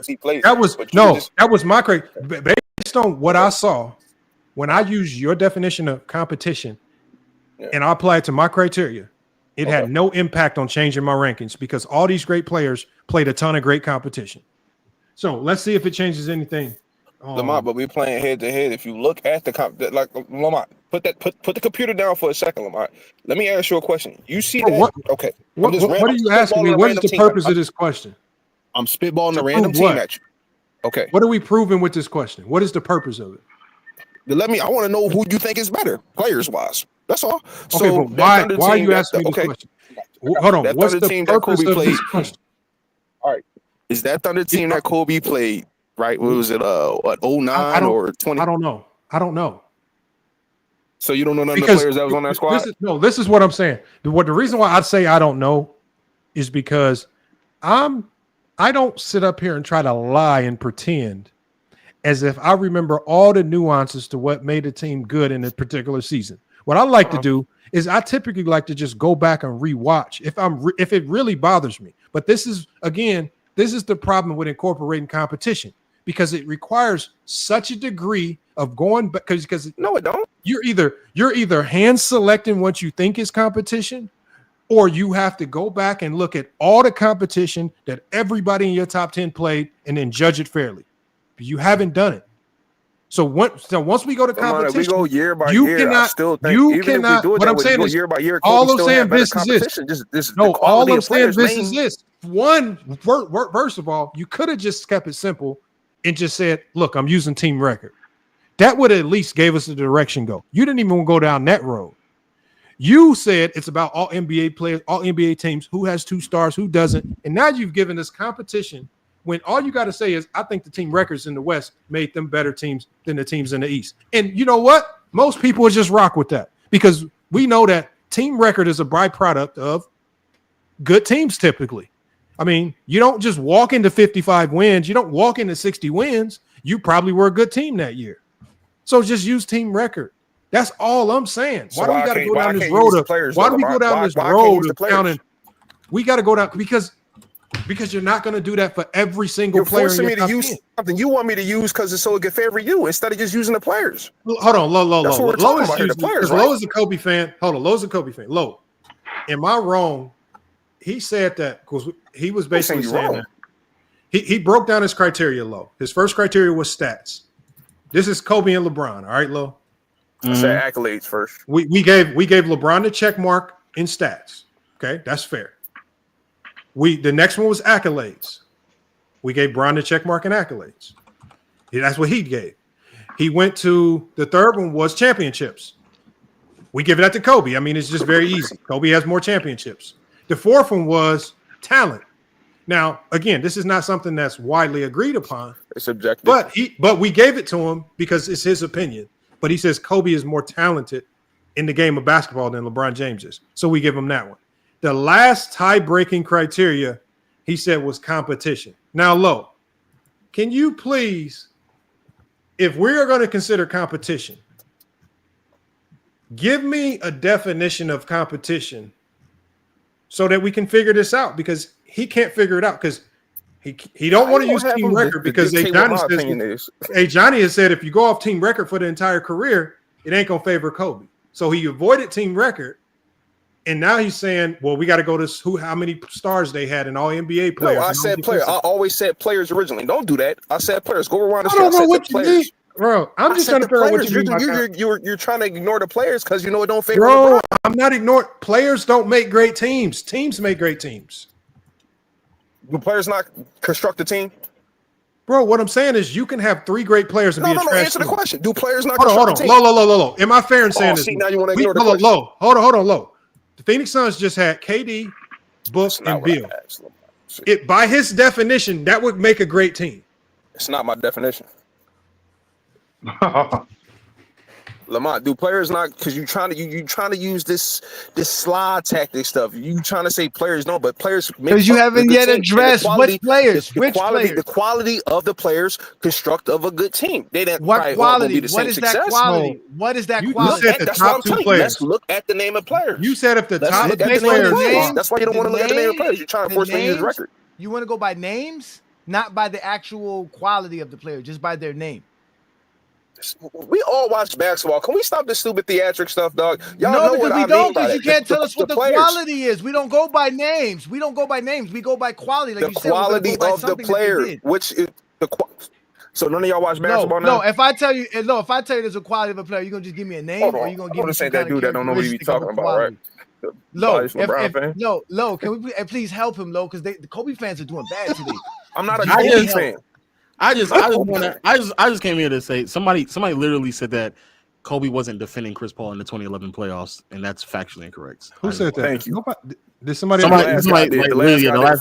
last guy literally said that, and I was like, yeah, no, he did guard. He probably, but the thing is, Lo, is the whole game, not the go. I don't remember. I don't want to argue. I'll put the film on when the stream is over, and I'll post it on social media. That's what I do. Because y'all niggas be out here lying. I don't believe Kobe was guarding them the whole games, but I believe in crucial points of the game, Kobe was tasked to guard the best players. Not throughout. Now, there have been times when people lie about Kobe's defense, like against the Blazers. Against the Blazers, Pippen was barbecuing Pippen. Yeah. I mean, Pippen was barbecuing Kobe. So, I mean, sometimes that's Kobe that's all great. I mean, it's not but like all I'm saying is late game they did deploy Kobe to guard some of the best players. I give you that. At one point they never asked him to go guard the good players the entire game. And the reason why I remember I seen T Mac guard Dirk for a whole series. Congrats. Holding below 35%. That's amazing. That's amazing. Shout out to Go ahead, Lo. But I remember the only reason why I know that he did guard Chris Paul because I remember in game 2 they decided to switch the identity of their defense and try Kobe out on Chris Paul in game 2, and from the beginning into the end, damn near he was guarding Chris Paul in game 2. And they 2011, you said? Yeah, 2011, and they consistently went. You can literally type in Kobe Bryant 2011 game 2 Hornets, and then it'll literally pop up, or Kobe Bryant defense on Chris Paul. You can literally pop it up, and then they went back. They kind of consistently went back and forth. Can I read this to you, Lo? Can I read it to you, Lo? What's that? Oh, damn, Lo. What's that? It says right here, man. It says, I'm gonna read it all to you. Maybe I'm wrong. It says no. Kobe did not primarily guard Chris Paul in the 2011 playoffs. It says this is a series result. The Lakers won 4-2. Is that correct? Am I talking about the right? Yeah. Okay. It says Chris Paul was the best player in that series, averaging 22, 11, 11.5 assists, 6.7 rebounds, 1.8 steals on 55% from the field, 47% from the three, and 93% from the free throw line. It says Chris Paul torched the Lakers in game 1 and game 4, especially. Game 1, 33 points, 14 assists, 7 rebounds, and in game 4, 27 points, 15 assists, 13 rebounds, 2 steals, 7 of 14 shooting. Who guarded Chris Paul primarily? It says it was Derek Fisher, the Lakers starting point guard, slow, foot speed, he struggled. It says Steve Blake. I don't even remember Steve Blake on that team. Yeah, he was on their team. It says he was the backup point guard, got switched on the CP3. It says Ron Artest occasionally switched, and it says Shannon Brown some possessions for speed matchups. It says occasionally Kobe Bryant did guard Chris Paul in key late game defensive possessions, especially in the fourth quarter or during switches, but this was not primary or sustained across the series. It says Kobe at this stage in his career was 32 years old, miles on his legs. Phil Jackson did not want to burn him out chasing CP3 off every screen. Kobe had a bad ankle sprain in this series. Even left game 4 in a walking boot, but returned with a huge dunk in game 5. It says the Lakers defensive scheme focused on length and funneling Paul into Gasol, Odom, and Bynum, not one-on-one from Kobe Bryant. It says Kobe was still the primary offensive engine. Conserving energy was the crucial was the crucial mainstay for Phil Jackson for a potential three-peat run. And it says Phil Jackson and reporters mentioned in press conferences that they tried to trap Paul or get the ball out of his hands rather than assigning Kobe to guard him the whole game. CP3 shredded them with his pace and mid-range precision. So it says Kobe Bryant did not guard Chris Paul. He guarded him situationally, mostly late game, but Derek Fisher, Steve Blake were the main defenders. That's what it says. Now, I could be wrong. Might have to watch No, he's accurate.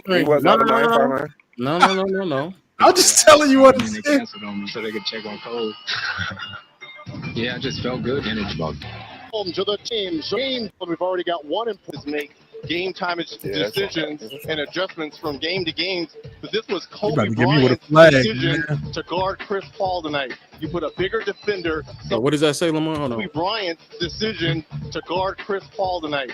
The games, but this was Kobe Bryant's decision to guard. I think y'all both right in this. You put a bigger defender, someone who can fight. In this 7-3 picked up by Chris Paul with a remarkable 33 points. Is that Kobe Bryant picking up Chris Paul? Yeah. Okay. But I'm just saying who's the primary defender for the whole series. No, I'll repeat what I said again. I said that after game one, like you just said, when Chris Paul torched the Lakers, then Kobe was tasked to pick up Chris Paul in game two. Then they went back and forth with it after that game. Then, like you just said, game four, he couldn't have went back to it because in game four. That's what I said. In game four, he got hurt, and they had to pull him off. He was no longer the same person after that. But this idea, what the original premise of what was being said, this idea that Kobe wasn't the player that was given those assignments, especially at that stage of his career. No, that's factually incorrect. At times, that is exactly what they did. Because but it was always situational, wasn't it, for Kobe? It depend on the matchup. But like I think a lot of times, especially as he got older, it just made more sense for him to be more of a roamer and helper rather than an on-ball defender. Which, as a sidebar, for most wings, that's the best way to utilize them defensively. What did Kobe hold Chris Paul to in game two? I think he had 20 in game two. Well, I'm watching. Game one. Mark because it still says that Chris Paul was Mike Breen are commentating. I'm watching game one right now. Game one. Yeah, game one. Hold on. Game two, it says Chris Paul 20 points, 9 assists, 4 rebounds. He had 20. Yeah. 5 of 11 from the field, 10 of 10 from the free throw line. And then in game three. They still kind of cooked low key though. I'm not saying he had a bad. The argument was that they were not employing Kobe anymore to do those things, and that is factually incorrect. That they needed to do so, they could have done so. But the idea that like Kobe was like always going to be the primary, the best player, defending the best player throughout his entire career, that is literally no one. Unless you were just a role player that's your primary goal defensively, that's the value that you provide. That is almost no one. Tony Allen, Pippen, like that's their role and responsibility. Like Michael Jordan wasn't also defending the best player in the opposing team primary throughout his career. That was Scottie Pippen's job. Lamont, why didn't they employ Ron Artest to stick CP3 since you said he was a better defender than Kobe overall? But I remember Shannon Brown. I do remember. Yeah, hold on. But what I'm saying is this right here about defense and even offense. You say Ron Artest better though. It's not about a lot of like. Look at this series right here, right? Kobe probably was the best option to guard Chris Paul all 4 games, but for Phil Jackson, that is not advantageous. To put your best player, who is at this stage in his career over 30, on Chris Paul. When you need him mostly on offense, and when you have other defensive weapons like a Ron Artest, like a Shannon Brown, you have utility guys that can take on that role as a group. So Ron Artest, for Chris Paul, that'll make. I'm saying as a group, I'm going to rely on my main focus is Kobe. We need you to be the best version of yourself offensively before you be the best version of yourself defensively. If we're going to win games. Because you have enough defensive help on that team to contain good players. You don't have to use Kobe to do everything. Go ahead. I know. I just gotta go. I do have to go. I was going to be here earlier, but the only thing I have to say, obviously Kobe's top 10. The arguments are crazy. That's not what Bleacher Report said. I don't care. I don't care. They need to put they need to put the names to these lists because we need a question. Hey, it might have been Chill. What You know, is there? working with Bleacher Report. You know, Okay. Chill. Okay. then there were, but then if you read it, it'll say the highest that someone ranked him, and then the lowest that someone ranked him. Someone ranked him 18th. That's crazy. Like I can't at that point. I can't take some of the people's criteria serious. Yeah, but before he died, ESPN had him at 16. But again, I'm asking how do you get? I'm asking how do you get to nearly 20 names before Kobe? The point I want to make though is that I don't understand how Tim is lower than Magic, and I also don't understand Bird unless you're just unless you're just solely going off of MVPs. But if someone has severely more all defensive teams than the other players, I don't know how Tim Duncan is that. To me, that does not make any sense. Now, that's where we separate, Lo, because I don't feel like a volume of all NBAs or all defensive teams makes you better. I think having those is a requirement, but I don't sit there and count them your volume versus this volume. But that's because like with Scottie Pippen, Scottie Pippen is never Kobe is not close to the defender that Scottie Pippen was.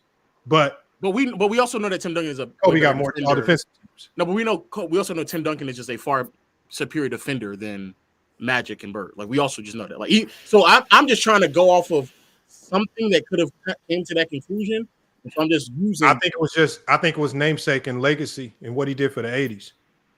And that's fine, but Hondo is also different. But I gotta go.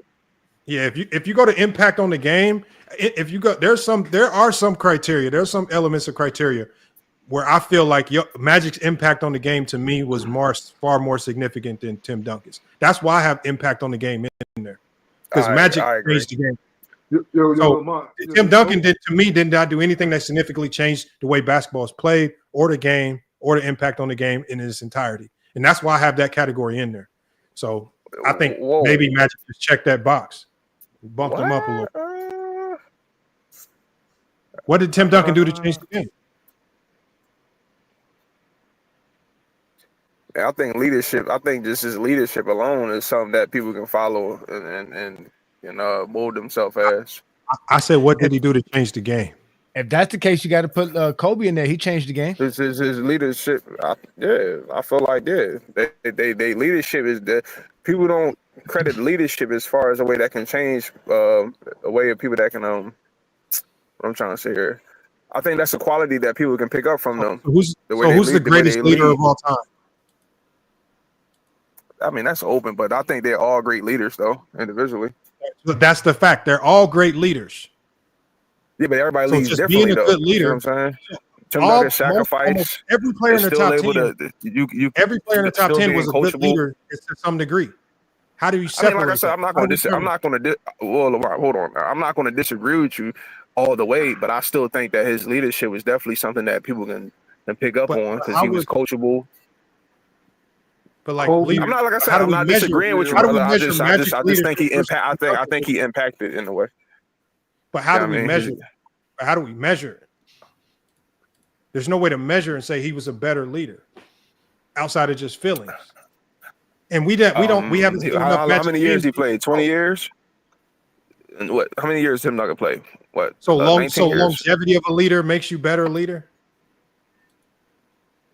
A lot of different variables play a part. A lot of different years. Y'all still making the playoffs. Y'all being consistent. You the best. Well, wasn't the best player of the team, but your leadership still carried over to multiple different variations of the team. The consistency of that, no player was able to match that. Okay, well, talk about Kobe's leadership those last years. Did it wane? I think Tim Duncan's a greater leader than Kobe.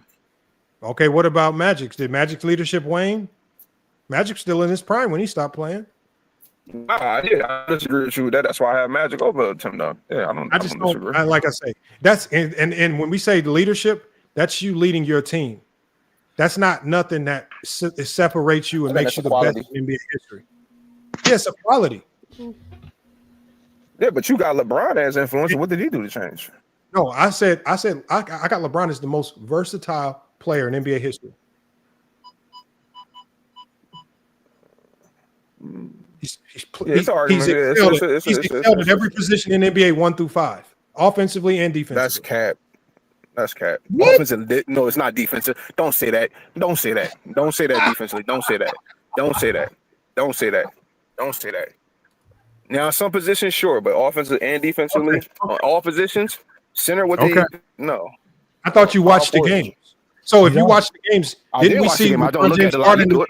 Who is the best defender? Hold on. Let me ask you a question.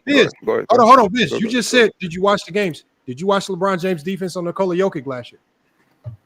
What, in the Olympics? No, in the regular season. It was okay. It was the same thing that Alex Caruso did. It's no different.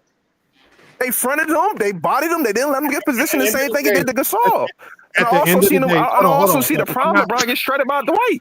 I'm not. What I'm saying is, we've seen LeBron James excel like the white every position. Yeah, but you saying Joker though. LeBron wasn't even sticking Dwight in his prime. Physical player, but he wasn't. But he wasn't. Yes, he was. That 09 series, yes, he was. No, he was not. You mentioned Dwight when he got drafted a year. He was not the primary defender on Joker, sir. He wasn't the primary defender on Joker. I don't want to talk about like specific games and stuff like that because I just think he overrated at the position. Nobody really remembers. All I'm saying is, I remember. Who is a more versatile player in NBA history than LeBron James? Versatile?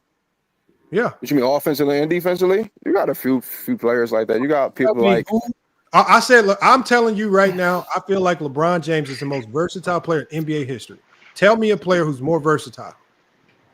You got a few players. You got people like Pippen. You got T-Mac. You got Kobe. So Pippen is more versatile than LeBron James. You got Grant Hill. Explain to me how Pippen and Grant Hill are more versatile than LeBron James. You know this is recorded, right? And let's start on the offensive end. How is Pippen more versatile than LeBron James on the offensive side of the basketball? Looking forward to hearing this. I'll give you other players. I didn't say he is, but I'm saying there are other players that are versatile. Just as I could argue Grant Hill for sure. Okay. How is Grant Hill more versatile than LeBron James? How is Grant Hill more versatile than LeBron James? Better offensive player, better defensive player. Same playmaker, better rebounder. K2, when they must be selling K2. Yes. You got to stop. Hold on. What makes him a better offensive player than LeBron James? Hold on. 3-level scorer. He's a better 3-level scorer. How? What makes him better? So the things you said. What makes him better? The things you said earlier. What makes him better?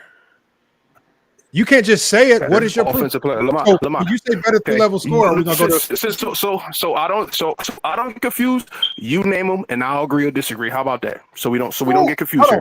You name them and I'll agree or disagree. I don't have name because I you want to try to flip everything. I don't have any talk basketball because I said LeBron is the most versatile player in NBA history. There's no names above him. You're the one making it. Okay. We can agree or disagree, brother. Okay, so what makes Grant Hill no more problem with that? Because everybody, he better than everybody. I said versatile is different from being better. Yes, I think Grant Hill. They don't like LeBron doing anything good, bro. Oh my God. Oh, you guys are hilarious. LeBron can't do anything good. Jesus Christ. These niggas be hurt. LeBron's so great, they hurt. Listen, I think he's great, but I don't think he's like y'all. Y'all leave it up to y'all. He's better than everybody and everything. We don't think we know. You don't. You the one who think. So what is he better than? He's the best shooter. Better shooter than who? Is he the best shooter? I didn't say better than shooter. Is he the best shooter? No, he's not. He's not the best. He's not the greatest shooter of all time. Is he the best Nobody's saying he's the best. No. I'm asking homeboy. Let him ask me. Let him ask me because I can answer all his questions in one word. Exaggerating it. I don't need 10 seconds. I don't care. I don't need 10 seconds to answer any of his silly questions. Watch how simple this is. Go. Continue. He's not the best shooter. Next.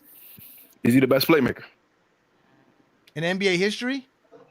Yes. Better than Magic at playmaker. Okay. Yes. I'm on K2 though. Okay. All right, cool. Better. I'm Magic. Wait. Do this now. K2. Ask me how. No, I'm not done. He's the best rebounder. He's the best rebounder. No. Is he the best defender? No. Is he the best shot blocker? No. Best steals guy? No. Best free throw shooter? No. Best mid-range shooter? No. So tell me something he the best at then. Most versatile player in NBA history. Versatile player in NBA history. So he's not the best. I'm gonna pull one of Lamont stunts. So he's not the best at nothing, but he's the most versatile at everything. Hold on. He's the greatest scorer of all time. Hold on. He's the greatest scorer of all time. He's the greatest scorer of all time. If you want to go there.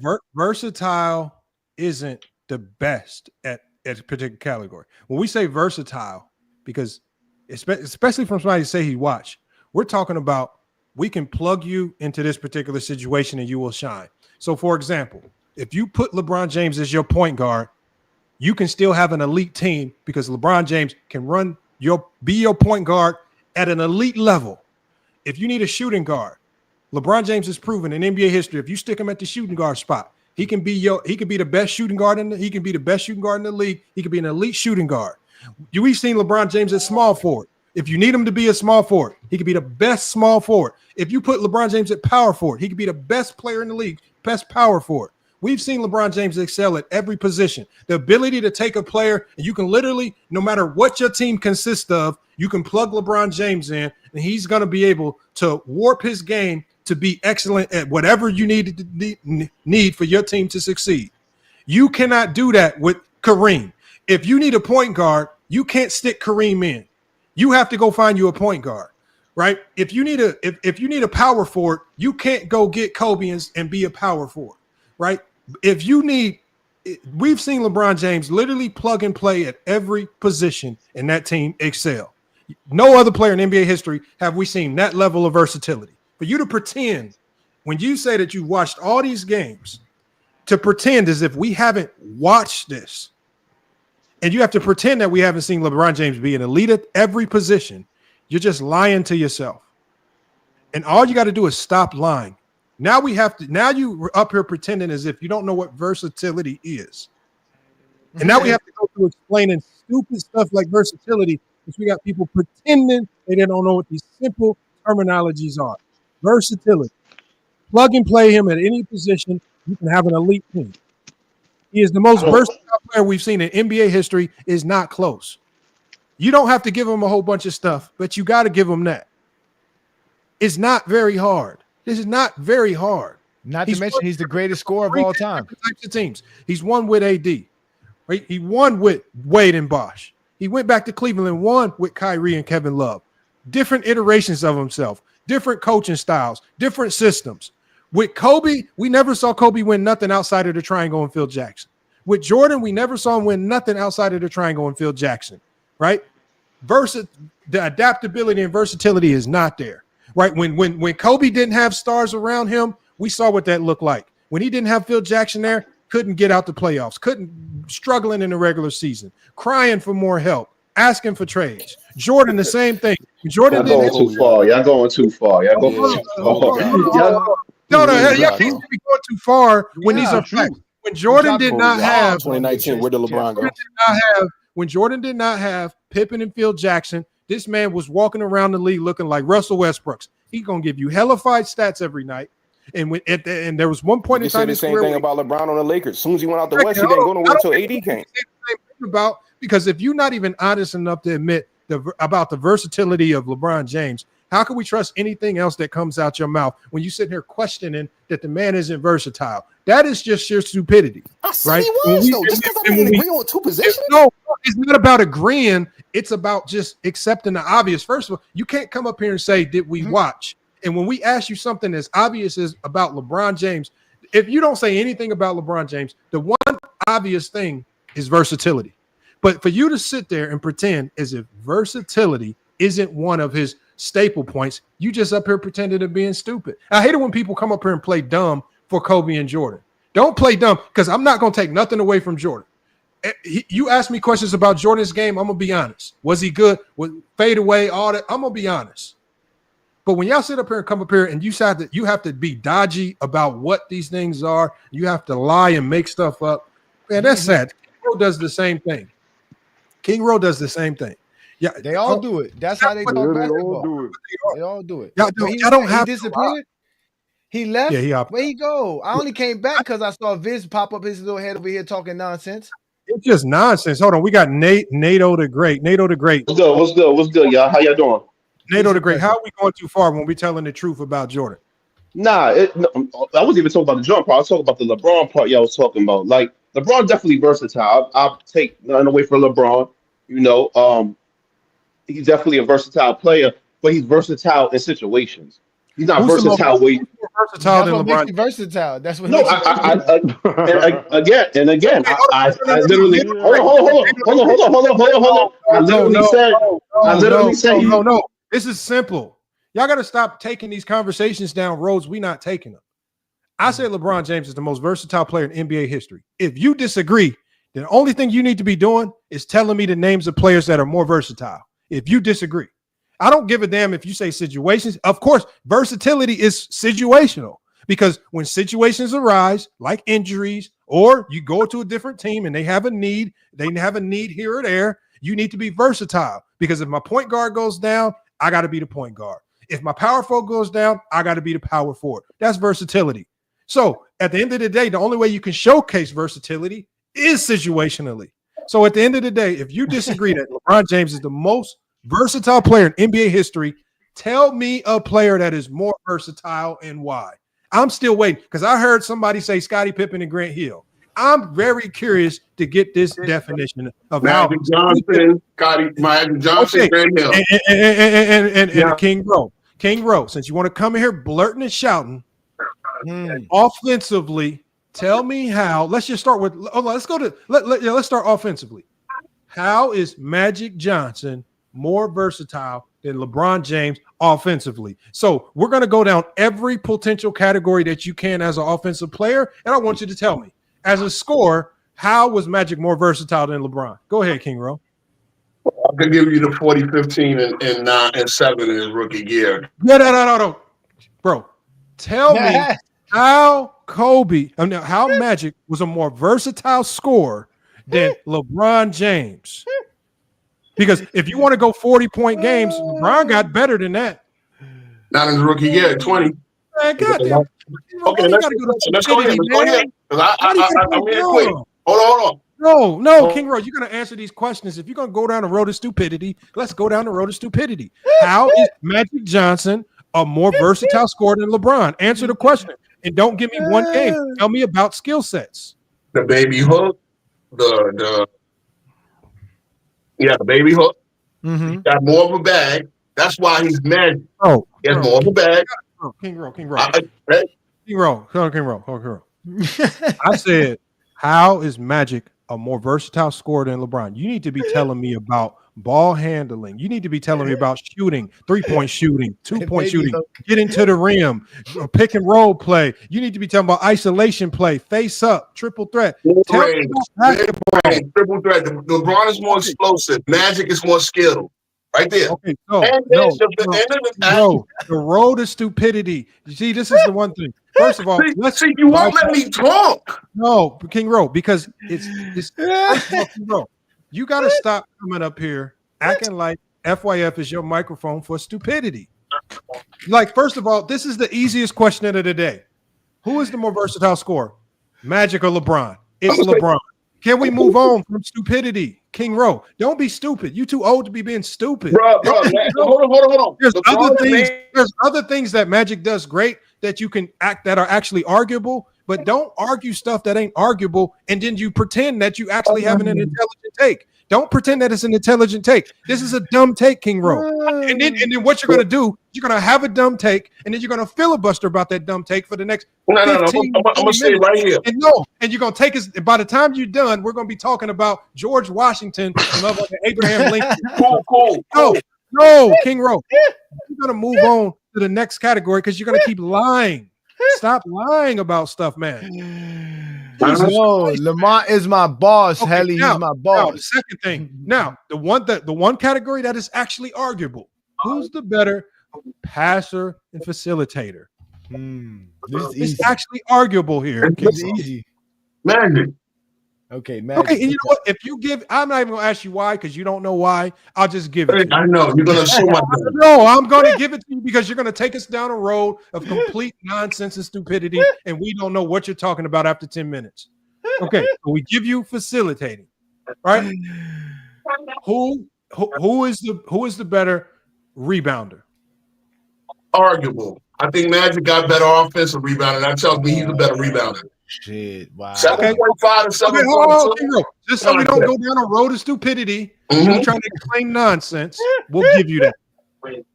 Now, that pretty much encompasses everything on the offensive side, even though there could be more. Free throw shooting. Okay, it could be more. Free throw shooting. So hold on, bro. So now we're gonna go to free throw shooting does not make you more versatile. So now we go to the other side. Hold on, King Row. Now we go to the other side of the basketball, right? As a defensive player on all three levels of defense, who's the more versatile defender? Ooh. That's a real. Oh my God! Oh my! I'm thinking about it. I am thinking about it because guess what? Hold on. Magic played center that game, didn't he? Yeah, I thought so. That's why. Yeah, but Magic never guarded perimeter players. That's why they got what's it called for? Cooper and Norm Van Nixon. Come on. No, he's not guarding the two. All right, I'll put it this way. LeBron is definitely better at guarding the quicker players. There's no doubt about that. King Row, guarding centers too. Hold on. Y'all feeding into King Row. I just said very quick answer because this is answer A, B, and C on all three levels of defense, right? And we're talking about how point guards and shooting guards defend, how power forwards and small forwards defend, and how centers defend, right? They all defend in different aspects on all three levels of defense. Who's the better defender, LeBron James? You know what? I'm gonna give it to LeBron James. I'm just gonna give it to LeBron James because I like to think my answers out. No. It's real simple. He's been on more defensive teams in the story. Now the steals, the passing lanes. Okay, I can throw that back in Magic's favor. LeBron is a better defender. You've already conceded that on all three levels, Brown is better. Not on three levels. Not on three levels. That's what I'm saying. Oh my God, bro. Magic is better in passing lanes. That's not a level. Okay, so hold on. So Magic's better in the passing lanes? Oh wow. So guarding point guards. So hold on, King Row. Guarding point guards and shooting guards, and everything that encompasses defending on the perimeter. Who is the better defender, Magic or LeBron? I'll give you LeBron. Okay, I'll give it to you.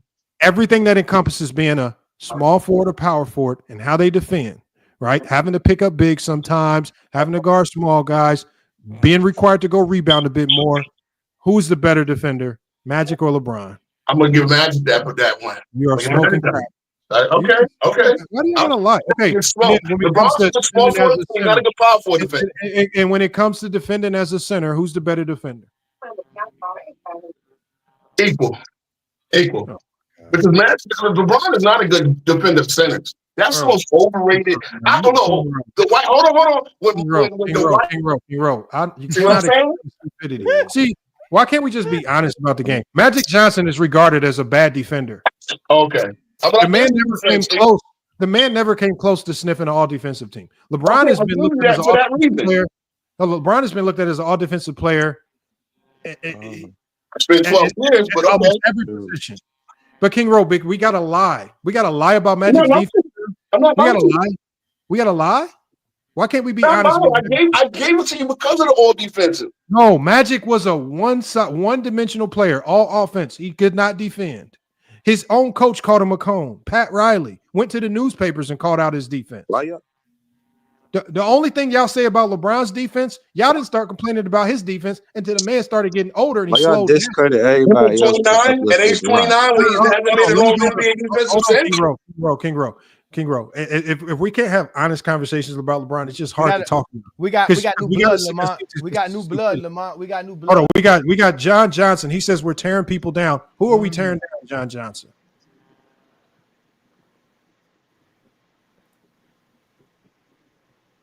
You can hear me? Yeah. Who are we tearing down? No, I'm saying like, why y'all discrediting everybody else to uplift LeBron? Who do we discredit? Everybody. Kobe. You said Kobe. You said Kobe 3 rings is an asterisk. Hold on. First 3 rings with Shaq. First but you don't do that with Magic. And hold on, John Johnson. See, y'all don't listen, and they lie. I always say, I don't care how you win. I don't care who you win with. I don't care if you're number 2 option. If you win, you win. I don't take. I said it's you idiots who say that Pippen was a number 2 option. Y'all dummies don't give Pippen credit for the 6-0, and I have to sit up here and fight for Pippen every day and say you got to give him credit for the 6-0. It's you idiots that try to discredit people like Bill Russell and say his championships don't count because he was playing against bums. I say I don't give a damn who he played. He got 11 championships. It's you dummies that say that dumb shit. And you know what it also was? It was you stupid fools that also told Kobe his championships didn't count until he did it without Shaq. That's why Kobe said this about y'all fake Shaq Kobe. goes away. More important to win one now with Shaq not there? Oh, yeah, because that's the challenge. Some said I couldn't for whatever reason, but I knew the truth of it. I think Shaq knew the truth of the situation. I wasn't some sidekick. You see me every day. You know what I'm about. You know what I mean? So it was kind of insulting to me for people to think I couldn't be that dude.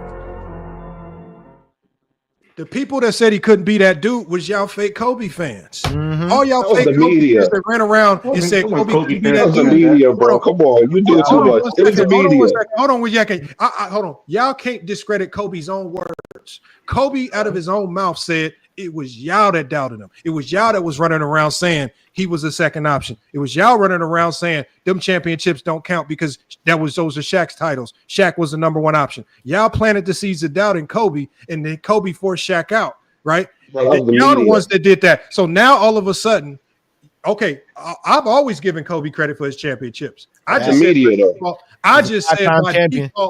just said by default, you have to give Pippen credit for his. You, six-time the champion. stupid Kobe fans, y'all so dumb that y'all can't even understand the logic in that, because when I mention Kobe, y'all so stupid, y'all think that I'm comparing Kobe and Pippen. I'm not comparing Kobe and Pippen. I'm comparing the roles. Pippen had to play the number 2 because Jordan was on the team.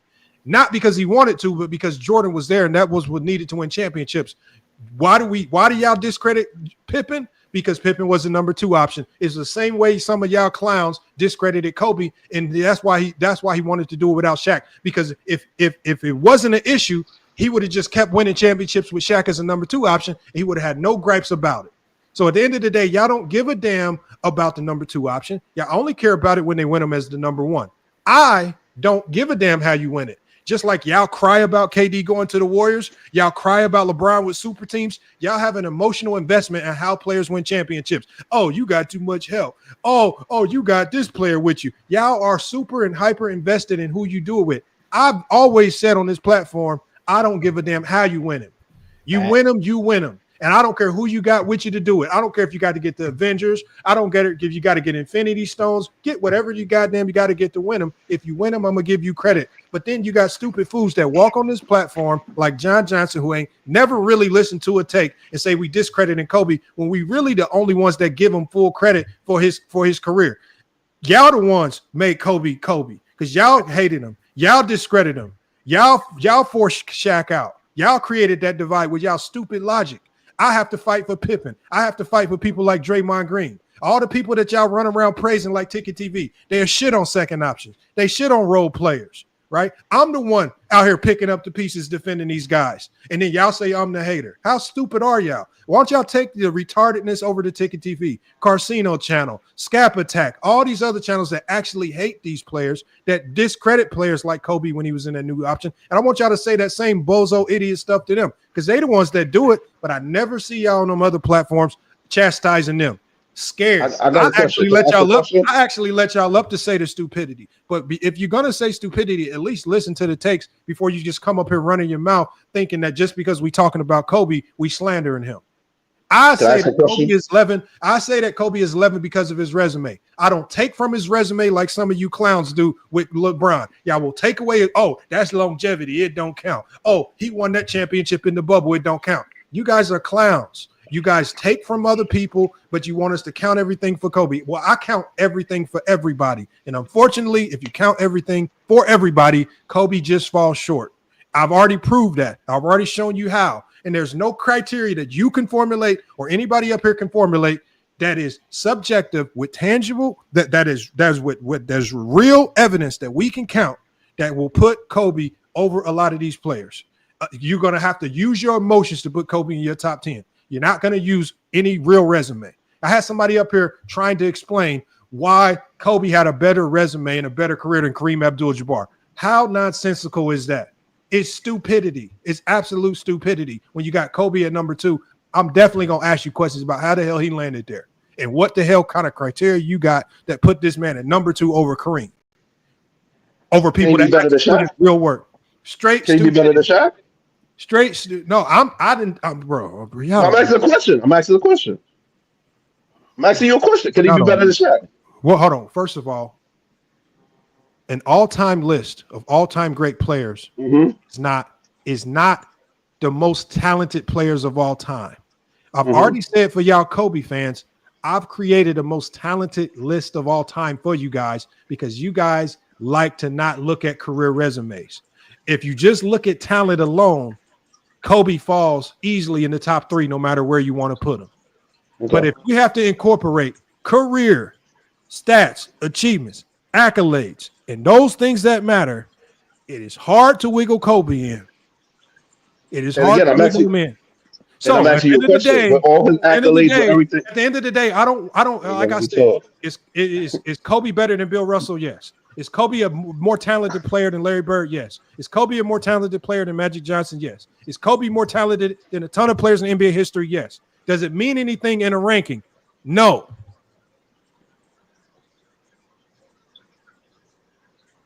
All right, can I ask you a question though?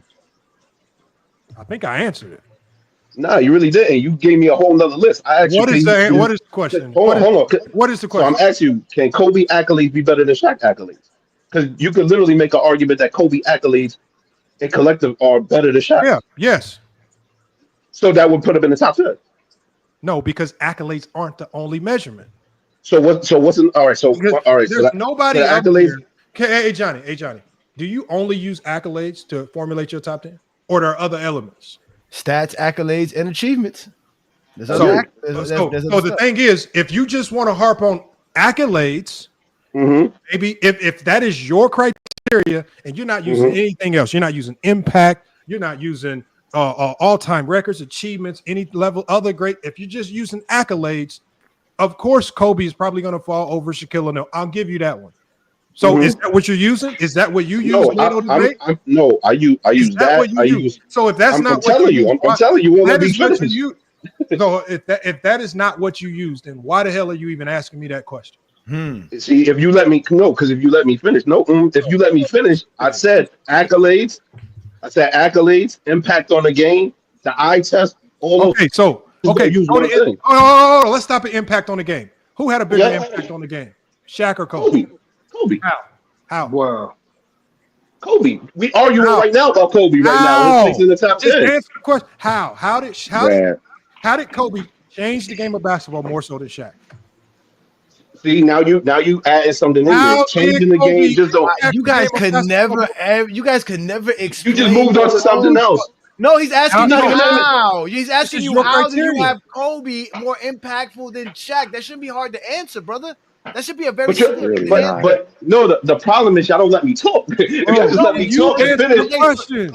So how? I can't answer the question if I got two people talking over me. Like, let me finish. How is Kobe more impactful than Shaquille O'Neal? How did he impact the game of basketball more so than Shaquille O'Neal? Impacted the game because when he finally got good with Shaq, they had to implement a zone to stop him and Shaq. Also, Lamont. Did you just kick him out or he left? No, I didn't kick him out. He left on his own. He left on his own volition. Did he literally just say they changed the rules for Kobe? He said they implemented the 2-3 zone for Kobe. Wow. Hey, y'all, they said he implemented. Oh my God. Kobe. Wow. He's right here. Oh, they implemented. I'm not even. Can y'all hear me? I'm back. I got disconnected. I'm back. No. I don't even think you need to be. Okay, so they implemented the 2-3 zone for Kobe, right? Go ahead. And Shaq. No, because and Shaq. Yeah, remember that. He said and Shaq. Okay. So they implemented the 2-3 zone for Kobe and Shaq. Okay, go ahead. Also, after that, basically like the way Kobe played the game, the swinging through the fouls, like the draw fouls and stuff like that. Just an impact on the game in totality. Even like when he retired, the impact on the game in terms of his scoring, the way he scored, you hear literally every two guard, every score, a shot of James Harden, a Steph Curry, all these wing players that play in the league today, they all say their inspiration is Kobe. Who plays like Shaq? Nobody. Who talks about Shaq being their inspiration? So when we because nobody is Shaq. I didn't ask you. First of all, I didn't ask you who was anybody's inspiration. I said, how did Kobe impact the game of basketball more so than Shaquille O'Neal? Inspiration to a little 5-year-old watching you ain't no impact on the NBA. Jeremy Lin had the same effect. Okay, so it can be impact. What are you talking about? Impact on the game? No. First of all, none of the players that you're mentioning even play like Kobe. Just because you like a player growing up don't mean nothing. That's not an impact. Wow. Ooh, don't mean nothing. Even players that Kobe's worked out with changed the game, right? When you talk about the 2-3 zone being implemented, that's solely on Shaquille O'Neal because teams had absolutely no way to stop him with the illegal defense. That's why they brought the 2-3 zone back. You know how we know this? Because people like Rod Thorne of the Rules Committee came out and said it. And this motherfucker did not mention nothing about no Kobe. When you hear former NBA players talk like Kenyon Martin, when you hear former NBA players talk, former NBA players said we weren't worried about Kobe. We was worried about the force on the inside. So why do you got to lie just to try to give Kobe extra credit? Y'all don't say that. If you say impact on the game, Shaquille O'Neal walked away from this game known and looked at as the most dominant force in NBA history. That's the impact on the game. Unstoppable where they had to change rules. That is an impact on the game. 3-section Kobe rules. did not leave the game with that level of an impact. If you're telling me that kids who yell Kobe in some random YMCA gym while you're getting your ass bust in some meaningless run somewhere means that Kobe had more of an impact, then that's buffoonery right there. Because we're talking about how did it impact the game of NBA basketball, not how it impacted your YMCA runs when you was getting your ass bust by third graders, at the gym.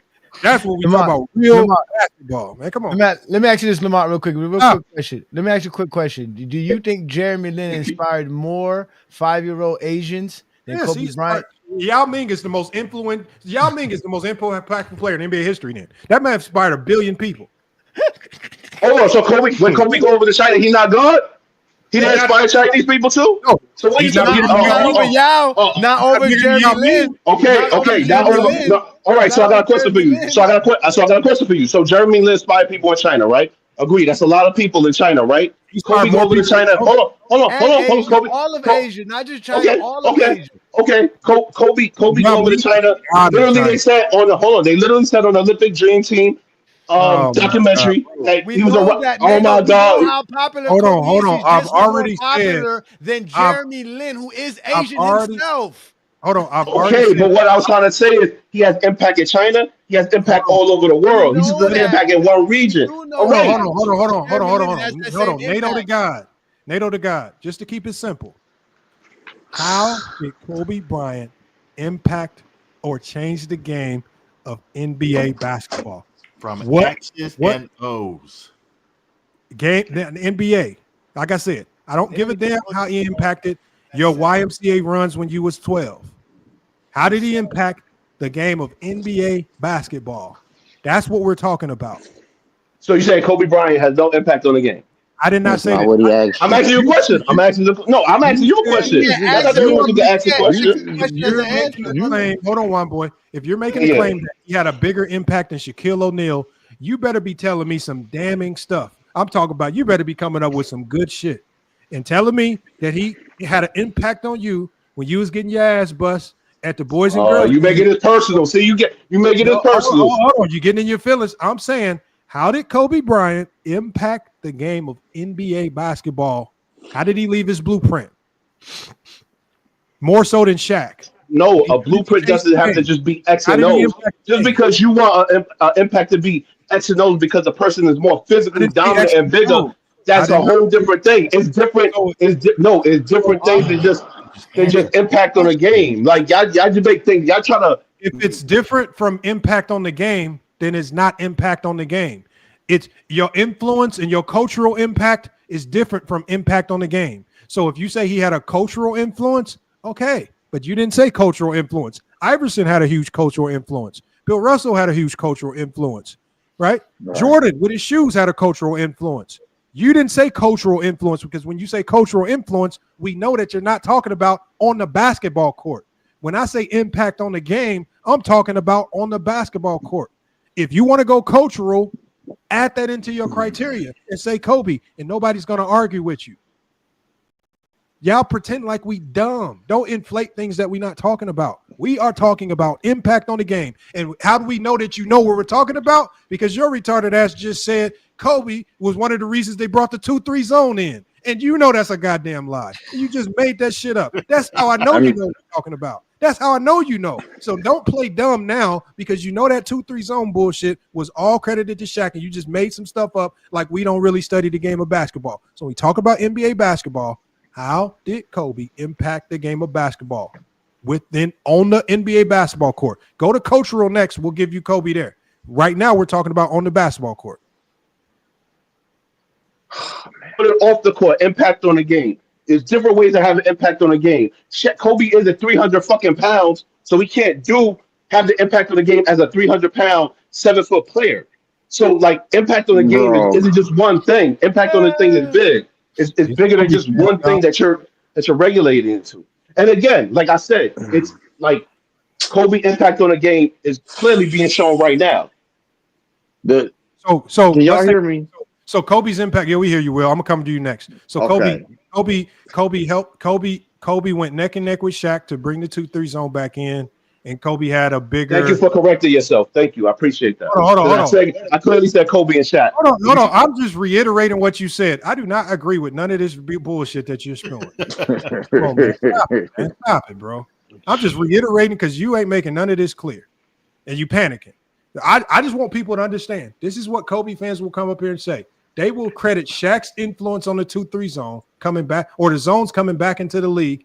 They are so desperate to give Kobe more things that they were willing to say it's because of Kobe. I want y'all to imagine that one right there. This is the first time in FYF sports history. Hey, Johnny, have you heard that before on your channel? The first time I've heard that. I ain't never heard of the 2-3 zone being used. They make stuff up as they go, man. They make stuff up as they go. They're running out of stuff to use, man. They running out of shit. They got it from an NBA player, but I'm not an NBA player said that. Hold on, Nato the Great.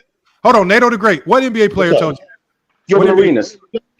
He had a whole conversation about it. So if I call Gil right now, he's gonna say that. Call him. Okay. Lamont, hold on. I hope to God he answers. Hope he do. So Gilbert Arenas told you that Kobe He said it literally. He talked about them implementing the 2-3 zone because Kobe became a better player. So because he became a better player, they had a better. They had a better. Yo, your cheerleaders in the back gotta shush. They gotta be quiet. We having a conversation here. Gilbert. We were better off letting John Johnson talk than this guy. So we can. I'm good. We gonna have. Y'all the one got the number. Call him. We gonna fact check him in real time, y'all. We gonna call him. Do your thing. There's no way Gil said that. All right. Y'all be out here just lying on people's names. That's now I'm lying. I hope that's a lie. Gilbert Arenas never said they had been in the 2-3 zone because of Kobe. Now I said a zone. I said the zone. Oh, hold on, y'all. I'm gonna put it on speaker. Hold on. Damn, we had to bother Gil. I did. Y'all had to bother him. He might be sleeping. Hold on, I'm not lying. I don't lie. It's only 8:30. Gil ain't sleep. Yeah, he on the West Coast. He chilling. It's 9 o'clock where he at. Y'all just be making stuff up. What he'll normally do is he'll call me back. The worst part about it is that the true impact that Kobe has on the game of basketball, none of these SD beans ever say it. Never. And tell us. Stop holding secrets. I'm not here to help you. If you want, listen, sir.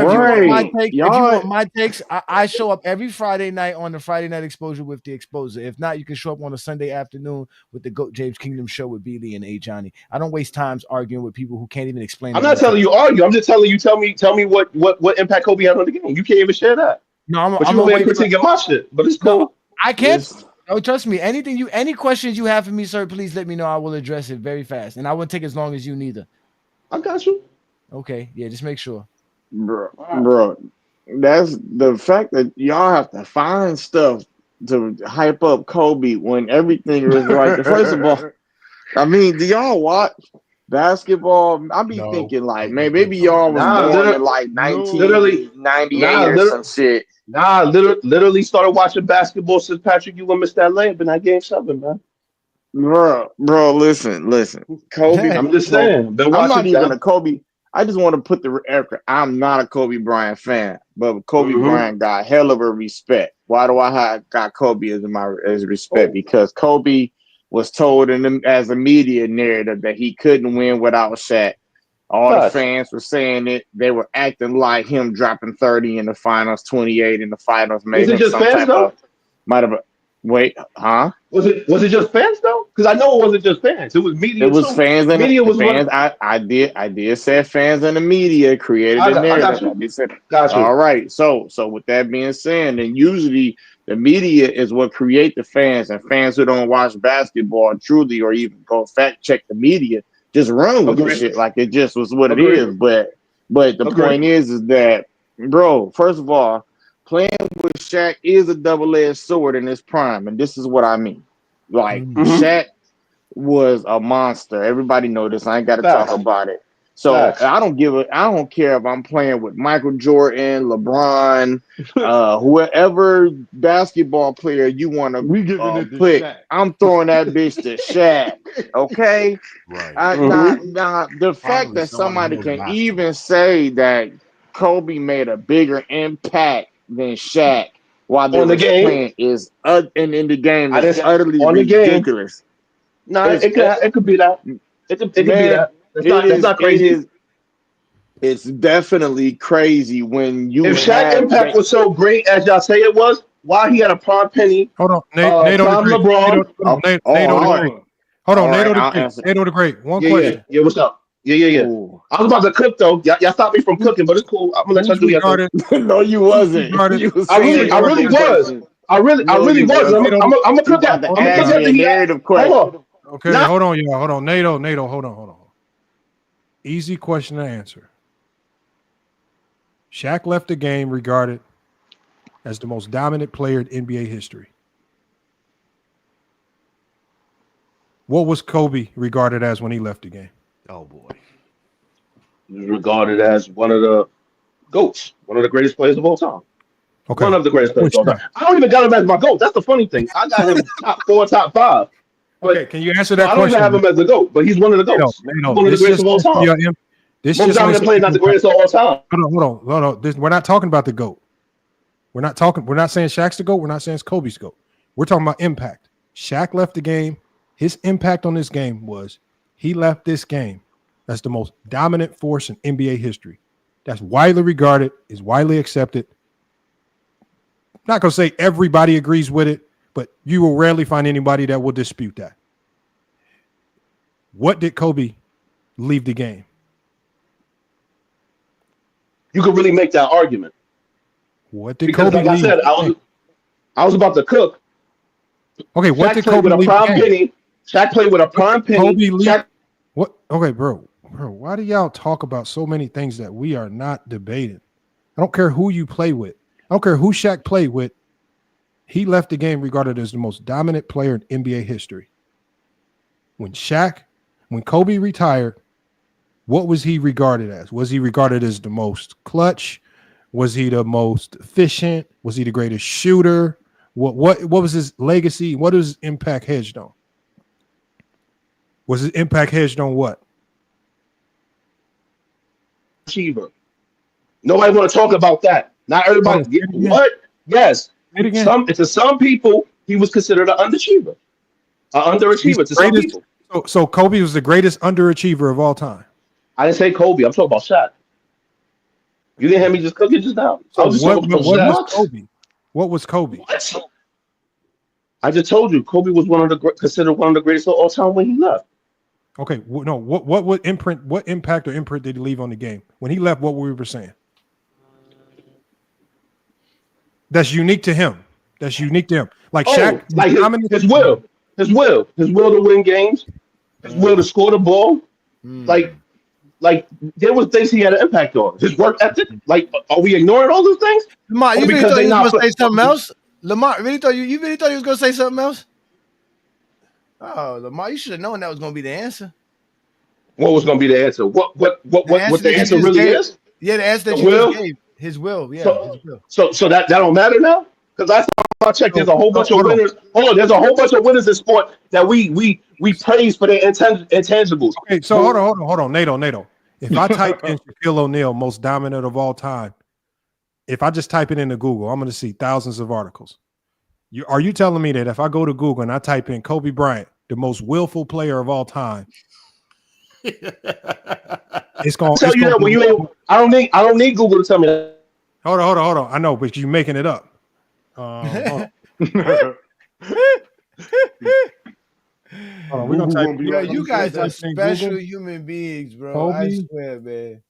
Johnny, you see why I tell you and Lamar all the time that this is pointless? You see why I tell you guys? Nah, it's not. It's not. Lamar needs to let them talk more. Go ahead and let him cook. No, John Johnson's been wanting to speak. He's been very patient. My bad, John. Let John do his thing. Let John do his thing. Because John Johnson wants to defend. Because I want to hear a Kobe fan sound smart. We haven't heard one yet today. All right, but you can't answer my question, bro. I'm saying what I brought up with Shaq. I kind of jumped that. Hold on. I jumped that. Shaq the most dominant and all that, but like I said, he had a prime LeBron. He had a prime Steve Nash and Amari. He had a NATO, what is the question? Don't run off. What is the question that you have, please? What? How many rings did he win with all those great players that he played with? He played with a lot of great players in their prime. How many rings did he win? He only got one final appearance with everybody that I just named. What about so much for impact? He has 3 championships as the best player. When I type in Kobe Bryant, and he did. But guess what? Yeah. And guess what? He was the best player on that team. But let's not. He was the best player in the league. He was the best. Nah, he wasn't. You can't be the best player in the league and you got to sit out some four quarters because you in foul trouble, or you can't make free throws. What? You can't make free throws. They ain't take Shaq out the court. They ain't take Shaq off the court sometimes. Lies. We got the film and footage. Do you know? Trust me, I got the footage. Trust me, I watched the footage. Like I said, listen. Like I said, I'm telling you. All right, so name us the game. Give us the game right now that Shaq was taken off the floor in the fourth quarter. I'm not. Listen, all I'm saying is y'all watch the game. Y'all know what I'm talking about. No, we don't know what you're talking about. You just said you had the games, and I can go to a game right now where Shaq was balling out and the Lakers won in the fourth quarter. In the fourth quarter, I can give it to you in the fourth quarter. So when Shaq fouled out in Indiana. So when Shaq fouled out in Indiana, what happened? How you go from fouling out? That wasn't the only game. Go do your research. Go look at Go do your research. Go look at. Go look at him. Hold on. Okay, you said what happened when they faced the Indiana Pacers, and okay, so now what you're saying is he fouled out of the game, and because he fouled out of the game, nothing else he did in that game mattered. Say that. You said that. No, you put words in my mouth. No, okay. So my question to you is. We know he fouled out of the game, so it's not his fault. But that's not the only game he fouled out of. There's other games that he fouled out of. There's other games that hack and Shaq shit was instituted, and they might have took him off the court you can't run on a tangent. How many playoff games did Shaq foul out of? Bro, I don't know that. I got a job. So you don't. So why say this if you don't know this? That's what I'm saying. You speak ignorantly. You have no information, but you speaking a lot. When you normally don't have information, what you do is don't speak. That's how you learn. That's what you see me doing. When I don't know, I learn and sit and listen. But instead, you want to continue. And I have the answer for you, Jay Johnny. Yes, Shaq fouled out of 7 playoff games. Okay. And how much did he do while he was winning the championships? When he was winning the three championships, how much did he do while he was this is from 1997 to 2004. Shaq fouled out of 7 games. Wow. Out of 7 playoff games. 7 playoff games. Okay. So now. But that happened. Did it happen? Like I said, it happened. Shaq Now, still again, won for me, 3 championships for me, as the best player in the league. That's the fact. No, he won the best player as the most dominant player. Like he said himself, after that's not. Because if that's true, what you're saying, then why did Shaq say, "I'm the most dominant, Kobe the best player"? He didn't say that. Oh, hold on, he didn't. No, but Shaq said that. The guy. Shaq didn't say that. Now, you know what? Hold on, Nato. During the three-peat from 99 to 02, was it? 2000 to 2000 to 2002. 3 Yeah, seasons. 2000, 2001, 2002. Yeah. Who was the best player in the NBA from 2000, 2001, and 2002, Nato? Shaq. From what? From 2000 to 2001 to 2002, who was the best player in the NBA? To some people, it was Shaq. To some people, it was Kobe. To some people, it was. Hold on. Who was regarded as the best player in the NBA from 2000 to 2002? You don't know, Lamont. He was 3. Corny. Hold on. Let me give you and for the games that Shaq fouled out of, I'm going to give you his stats. Yeah. Versus the Utah Jazz. The question is not about. Hold on. Versus the Utah Jazz, when he fouled out, he left the game with 30 and 13. He fouled out in the fourth. Versus the Utah Jazz, that next year, he fouled out with 27 and 19. Versus the Phoenix Suns, the next year, he fouled out. He played 39 minutes. He fouled out. He had 37 and 14. 2001, he fouled out versus the Sacramento Kings. He had 36 and 20 rebounds. In 2001, he fouled out versus the Spurs. He had 28 and 12 rebounds. In this game versus the Spurs, and this might be his worst game when he fouled out. And on 2002, he fouled out versus the Spurs. He had 19 and 9. And then on the last game where he fouled out with this Laker team, Sacramento fouled out versus the Kings, 28 and 14. Across all games where he fouled out, Shaquille O'Neal averaged 28 and 13 rebounds, on 60% from the field. Yeah, there you go.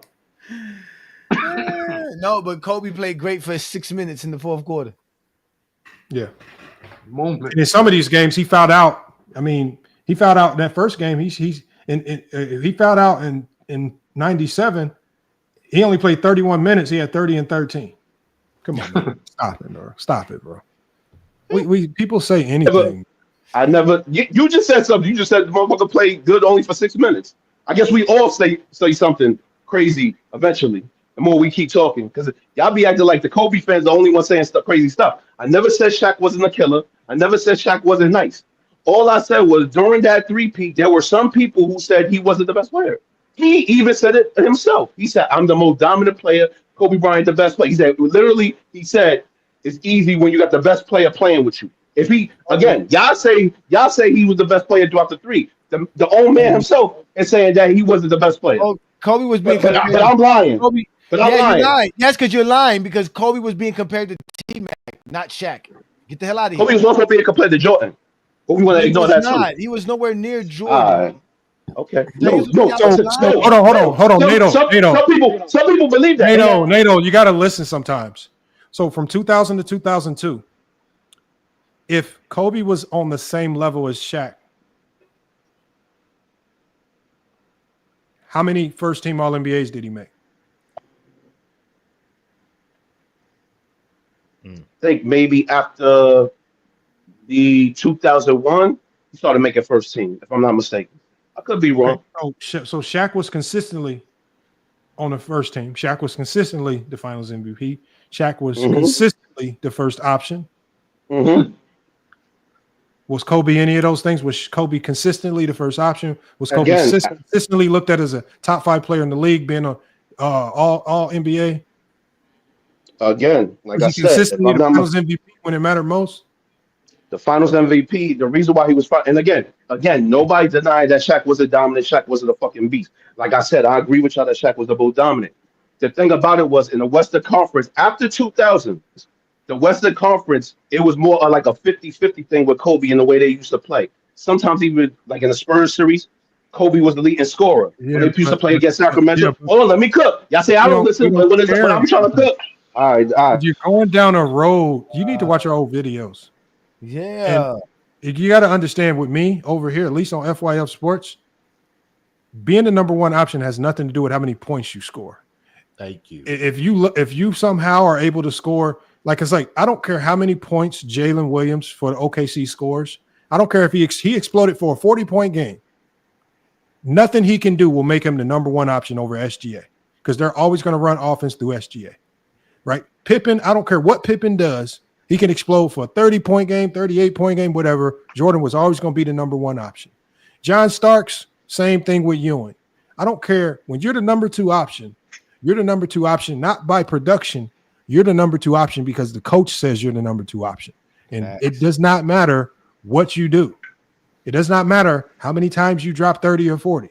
You're the number two option because the coach made you that. Not a fan, not the media, because the coach looked at the players on the team and said, I'm running everything through that guy. And the driving force of our team is going to be that guy.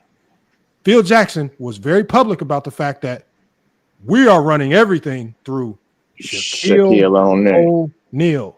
And so I don't care how many points Kobe scored. I don't care how hard-headed Kobe wanted to be. He was never going to be the number one option. He was always going to be a number one option stuck in a number two role playing with Shaquille O'Neal. That just is what it is. It's not a slight. It's just facts. If you are mad about it, you guys need to be hitting up Phil Jackson saying, why did you ruin Kobe's career by making him a number two option behind Shaq? Because we cannot talk about him the same with this tag on him. Right. So at the end of the day, don't blame us. Blame Phil Jackson and the coaching staff for putting him in that role. Like you said, blame him for not being 300 pounds, the most dominant force in the league. Shaq was just the number one option. And as you said, Shaq, why did Shaq get all the finals MVPs? Because if it was close, numbers were close, they were always going to defer it to the number one option, which was Shaq. If Kobe was the number one option, if he was the true number one option, and the shit was close and the numbers was close, and if Kobe was as clutch as you say, some of those would have went to Kobe, but none of them did. It wasn't as close as what you say because the driving force was Shaquille O'Neal. He was a separator. He was the one that we saw with our eyes getting triple team and double team. Exactly. Time and time again. People were hanging on him. Like you said, it got so bad they were trying hack a Shaq. And you know the crazy thing about the hack a Shaq? That didn't even work. Shaq was still the most dominant force in the league. Do you know? And when you talk about impact on the game, imagine a whole strategy being created for you, which is exactly. We're not even talking about your dominance. We're not even talking about we're not even talking about the 2-3 zones. It's like the Jordan rules. That's a real defensive strategy, not the Jordan rules. That was a real. Thank you. So at the end of the day, this is what we talk about having an impact on the game. That we now have a term called hack a Shaq. That is impact on the game right there. So again, I Kobe's a good player, but when y'all start to try to put him up there legacy-wise with these other players that just left a bigger imprint on the game, it's crazy. A lot of y'all didn't even have Kobe shoes, man. A lot of y'all talk about, even if it was cultural, none of y'all was buying Kobe. Because I remember when I grew up hooping, people was not buying Kobe's like that. People was not hooping in Kobe's like that. I promise. The Hirachis, yeah. But go ahead. The Hirachis, yeah. But after the Hirachis, when he had the fly wire shoes, man, people wasn't hooping. I remember I bought some.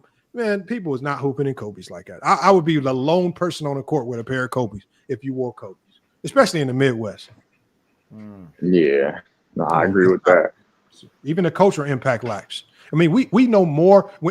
And obviously, Kobe's shoe is blown up after the fact, but we knew more about Shaq's Shaq Attack shoes that were in Payless. That was even more popularized. The kamikazes, right? The Reeboks he had, like he has the ugliest shoes in the world, but that even had more of an cultural impact because Shaq sold his shoes to the poor. Yeah. You go to Kmart and Walmart, get you some Shaqs. What's the cultural impact there? The cultural impact there is if you bought some Shaqs, everybody knew you was broke, busted, and disgusted, man. You ain't got something's going on. That's what I was gonna say. Shaq has a way bigger cultural impact than Kobe. Talking about being a rapper, an actor, all the stuff that he did culturally. That's what I'm saying. But if you go to cultural, we forget because it's. But let's let John Johnson in because he actually been patient too as well. Yeah, you're right. My bad, John Johnson. My bad. And then we got to go to Will because Will hasn't had his full take either. Hey, Lamar, I haven't said a word. Yeah. Oh, my bad, Lee. Hold on, let me go to John Johnson real quick because he's been waiting though. Time to light it up. You can unmute yourself. John, you with us? He was at one point. Oh, there he is. There he is. Yeah. John, you with us? Okay, Yeah. No, the first question I asked, I was saying, why don't y'all keep the same energy for Magic and Kareem a better player than Shaq? What do you mean? Keep what energy? Like, you keep saying Shaq carried Kobe, but y'all never use the arguments for Kareem and Magic, and they both in the top 5. Who said Shaq carried Kobe? You did for his first 3 rings, but I said you can say the first one, but after the first one, Kobe and Shaq, they numbers was similar. No, I said Kobe was the second option. That's way different from saying he got carried. No, hold on, wait, Lamont. You know what? This is where the confusion starts, Lamont. The problem is that this conversation doesn't happen until they start comparing Kobe and LeBron. So what they try to do is discredit LeBron's winning, and then when someone brings up that, what they try to do is they say that Kobe won more than LeBron. That's when somebody says, well, of course, Kobe won with Shaq. And that's when they get mad and say that we're trying to discredit Kobe's championships. We're just trying to use the context where you can't use Kobe's winning on LeBron because he played with Shaq for 3 championships. No. I'm not discrediting LeBron over Kobe. I'm just saying LeBron had more help than Kobe. LeBron had more help than Kobe. So how didn't he? Because LeBron never played with Shaq. Hold on, John Johnson. But he played with multiple Hall of Famers and hold on, John Johnson. Oh, that's Kobe. For example, let's say and they all remember. Hold on, John Johnson. We remember Prime Shaq, right? We remember Prime Shaq. Let's say we can obviously manipulate time, and we can finesse this trade. If the Miami Heat picked up the phone and they called the Lakers and said, "We got Chris Bosh and D Wade. We want Prime Shaq." Are you doing that trade? Yeah, Shaq better than everybody LeBron played. No. I'm talking about the Lakers. That. You're the Lakers. Hold on. You're the Lakers. You got to get D Wade and you got to get Bosh. I'm for the Heat. Shaq. Hold on. You have Prime Shaq. We're talking about 1999, 2000 Shaq, and I'm calling you. But I got 2011, 2012, 2013, whatever you want to select. I got Wade and Bosh. No, this is my point. I'm not saying. The trade? No, I'm just saying, are you taking Shaq? Look, Shaq better than everybody LeBron played with. I'm not saying that.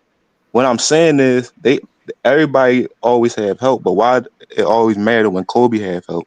Like Shaq got MVP. It doesn't matter to us. It only matters to you guys. Like, that's what I'm trying to say, you, John. This is why you guys. This is what you guys do. You guys create this narrative that LeBron needs to be discredited because he has help. Then when we tell you Kobe had help, you get mad at us. How are you getting mad at us for you explaining that we have to judge help? Because when we tell you don't judge help, it's just 5 championships to 4. But we all know 1 championship don't make you better than the next player. So you have to find some kind of slick way to make Kobe better than LeBron when there is no. But you gotta use context on the championships too, because that's what we're doing. The context. Listen, LeBron Cleveland teams was winning 60 games, and he could have got to the finals, but he lost to the teams that Kobe beat. And Kobe had 5 rings before LeBron had even one. Kobe came to the league 7 years before LeBron, so he's gonna have that. He had 3 championships. All right, you right. I'm gonna take the Shaq years away. So before LeBron had 1, Kobe had 2 already. Okay, and Kobe team wasn't. What you were saying? LeBron had Kobe 3. Team wasn't what? Kobe had 3 before Kobe retired. So that means he won more than Kobe while Kobe was in the league with him. No, I was saying Kobe team and LeBron team was similar. It wasn't like LeBron had a good team. Over time, we could. But listen, over time, player and the all-star that was on LeBron's team. It's similar. It's similar. This is similar to the Spurs and Patriots. Just because they don't got superstar names don't mean they got players that match their system. Hold on, John. Let's just break it down. If they're similar, hold on. Let's start with coaching. Did they have similar coaching?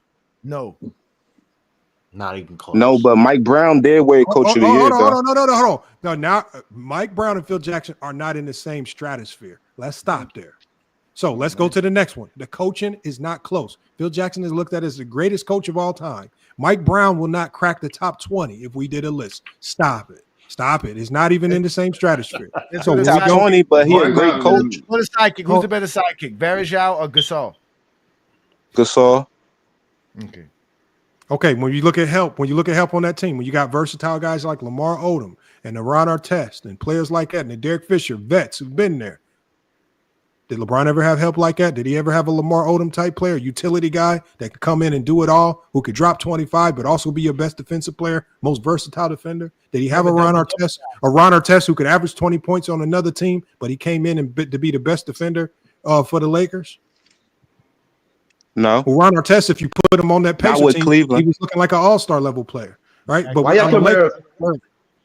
So at the end of the day, listen. Did he have a young great talent in Andrew Bynum? Did he have a young talent in Andrew Bynum before Andrew Bynum's injuries? No, listen, LeBron a great player. I'm not mad. He was looked at as a top 3 center in the league. We talk about help. You know what? Kobe got the right help. Because they think I'm dissing LeBron. LeBron a great player. I don't think you're dissing LeBron. What I'm telling you is context. When by the time LeBron got his championship late in teams, it was after Kobe was kind of pretty much done, right? Right. We're talking about 2012 and on, right? And that's when they start saying he better than Kobe when he went to Miami.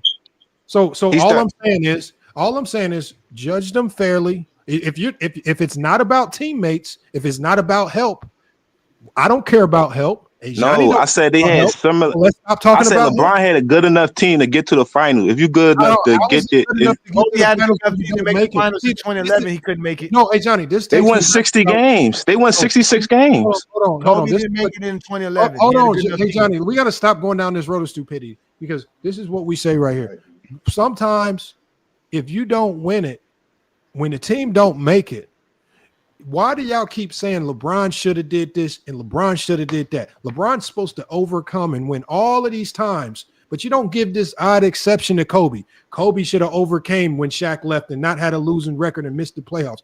How come Kobe didn't have to overcome when the odds was against him? How come Kobe didn't have to overcome when he lost to the Celtics and smoked away that series? How come Kobe didn't overcome when he lost to the Detroit Pistons? But the only person that's supposed to overcome every loss and every adversity is LeBron. He's supposed to overcome Dwight Howard and Orlando Magic, who was clearly the much better, the bigger team, right? But he was supposed to overcome that. They just weren't built to beat Orlando at that particular time. The Lakers were built with the size and with the defense to combat Orlando Magic. But LeBron, he's not his team. He's supposed to overcome all of that. Well, the thing is, y'all tell me the way y'all talk about LeBron with these astronomical expectations. This is how I know that you guys believe he's the GOAT. Because there's no other player in NBA history. Y'all don't never say Jordan was supposed to beat the Celtics. Y'all don't never say Jordan was supposed to beat the Pistons. Y'all don't never say Kobe was supposed to overcome all these losses. It's only the funny thing. Me and John didn't even. The only player in NBA history is supposed to overcome all of this stuff. He can't have a loss, even though every player that's ever touched the basketball lost games. LeBron is the only one where he's supposed to overcome. Why do y'all put these odd, weird expectations on LeBron? Well, how come the other team just can't show up and be nice? Maybe the other team was just good. Maybe the other team was just better. Maybe we just need to give the other team a little bit more credit because they showed up that night. But y'all always put this onus on LeBron. Y'all end up taking credit away from the teams that actually beat his team. So you don't never give the other team on the other side of the floor credit. Y'all don't give that Dallas team no credit, even though they smoked LeBron, even though they smoked Kobe, right? LeBron choked. Y'all quiet about Kobe choking, right? When Kobe gives up a 3-1 lead, y'all quiet about that 3-1 lead, and y'all blame his teammate. It was Kwame Brown. It was Smush Parker. It's all Kobe can't overcome. Where's the overcoming when it comes to Kobe? Talk about your player. If you're going to talk about LeBron the negative and all the times he's supposed to overcome, if you're a Kobe fan, then you need to be running down the list of all the times he should have overcame so he potentially could have had a better case in this GOAT conversation than stuck at 11 and dropping. That's what you need to be talking about.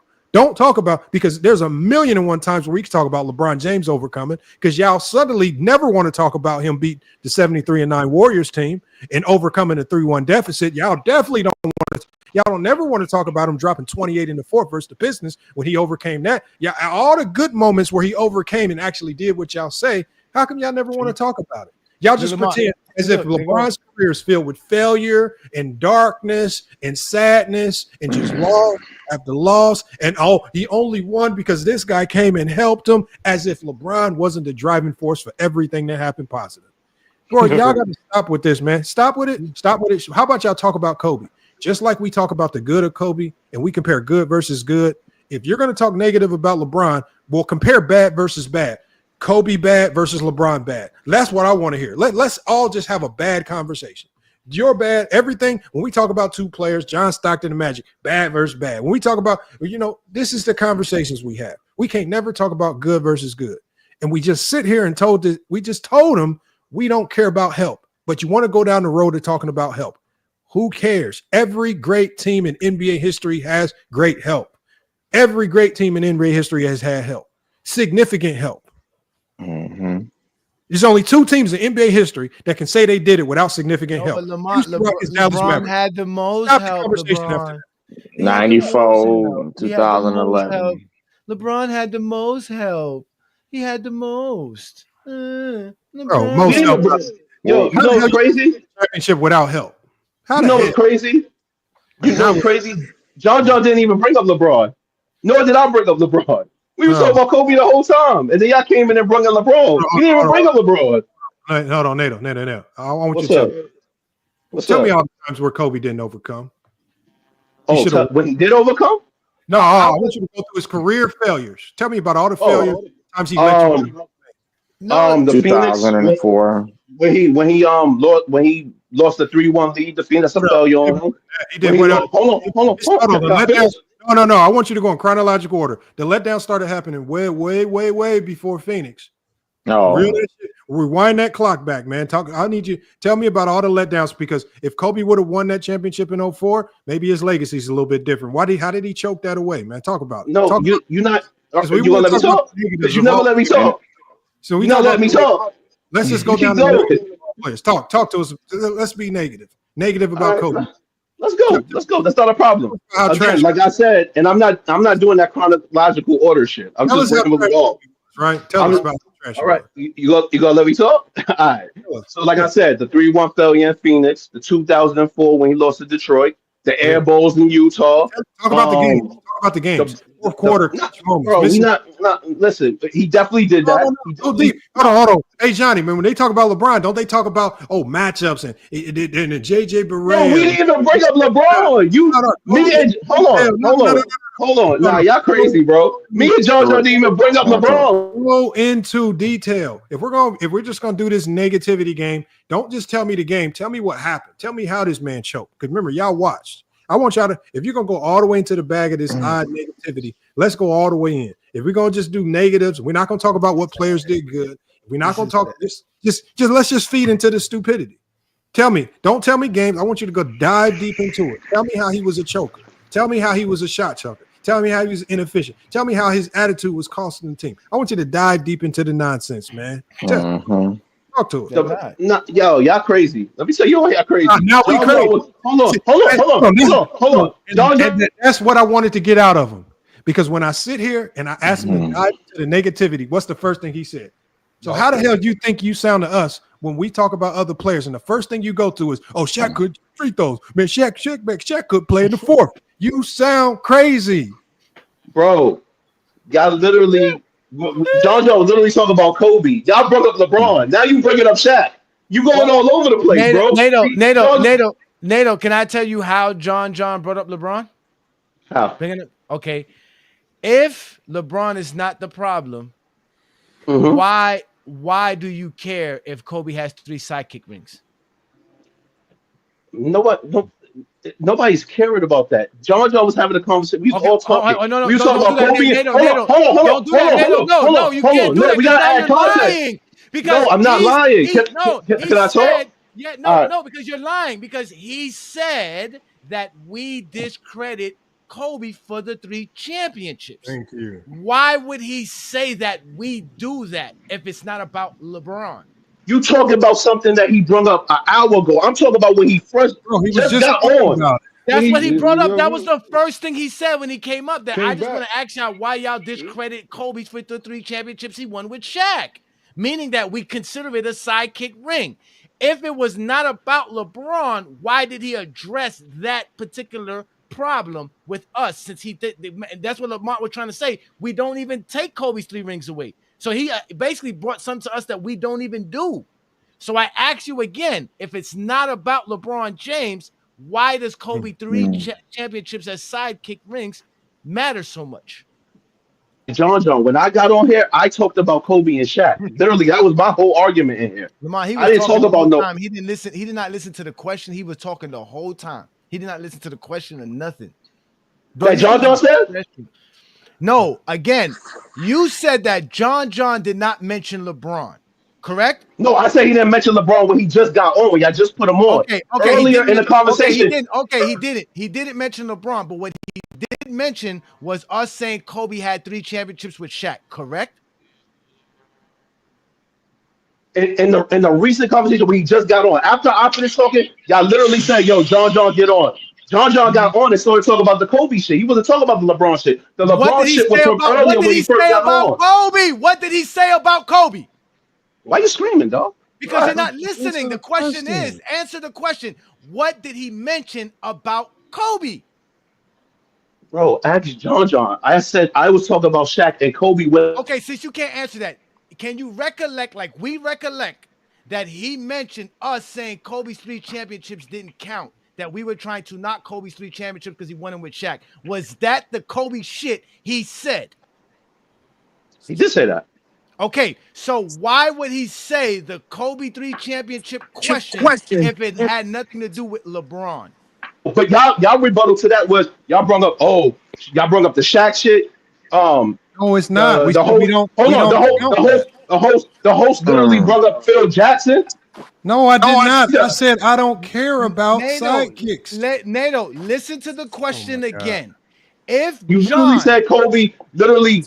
No, listen. If JJ's question had nothing to do with LeBron, why is the 3 championships with Shaq such an issue for you guys? I know what Kobe did during those three championships. So I don't have an issue with that shit. Answer my question. Answer the question. Why would he even have to even mention the 3 championships if none of us? Why are you asking me what another man is thinking, bro, and expect me to answer what another man is thinking? I'm telling you, because you were the one what's wrong with you? Because you are the one who stated that he wasn't talking about LeBron. He's talking about that because that's what he's saying. You need those 3 championships for LeBron. There is no other player Kobe needs 5 championships for but LeBron. Can I say something? Yeah, do you think? So do you understand that, Nato? Do you understand why he addressed the 3 championships? Because just like the guy Brad says in the comments, 5 is more than 4. You guys don't use Kobe championships over any other player. Kobe has 5 championships to me, so I don't. He has 5 championships. Oh wait, Kobe has 5 championships over Shaq. Why don't you just say that when it comes to him being better than Shaq? Why do you go to all this other stuff? But when I literally got on, that's why I said I literally got on the phone with you. When I got on the phone, Nato, bro, why don't you use 5 championships that Kobe have over Shaq and end the conversation like you do it with LeBron? This is sad. If you no, it's not sad because if y'all listen, when I first got on the phone, I literally started off the conversation by saying, "It's so easy to argue Kobe. It's so easy to have Kobe in top I've been 10. waiting to argue Kobe for the longest, and I'm not even a Kobe fan. It's not. Matter of fact, I literally I'm glad like, that we Kobe got fans else could go to wants dead stuff like Jeremiah, killing it's your instincts. job. Go ahead, Jeremiah. Explain why Kobe's top 10 because Bleacher Report and Lamont doesn't have him top 10. Go ahead. Oh man. The reason I think Kobe's top 10 because number one, he's one of the greatest scorers of all time. He has the triple threat game. He can get to the mid range. He has the post game. To me, he's an underrated passer and playmaker. People used to call him as a ball hawk when I watch the games. He used to get his teammates the balls, even though sometimes he would go hero mode and take double and triple team shots. He would still, for the most part, make the right decision. He would find backdoor cuts. He find shooters like Trevor Ariza. He try find cutters like Lamar Odom and Pau Gasol. So yeah, and also he has a elite resume. He has like the third most all NBA teams of all time. Even though he has one MVP, he has like 13 years of MVP play, like 2 scoring titles. He has elite postseason production. He has the winning. Like, I don't know, huh? To Now myself. you explaining that great. You're doing a great job. I mean, that's really easy to do without even doing all of this narrative shit that y'all been doing. I've been waiting to do that shit for like 20 minutes. It's really easy to argue. It's really easy to argue. It's really easy to argue Kobe Bryant, bro. Y'all never asked me all that. Y'all never even asked me that. But hold on, y'all. I think y'all forget that. I don't care where you rank Kobe. I only care about the criteria that you use to get him into your top 10. It's just always funny how the same people that say they got Kobe in their top 10, when I ask them for, okay, what type of system or criteria, what are you going by to rank him? It's never consistent with what the criteria is. That's why I always ask if it's easy. It's easy for anybody to put Kobe in the top 10. It's hard to explain a criteria that's consistent across all players in your top 10. I can do that. Because the problem with the criteria is every time somebody gives their criteria backfires on them, puts a ton of players over Kobe, and typically puts Kobe out the top 10. So, Will, if you have a criteria that puts Kobe in the top 10, do you want to put your criteria to the test? Yes, I do. Okay, so what is your criteria? Okay, this is how I look at it. Basketball, the eyes of basketball and how people look at it is subjective. Okay, I can be watching the game next to you, and a person can see the same exact screen that I'm watching, and we can see totally two different things. So when you talk about impact, that impact is subjective because there's people that would be arguing back and forth about impact. Because what is impact to you? What is impact to you? To me, impact is how you view the game, how your teammates view you as their leader, how the coach run their system through you. Like, I mean, it's a lot. You could be impactful on defense. You could be impactful on leadership as far as being voice rich. You could be impact as far as watch me and to get inspired by other players. There's so many versions of impact from different players. Okay, but what is impact to you in your criteria? Again, I just told you. Like, to me, I just feel like impact is so many variations of it from different players. It's not one set thing. So I'm like, for example, okay, look, I give you an example. Down, brother. Narrow it down. Look. I'm one of my favorite players is Steph Curry. Steph Curry impact on the game. No, we just stick to your criteria. Stick to your criteria. You said impact. You gave a short definition for it. What's after impact? So you got impact. To me, I just feel like resumes is things that people can't argue. Those are the closest things. What is resume? What is resume? What should we count on the resume? So you're talking about accolades, stats, pretty much how your status in the league, like it's whether you were or not a number one option or number two option or whatever the case may be. These things aren't arguable. Like, there's certain things that just not are arguable, like resume, like accolades. They can't argue those things. Just like if I say Kobe got 5 and y'all was talking about LeBron got 4. Now you can tell me your subjective opinion based off of accolades? How you What's feel. after accolades? Huh? What's after accolades and stats? Your resume, accolades and accolades, stats. Yes, and stats, yes. So to me, I got Kobe in my top 10. Is that all your criteria? Is that all the criteria that you use to get Kobe in your top 10? Yes. So you use hold on. So you use impact. You use how teammates view you as a leader. Yes, you use resume. Resumes, like accolades, like the all NBAs, all defensive, the scoring titles, etc. Things that you can't subjectively take away. Like you can't like it's a fact. You can tell me how you feel about a fact, but it's still a fact.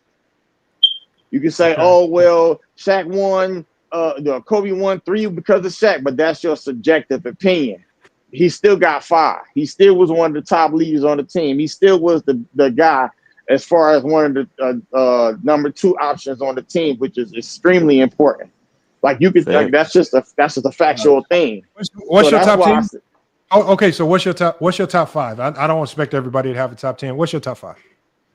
I got Jordan 1, Bron 2, Kareem 3, Magic 4, Kobe 5.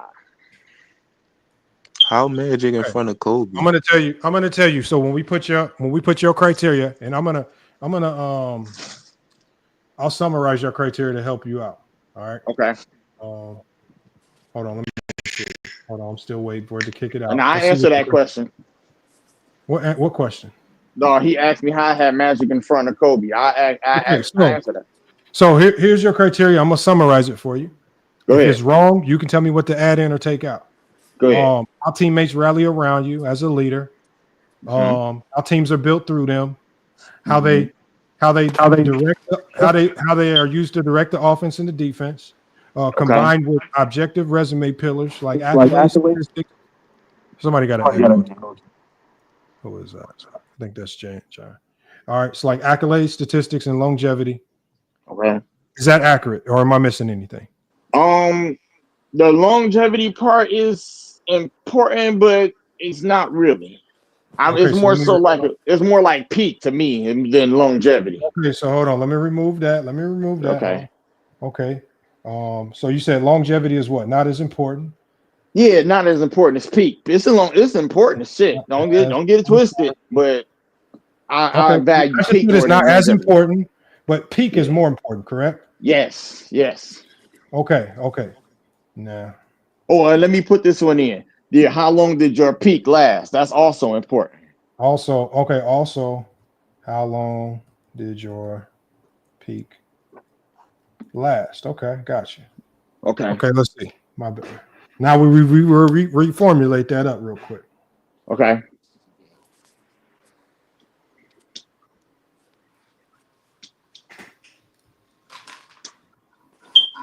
You doing all this to keep Kobe at the top 10?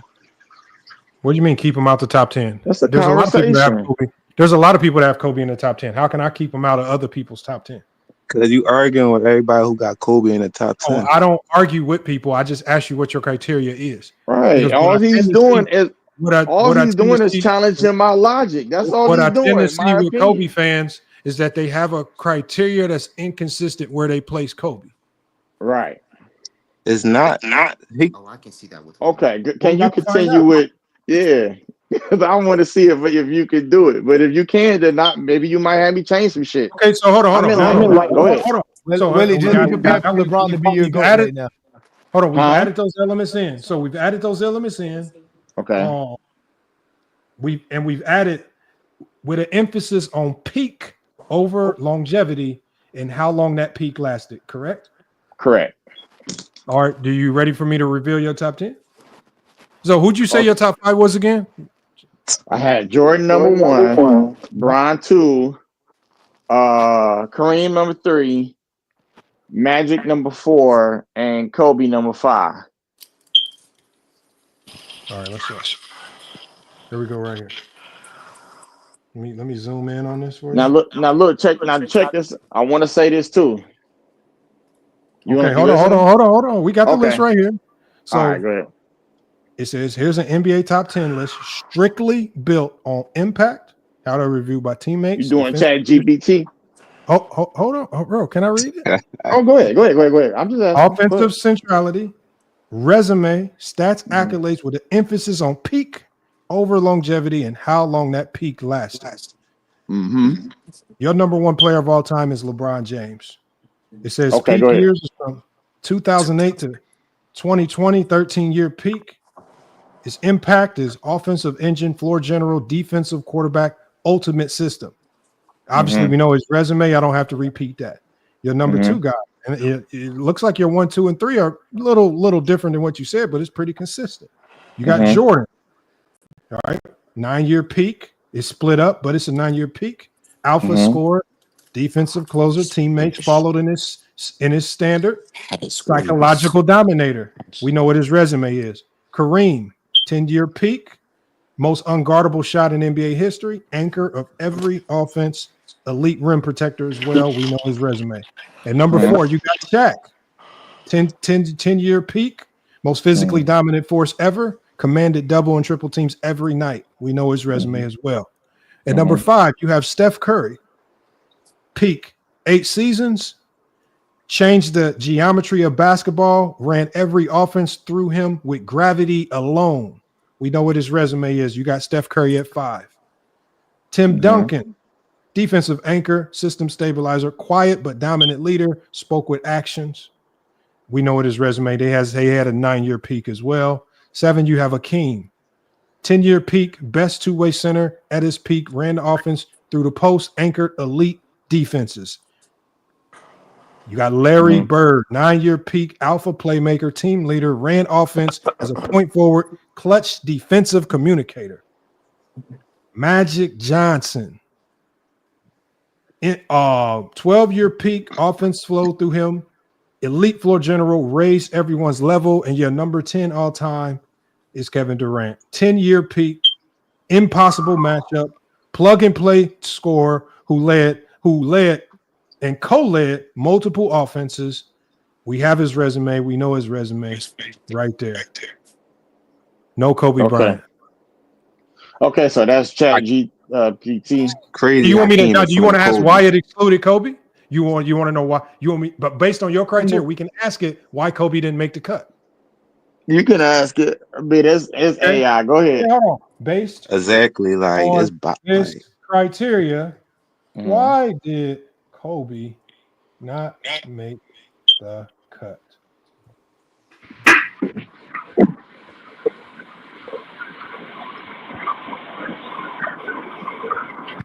Okay, so it says Kobe Bryant did not make the top 10 list based on specific criteria of impact as defined by leadership, team reliance, defensive communication, offensive centrality, and resume, with a focus on peak over longevity. Kobe had a long career and a long prime, but his absolute peak was from 2006 to 2010, right? Was arguably shorter and less efficient than other. Can I read it? And let me just read it, man. Go ahead. Go ahead. Arguably shorter and less efficient than other elite peers. During his statistical peak, he posted incredible scoring numbers, but that was coupled with subpar team success, obviously missed the playoffs, first round exits, inefficient scoring with high usage, and lower than elite true shooting percentages. His 2008 to 2010 stretch was more successful team-wise, but shared offensive responsibilities with Gasol, and his final shooting percentages declined sharply.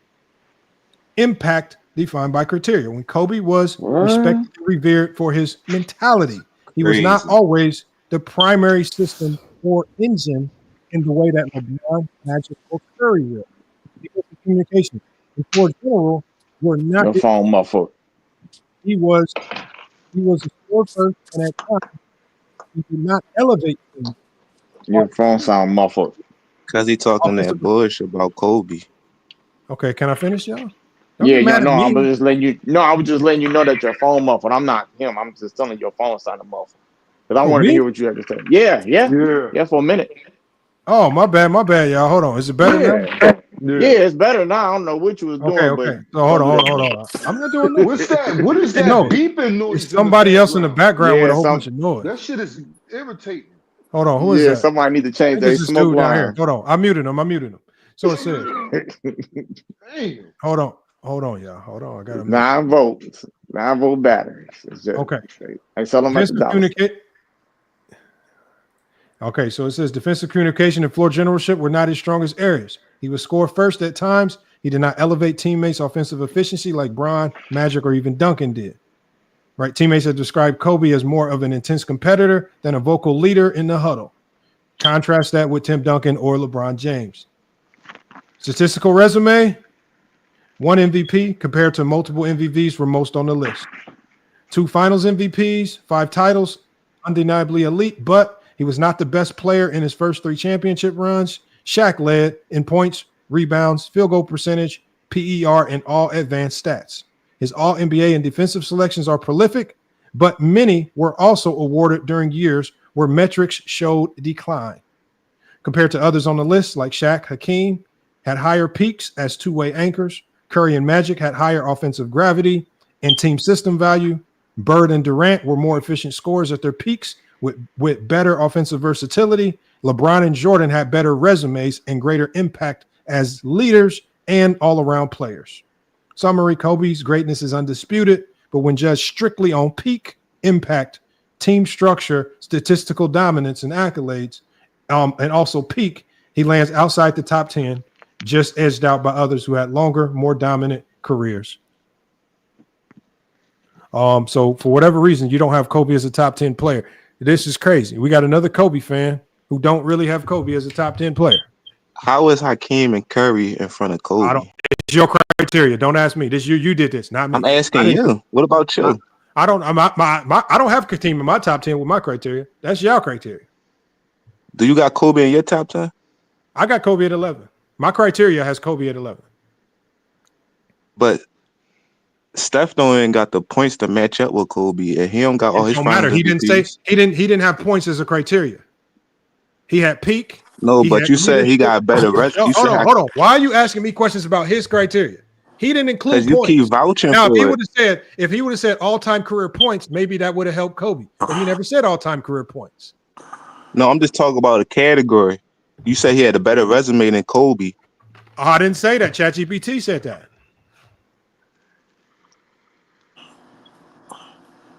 If you wanted to incorporate all-time career points, you got to specifically say, if you want Kobe's points to matter that much, you got to make it matter that much in your criteria. These are the only ways that you can put Kobe in your top 10. You have to finesse your criteria. You cannot use traditional metrics that we use to rank players to put Kobe in your top 10. You have to put him in your top 10 with emotions, feelings, and stats that are not traditionally used. We have to ignore MVPs, just like many people have been doing during this chat. Oh, he should have had MVPs, so my feelings have to give him imaginary MVPs. Only thing Curry got more than Kobe is an MVP. But according to his criteria, Curry outpaces him, and it explains why. Tell him to reformulate his criteria so that it focuses on things that Kobe has more than Curry than, if you want Kobe to be over Curry. Don't say things like gravity and offensive impact and leadership when those obviously weren't the strong suits of Kobe. It's just in your imagination. No, Kobe game did it. His game, his body of work. Yeah, but that's what it gave credit. It gave Kobe credit for his game. It said Kobe's game was it said Kobe's game was he when he was locked in, he was on demon time, right? He phased other people out. He didn't give a damn. But according to his criteria, when you're talking about leadership and all this stuff, that's not being a great leader. I keep telling y'all, Mamba mentality is responsible for getting the most kids cut from basketball teams in basketball history. It's the number one way to get cut. Go into any tryout, any high school player in chat. Go into your high school tryout. I want you to shoot every time you touch the ball. I want you to have Mamba mentality, and I want you to come back from that tryout, and I want you to tell me the results and if you made the team or not. I want you to shoot bad shots. I want you to take contested shots, right? I want you to do all that Mamba mentality stuff, and I want you to come back and tell me if you made the team. All I want you to do. Man.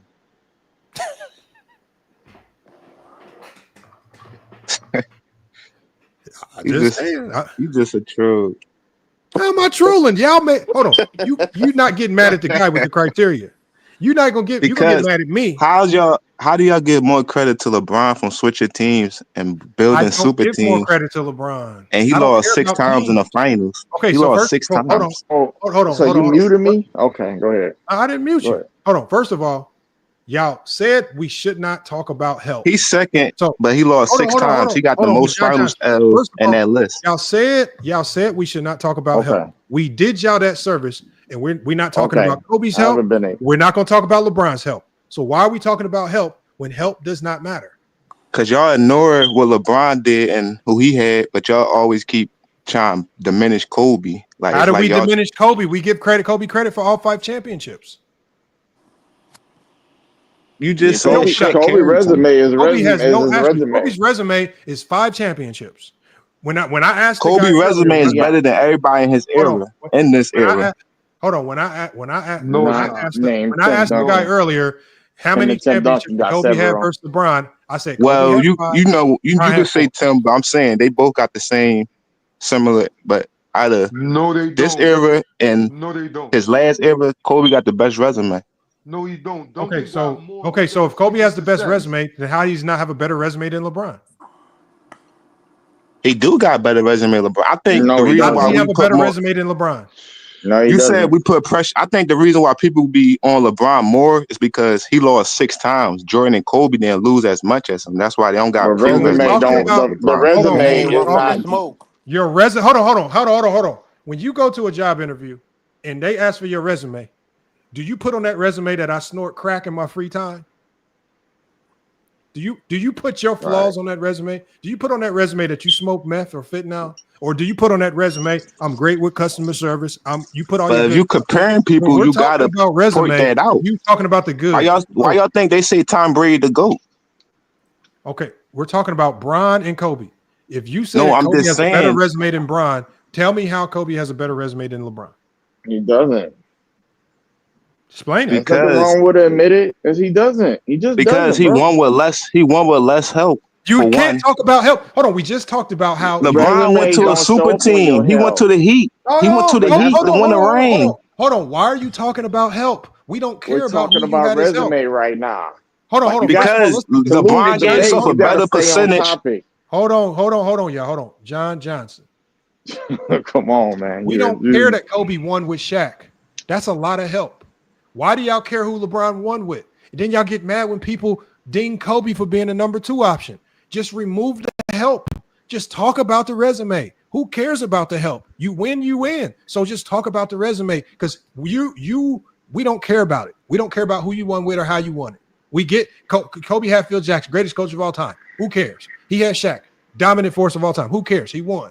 Don't talk about help. Who cares? Talk about the resume. Who has the better resume? Kobe or LeBron? Talk about the resume. Kobe got the better resume. Come on, What did he do that LeBron? What did LeBron do that Kobe didn't do? Tell me how 3 Kobe's more resume is better. MVPs. That's off of media. Media didn't like Kobe. Rookie Bro, what the fuck? You just told me how you feel about a fact. I literally just said, bro, No, you the media. cannot. Y'all know the media didn't like Kobe and they biased. That's why they gave We Steve know Nash the 2 factual, MVPs. bro. You see, this is what I'm saying. You're telling me about a feeling about a fact. It's not That's a a feeling. narrative, Everybody said it, even the players. bro. That doesn't make it a fact. What's the facts on the paper, bro? What is the So facts? That can't be our the facts. The words facts bigger than the are dudes that one, played against him. bro. Our The words facts matter more than are. the dudes that played against him. Bro, no, their word is their opinions as well. I'm not talking about my word. I'm telling you about a fact. Four MVPs to 1. That's a fact. You can tell me how you feel about a fact, but that's a feeling to a fact fight. You're gonna lose. Rookie of the year. There's nothing wrong to 4 say that. Finals MVPs. For that, I was going there. Carmelo should have got that Rookie of the Year. Bro, you keep telling me how you feel. Hold on, real life. No, it's a fact. Carmelo should have got. John. We're just going to go down the resume. We're going to go down the resume notch by notch by notch by notch, and we're just going to check it. We're gonna look at everything for John Johnson. All right, and I'm gonna ask John Johnson these questions. We're gonna go one by one. John Johnson. Yeah. Who's playing more NBA seasons, Bron or Kobe? And I know this is minute, but it's part of your resume. Bron. Who's played more regular season and playoff games? Bron. Who scored more all-time points? Bron. Who scored more points in the playoffs? Right. But you gotta use context, Bron. But you gotta use context. What you saying though? Okay, hold on. Kobe got injured the last 5 years of his career. Hold on. I'm just talking about resume right here. Okay, I got you. We're gonna get to the context later. Okay, who averages more points per game for their career, Bron or Kobe? Bron. Who averages more rebounds for their career, Bron or Kobe? Bron. Who averages more assists per game for their career, Bron or Kobe? Bron. Okay, in the playoffs, points, rebounds, and assists. Who averages more, Bron or Kobe? Bron then. Okay. Field goal percentage. Who has the higher field goal percentage? Bron For their then. career. Who has the higher field goal percentage in the playoffs? Bron then. Who has the higher three-point field goal percentage? Bron then. Playoffs. Bron. No, it's actually Kobe. Guy, he got trick question there. Free throw percentage. I got a good one for you. Free throw percentage. Kobe. I already know that. Give a round of applause, Kobe, man. Damn, Kobe struggling. MVPs. Who has more MVPs? LeBron. Finals MVPs.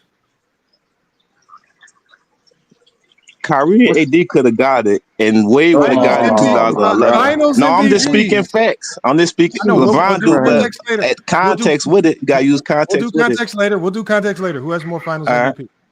LeBron. Okay. Oh, here's a good one for you. Who has more championships? Kobe. No context needed. Just Kobe. Okay. Who has more All-Star game appearances? We could talk about context. I'm respecting you and answering your question. Who has more All-Star game appearances?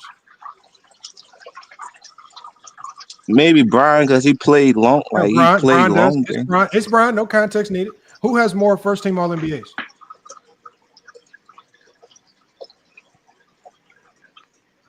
Brian got more first-team All-NBA. Kobe got more defense. Who has more All-NBAs just in total, in general?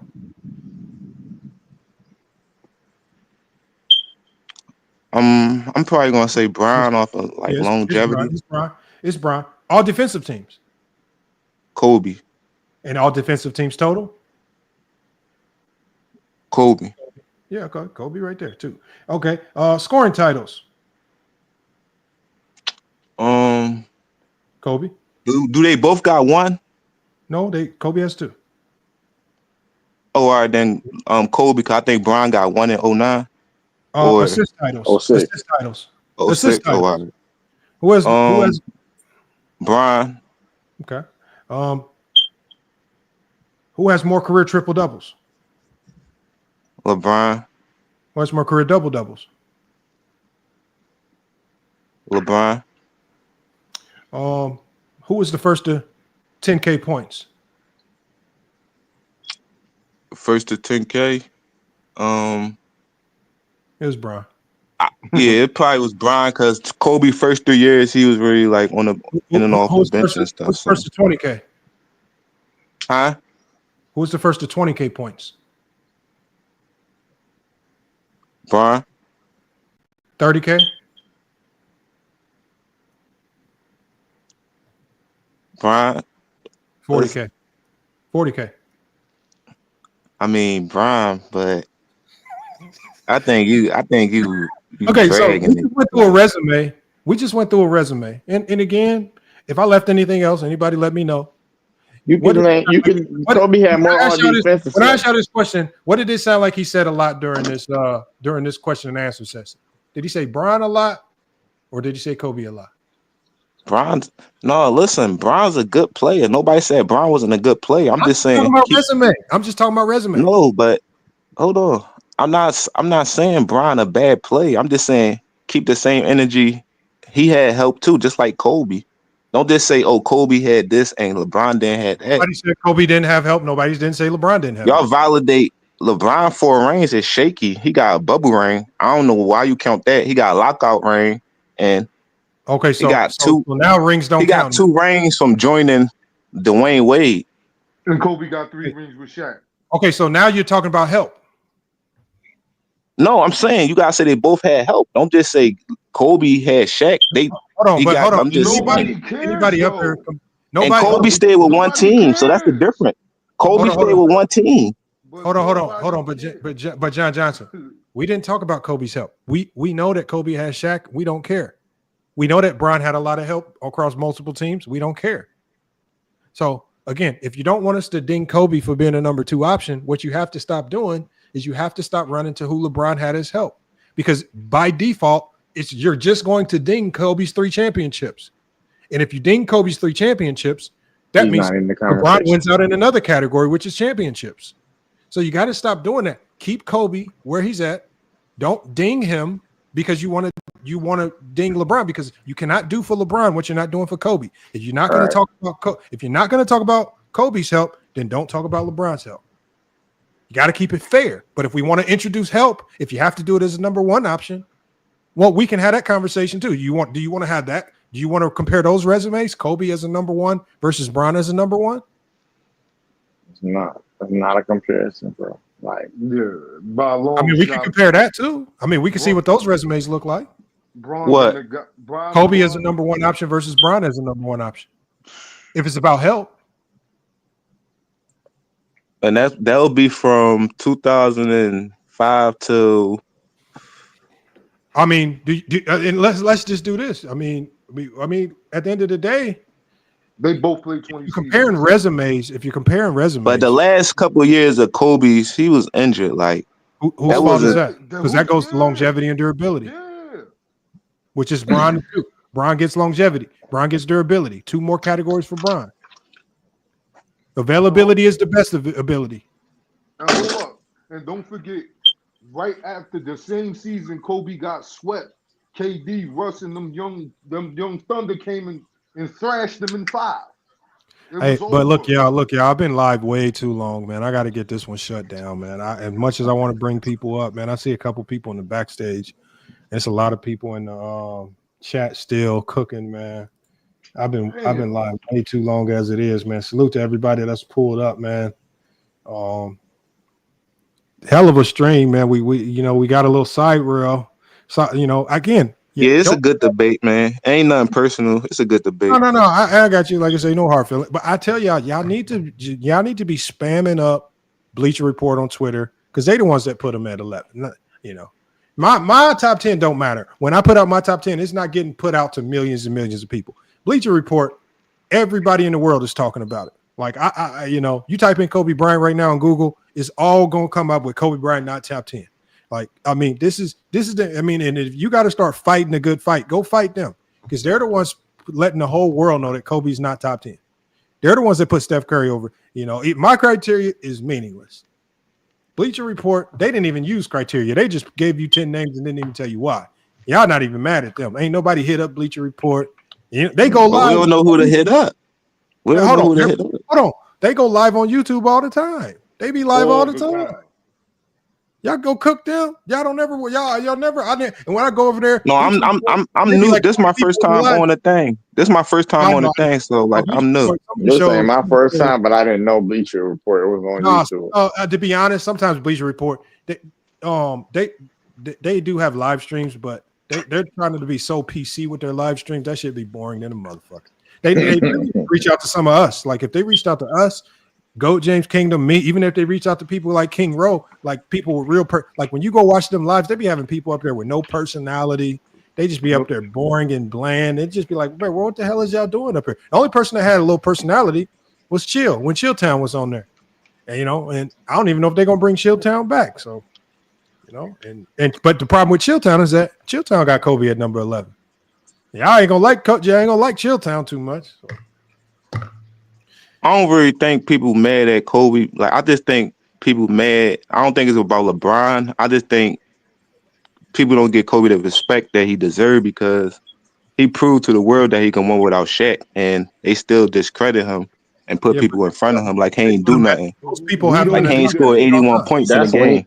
That's when he got my respect, mostly because when they set out and tell you can't do something, and it's a universal majority opinion that you can't do something. You literally just proved everything that we've been talking about, because you just said I didn't give Kobe his respect until he won those 2.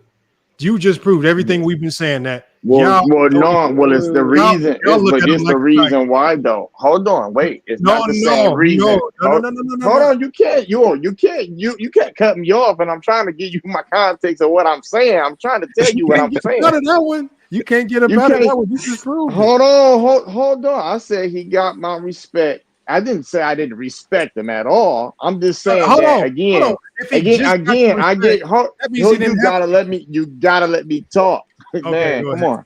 All right, thanks. Nah, he really, because I'm not a Kobe fan. Okay, I'm not a Kobe fan. Never been a Kobe. I respect Kobe. I respect them because when somebody on a wide scale, majority of the time, when they tell you like, oh, you can't win, you can't do this, you can't do this without this, you can't win. Like when Brady, he can't win without Belichick, or when they told Curry, you can't win without Durant, or whatever the case may be. And you said like Kobe, then that's you kill that narrative. That's when you really get like undisputed respect from people that don't even like you. That's how I feel. Can I ask him a question real quick? No, I mean what he did was the reason why I like what he said was because he said it casually, when unprovoked, when we wasn't in the heat of the battle or the debate. He just said, "Yeah, Kobe got my respect when he got them 2 championships." I said that's when he really got my respect. Because the words I directly used. I said when he really that's when he really got my respect. Is what the words I used. That's a nasty slip up. That's a nasty. No, go rewind it. Rewind it. I literally said that's when he really got my respect. That's what I was talking about. But you rewind it. Hold on. How does he not have your respect after 3 championships? No, because I'm saying when he really got my respect, meaning he had my respect before, but when he really took the gloves off and it was like, okay, I can't say nothing bad, is when he killed the narrative. I like the finesse. That's not what you said. I'm just telling. I literally said that's when he really got my respect. If you want to rewind the tape, you can.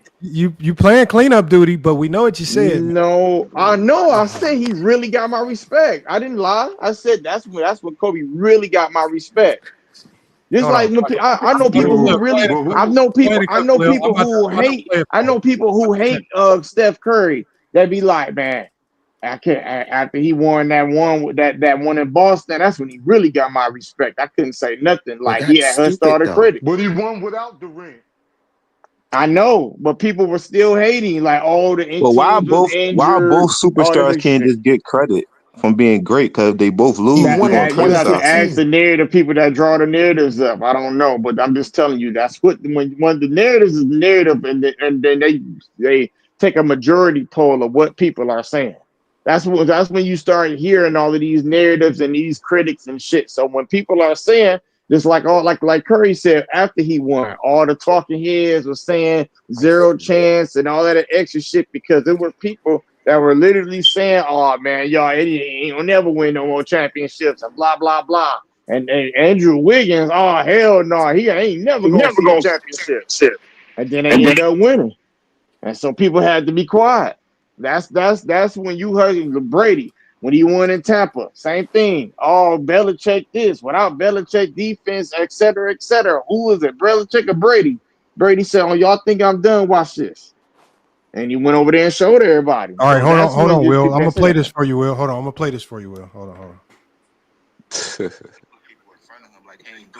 Most people have like he scored 81 points in the game. That's when he got my respect, mostly because when they shut out and tell you mostly you can't do something, and it's a universal majority opinion that you can't do something. He said that's when he really got my respect.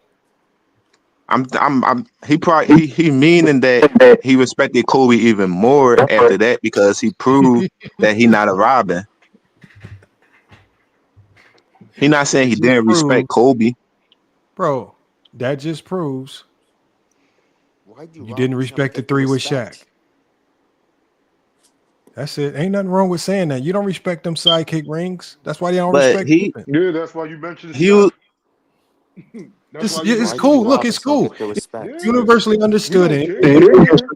We don't respect sidekick rings, man. Just rock with it. Y'all, just rock with the logic, man. Don't try to avoid it because if you avoid it, you have to give Pippen credit for the 6-0. No, Pippen don't got the stats. Yeah, I ain't really. Hold on. Kobe got the rings and stats. Pippin's defense was embedded in defense. You can't really count defense with stats. Just like Bill Russell. Bill Russell really don't have the stats. I keep getting muted. But he in most people top 10.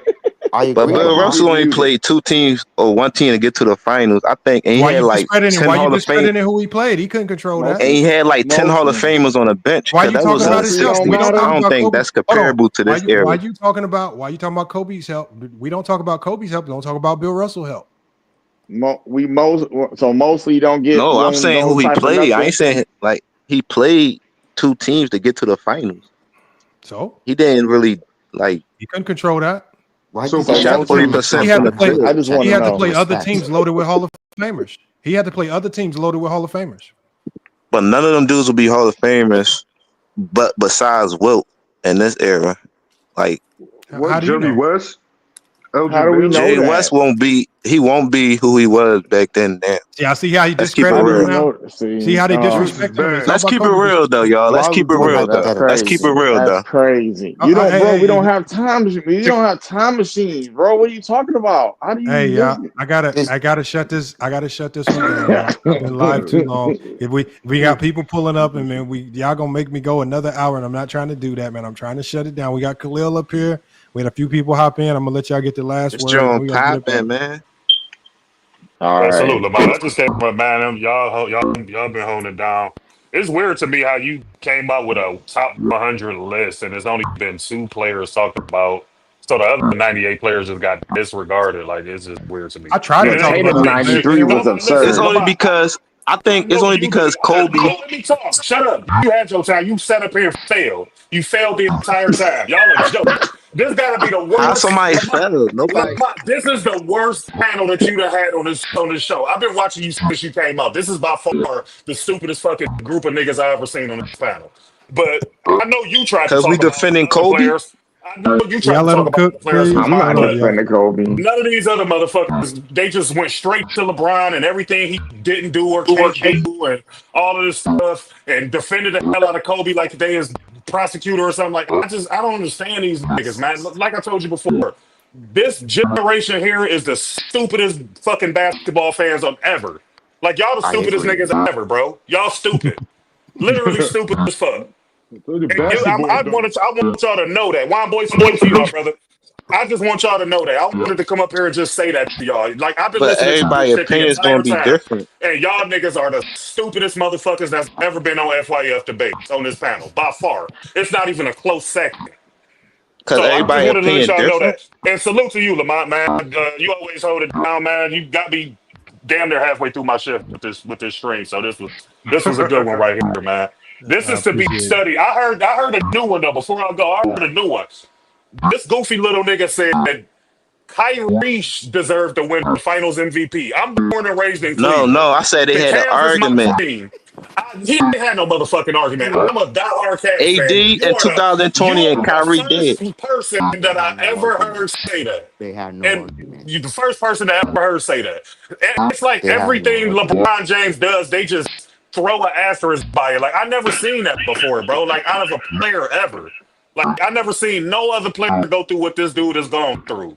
Because Ever. nobody got Like, 6 losses in the finals and considered the second best player ever. That's because why. you looking at it from a Bro, loss look at his standpoint. plays, It's man. funny to You me can't that you argue sat with up here. somebody that got 6 losses though, bro. Be Shut up. real. You can't argue it because you the same little How? stupid nigga that I sat up in here and listened to for over an hour give excuse after excuse after excuse for Who Kobe giving them this. somebody an excuse? Every Nobody fucking getting an shut the excuse. fuck up. Shut Let up. him You had talk. your Look how chance to trigger talk you. and you Okay, failed. You can y'all let failed. them Shut cook the so we fuck can up. end it? You Go ahead and cook, failed. Khalil. You a minus 45 on the fucking panel right now. Goofy little nigga, you failed. Like I was saying, bro, he sat up in here and gave context after context after context for Kobe. Dangerous. But when you talk about 6 losses for LeBron, it's just a blanket statement. There is no context to the losses. Like I never Bro, seen this group. You're not the stupidest group of people I ever heard talk basketball. And this is why y'all need to start getting tested. You like Lamont, you should do like a test to I see how told him that. like smart these stupid ass little niggas is. I I guarantee told if him you that. do a test. I think nobody said LeBron these was panels bad. fit 10 people. You would have like 4 people up here if you was to do an actual screening on these little stupid ass niggas. Who said Dang. LeBron was bad? Shut up, dude. I'm all right. I'll let you wine, boy. It's on with All y'all right, brothers, man. Be man. cool. You You can trigger have it. over All Kobe. right, That's why Khalil. everybody mad because Kobe and Jordan was a debate. Then they somehow put LeBron in Well, it. Kobe now and Jordan everybody was never mad the because debate. Kobe was. Hold on, John. As we try to end this show, that is never the debate. We were never debating Kobe and Jordan. I never debate Kobe and Jordan because I never felt Kobe was in the top 5 to even be debated. So I never debate Kobe versus Jordan. The only thing that I said, the only video I ever did with Kobe and Jordan in it was I was saying, if you feel Kobe's in the top 5, then you need to put Kobe over Jordan because Kobe is just Jordan 2.0. Kobe is a better version of Jordan. So if you truly feel Kobe is that high up, then you just need to go ahead and put him over Jordan because he was better. He was a better version of Michael Jordan. That's all he was. He was the 2.0 model. The game better, but the resume not.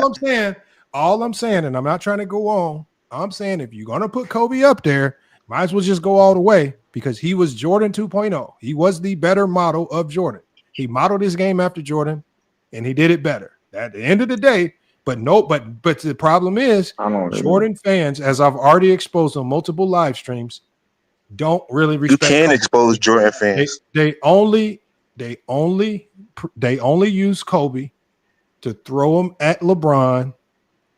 That's all they do. They don't really respect his career, and they know because Kobe mirrored everything that Jordan did, and he still has less championships.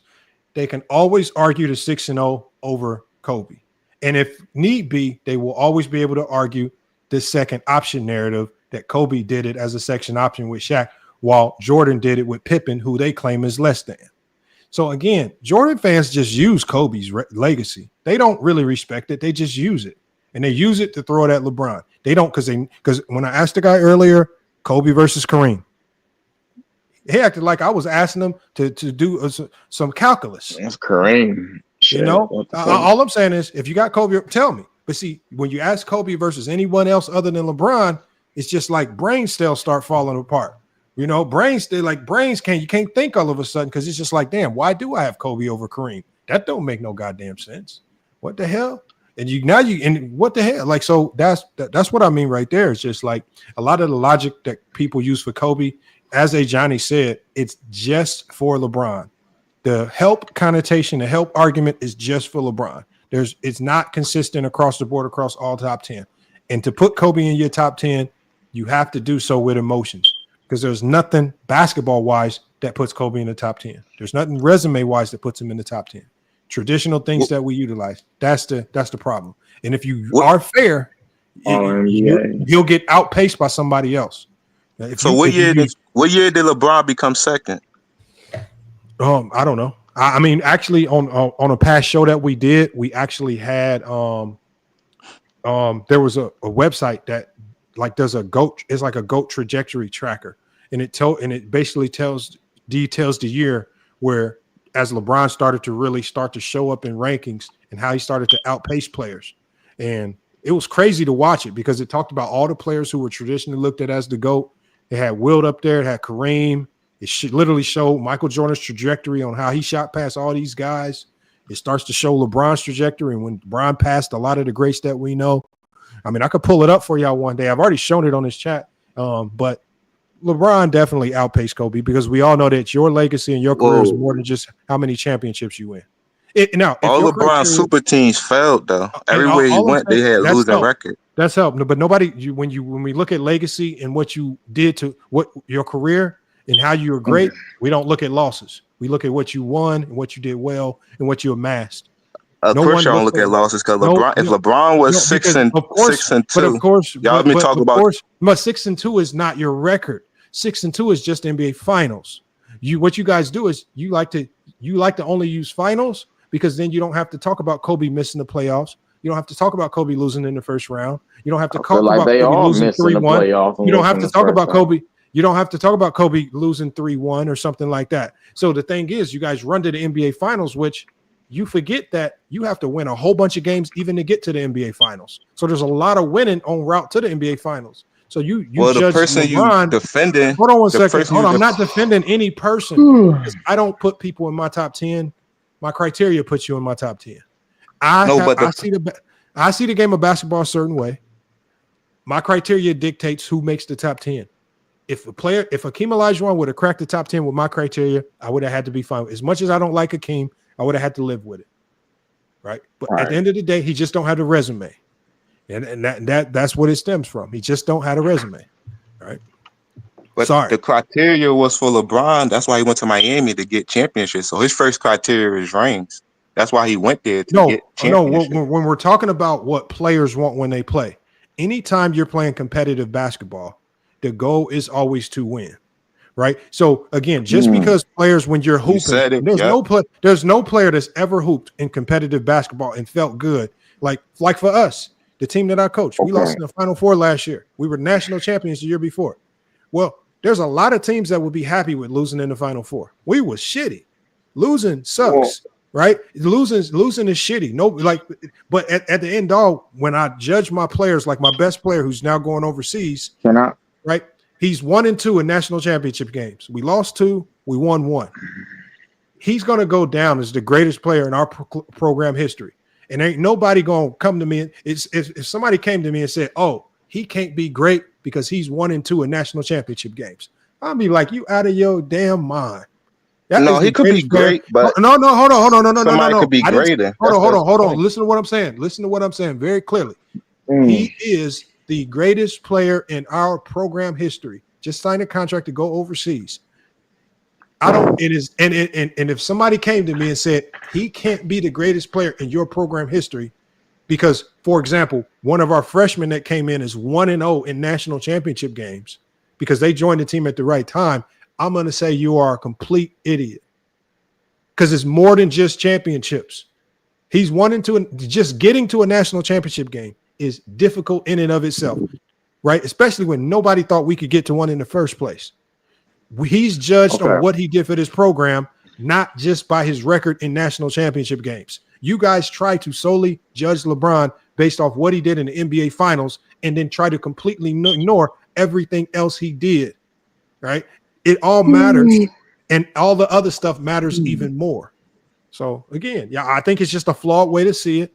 And if championships matter that much, then make Bill Russell your GOAT. You don't. Make Kareem higher than Kobe. You don't. That's the difference. Nobody, Jordan, Kobe, and LeBron got the stats and rings. None of y'all. First of all, you said LeBron has stats and rings. That's what I said. Jordan, Kobe, and LeBron got stats and rings. LeBron has better stats, better accolades, one less ring. Does the ring make him not as great? No. This is how you know the illogical. I just think. And I'm sorry, Will Life. I got to shut it down. I'm trying to end it. I know y'all want to get extra opinions in, but it's going on 11 o'clock for me here, and I did not expect for this live to be this long, and so I do apologize because I know it's something to get some takes in. So, but I definitely got to shut this one down. So I'm gonna have to drop y'all down so I can end the show. But I do appreciate y'all, John Johnson, a new face that showed up here. Salute. Hopefully, show up again when we talking other topics, man. Oh yeah, I'm gonna show up. You know what you're talking about, so make sure you sub up, man. We got tomorrow. We got Knicks Rehab, so we're gonna have another group of guys over here. Knicks Rehab. If you like New York Knicks, if you like a bunch of delusional Knicks fans, and you want to hear what they got to say, hey, tune in for Knicks Rehab. Salute to those guys at All Ball TV. They're gonna be live here on FYF Sports. Salute to them. And then if you didn't like GOAT James Kingdom, well, he's gonna be live Friday, 9 p.m. Eastern Standard Time. If you really want to get at him, he has a show called The Friday Night Exposer. He will give you an opportunity. But the Friday Night Exposer show, man, he sometimes he go demon mode, man, and y'all got to be careful with him, man, if you call him out. So if y'all want to show up, so we got Knicks Rehab Tuesday, Thursday. We got A Johnny on Fridays and Sundays, and hopefully we can get some more content creators. And I'm looking for more content creators, even if you are Kobe fans. Can we get some Kobe fan content creators? So everybody is not saying that FYF is a LeBron platform. I'm trying to find the Kobe content creators.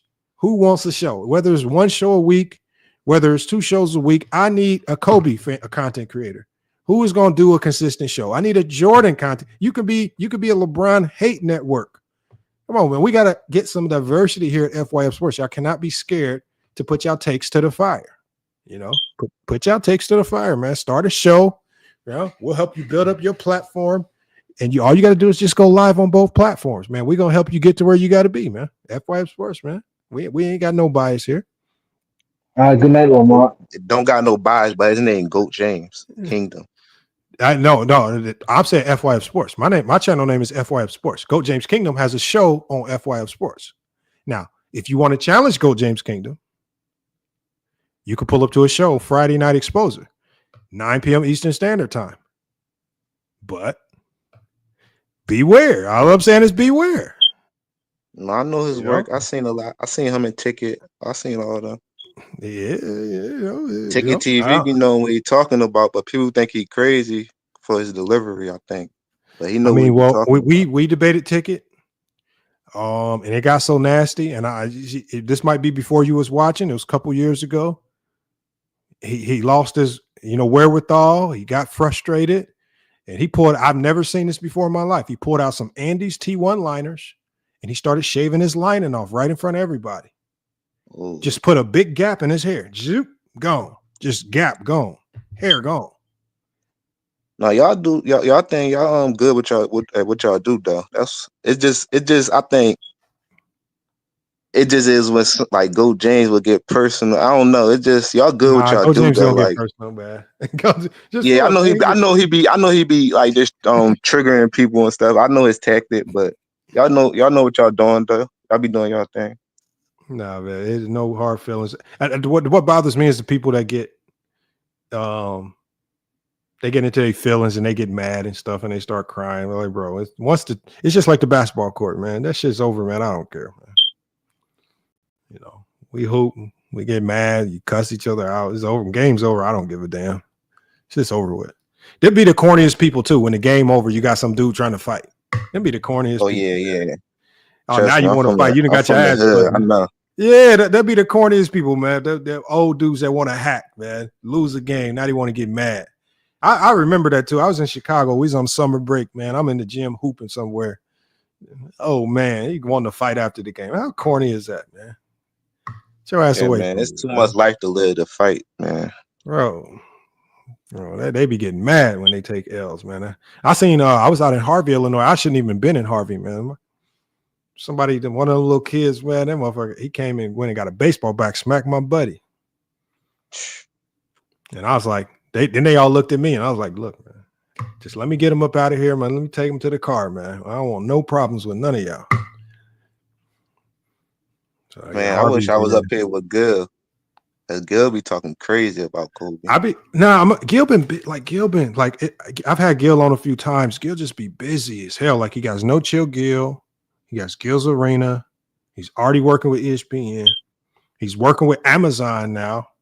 Yeah, he a good. The thing about Gil, he a good content creator. But I think what that coach does is like a marketing thing. I don't really think. I don't think the one thing I think it's better for business to be on LeBron's side than Kobe. No.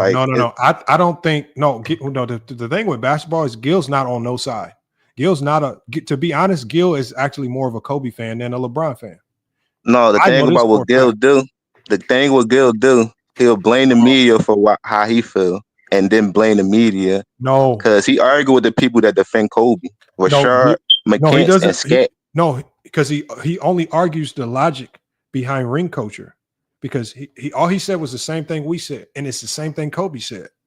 Nobody respects your rings when you're the number two. And all he said was when Kobe was winning them championships behind Shaq, everybody was looking at Shaq like he was the man. Nobody was running around looking at Kobe like he was the man. And that's that's a narrative because Kobe, if somebody watch Kobe and Shaq, they'll see it with their eyes. I know that's the funniest thing about it. That's the funniest thing about it that Gil's trying to say. Even though y'all saw Kobe with your own eyes dominate, it was fans and people in the media that was basically saying you can't do this without Shaq. That's why Kobe said himself, people were saying I couldn't do it without Shaq. They were planting seeds of doubt because if everything was all good and dandy and his 30 points was all good, why would anybody complain? Why would anybody doubt his talent? But there were doubts, and that's where we try to we just have to accept the fact that most fans are toxic in that way. Fans are toxic. But fans gotta be real with themselves because these dudes NBA players, they skilled enough to I don't think people should question their talent. You literally have fans that think that Gil couldn't have won a championship if you stick him on the Spurs or something like that. It's just like, bro, if Gil gets drafted, if he ain't get injured, he would have been cold. Yeah, Gil was. No, I'm just saying, like, it's luck. If Gil drops to the second round and somehow the Spurs are sitting right there and they draft Gil, Gil's a champion. That's how simple it becomes to be a champion. You get drafted at the right place at the right time to the right team. Look at, and so sometimes, like with Steph Curry, so many teams passed up on him. Knicks are thirsty to get him. Warriors grab him. Right? Oh, He had 2 picks in the first round. Yeah, T-Book had picked 2 point guards over him. He's like, you got 2 shots at the thing and you get it wrong. It's just like sometimes luck strikes at the right time, like with Kobe, right? If Charlotte Hornets, if they're not an expansion team, they don't have back-to-back picks in the draft. They drafted Tony Delk and Kobe. They felt Kobe was more expendable because they had Tony Delk. Tony Delk was bad motherfucker coming out of Kentucky. So they was like, yeah, we can pair Tony Delk with Vlade Divac and we hitting the road. When you got more dark, like, and the luck happened well, shit, let's send him to LA. Clippers looked at him and said, we ain't taking a kid out of high school. Even though they said, how the Clippers tell them, damn, you're the best player and we just seen all these workouts, but we ain't drafting a high school kid. Well, how did that make sense? It's dumb organizations and people make mistakes and you fall here. And it's just like Kobe's career is what it is because he got to the Lakers. Gil's career is what it is because he was drafted by the Wizards. I mean, that's why I look at talent and accolades and stats over winning, because winning in the NBA is not always dictated by the player. I mean, look at this. Nikola Jokic, they fired his coach in the middle of the season. How are we supposed to win with this other dude, man? How are we supposed to win like that? Memphis Grizzlies, you fire your coach right before the playoffs. Oh, but we're gonna hold it against Ja Morant if he loses in the playoffs. It's just hard for me to judge players like that, man. It'd be some dumb organizations, man. But look, man, appreciate you pulling up, John Johnson. Salute to Deshaun Moore. My bad we didn't get to you today, but I appreciate you. We're gonna have to get out of here for the day. We're gonna cook another time. Salute to John Johnson. Hopefully we can get you here on another show here on FYF Sports, man. Make sure you hit that notification bell. I got you. And stay tuned in with us, man, because you held your ground today. So salute, man. But yeah, look, y'all, man, it's FYF Sports, man. Another great podcast episode, man. Another great podcast episode. Yeah, Malika Lewis. Yeah, we could definitely talk Kobe all day. And the reason why we can talk Kobe all day is because people have an emotional connection to Kobe. It's emotional, right? And like Gil says, and that's why I like Gil's take on Kobe. He doesn't embed it in the numbers. He doesn't embed it in MVPs. He just likes Kobe. And if that's how you rank Kobe, just rank Kobe that way. But you can't fight that fight with MVPs and things of that nature. You start fighting with the accolades and stuff, LeBron's gonna beat you out, Kareem's gonna beat you out, Jordan's gonna beat you out, Bill Russell's gonna beat you out. So you can't fight that fight with Kobe unless you just admit from the start that this is an emotional pick. I want Kobe in the top 10. I think he's more talented. My feelings tell me he was a better player. He said, no way Kobe is LeBron. Well, Kobe is definitely below LeBron, man. Way below LeBron. That's the unfortunate reality of it, man. Salute to Scott Drusilla, man. Pulled up late in the stream. We about to get this one ended, y'all. Appreciate y'all pulling up the FYF Sports, man. Great podcast. Salute to everybody. Our goal is to, again, we're going to be partnering up with some big time partners. We're going to be promoting a lot of people, so make sure y'all stay tuned in as we announce some of these promotional partners, because we're trying to do big things here at FYF Sports, man. So again, salute to everybody that pulled up. Salute to Hollywood Herm as well. He says Hollywood Herm says salute to the real basketball heads. No narratives, just respecting the game. Hollywood Herm, you be talking in all narrative though, man. What's going on with that? Rap guy says T-Mac and Brian healer-centric players to run the whole offense through. Don't know what that means. But it is what it is, man. I mean, if that's what you got to say about T-Mac and Brian, I guess. You know, I played a lot of basketball. I never heard a coach come to me and say nothing about no heliocentric nothing. You know, it is what it is. This is why we compare the shooting guard and small forward. Well, again, all right, it's the same reason why we compare Jordan to Bill Russell or Jordan to Kareem, or LeBron to Magic. It don't matter. It's your resume. We're not comparing positions. We're comparing resumes. You know, because y'all are so invested in talent in the player. Talk about the resumes, the stats, the accolades, achievements. Right. And how is that player great in their own respective right based on the stats, accolades, and achievements? That's what we like to talk about, y'all. Salute to everybody that pulled up. FYF Sports, man, another great podcast episode, y'all. We're going to be back with more sports and news. But until then, man, it's FYF Sports. And we out.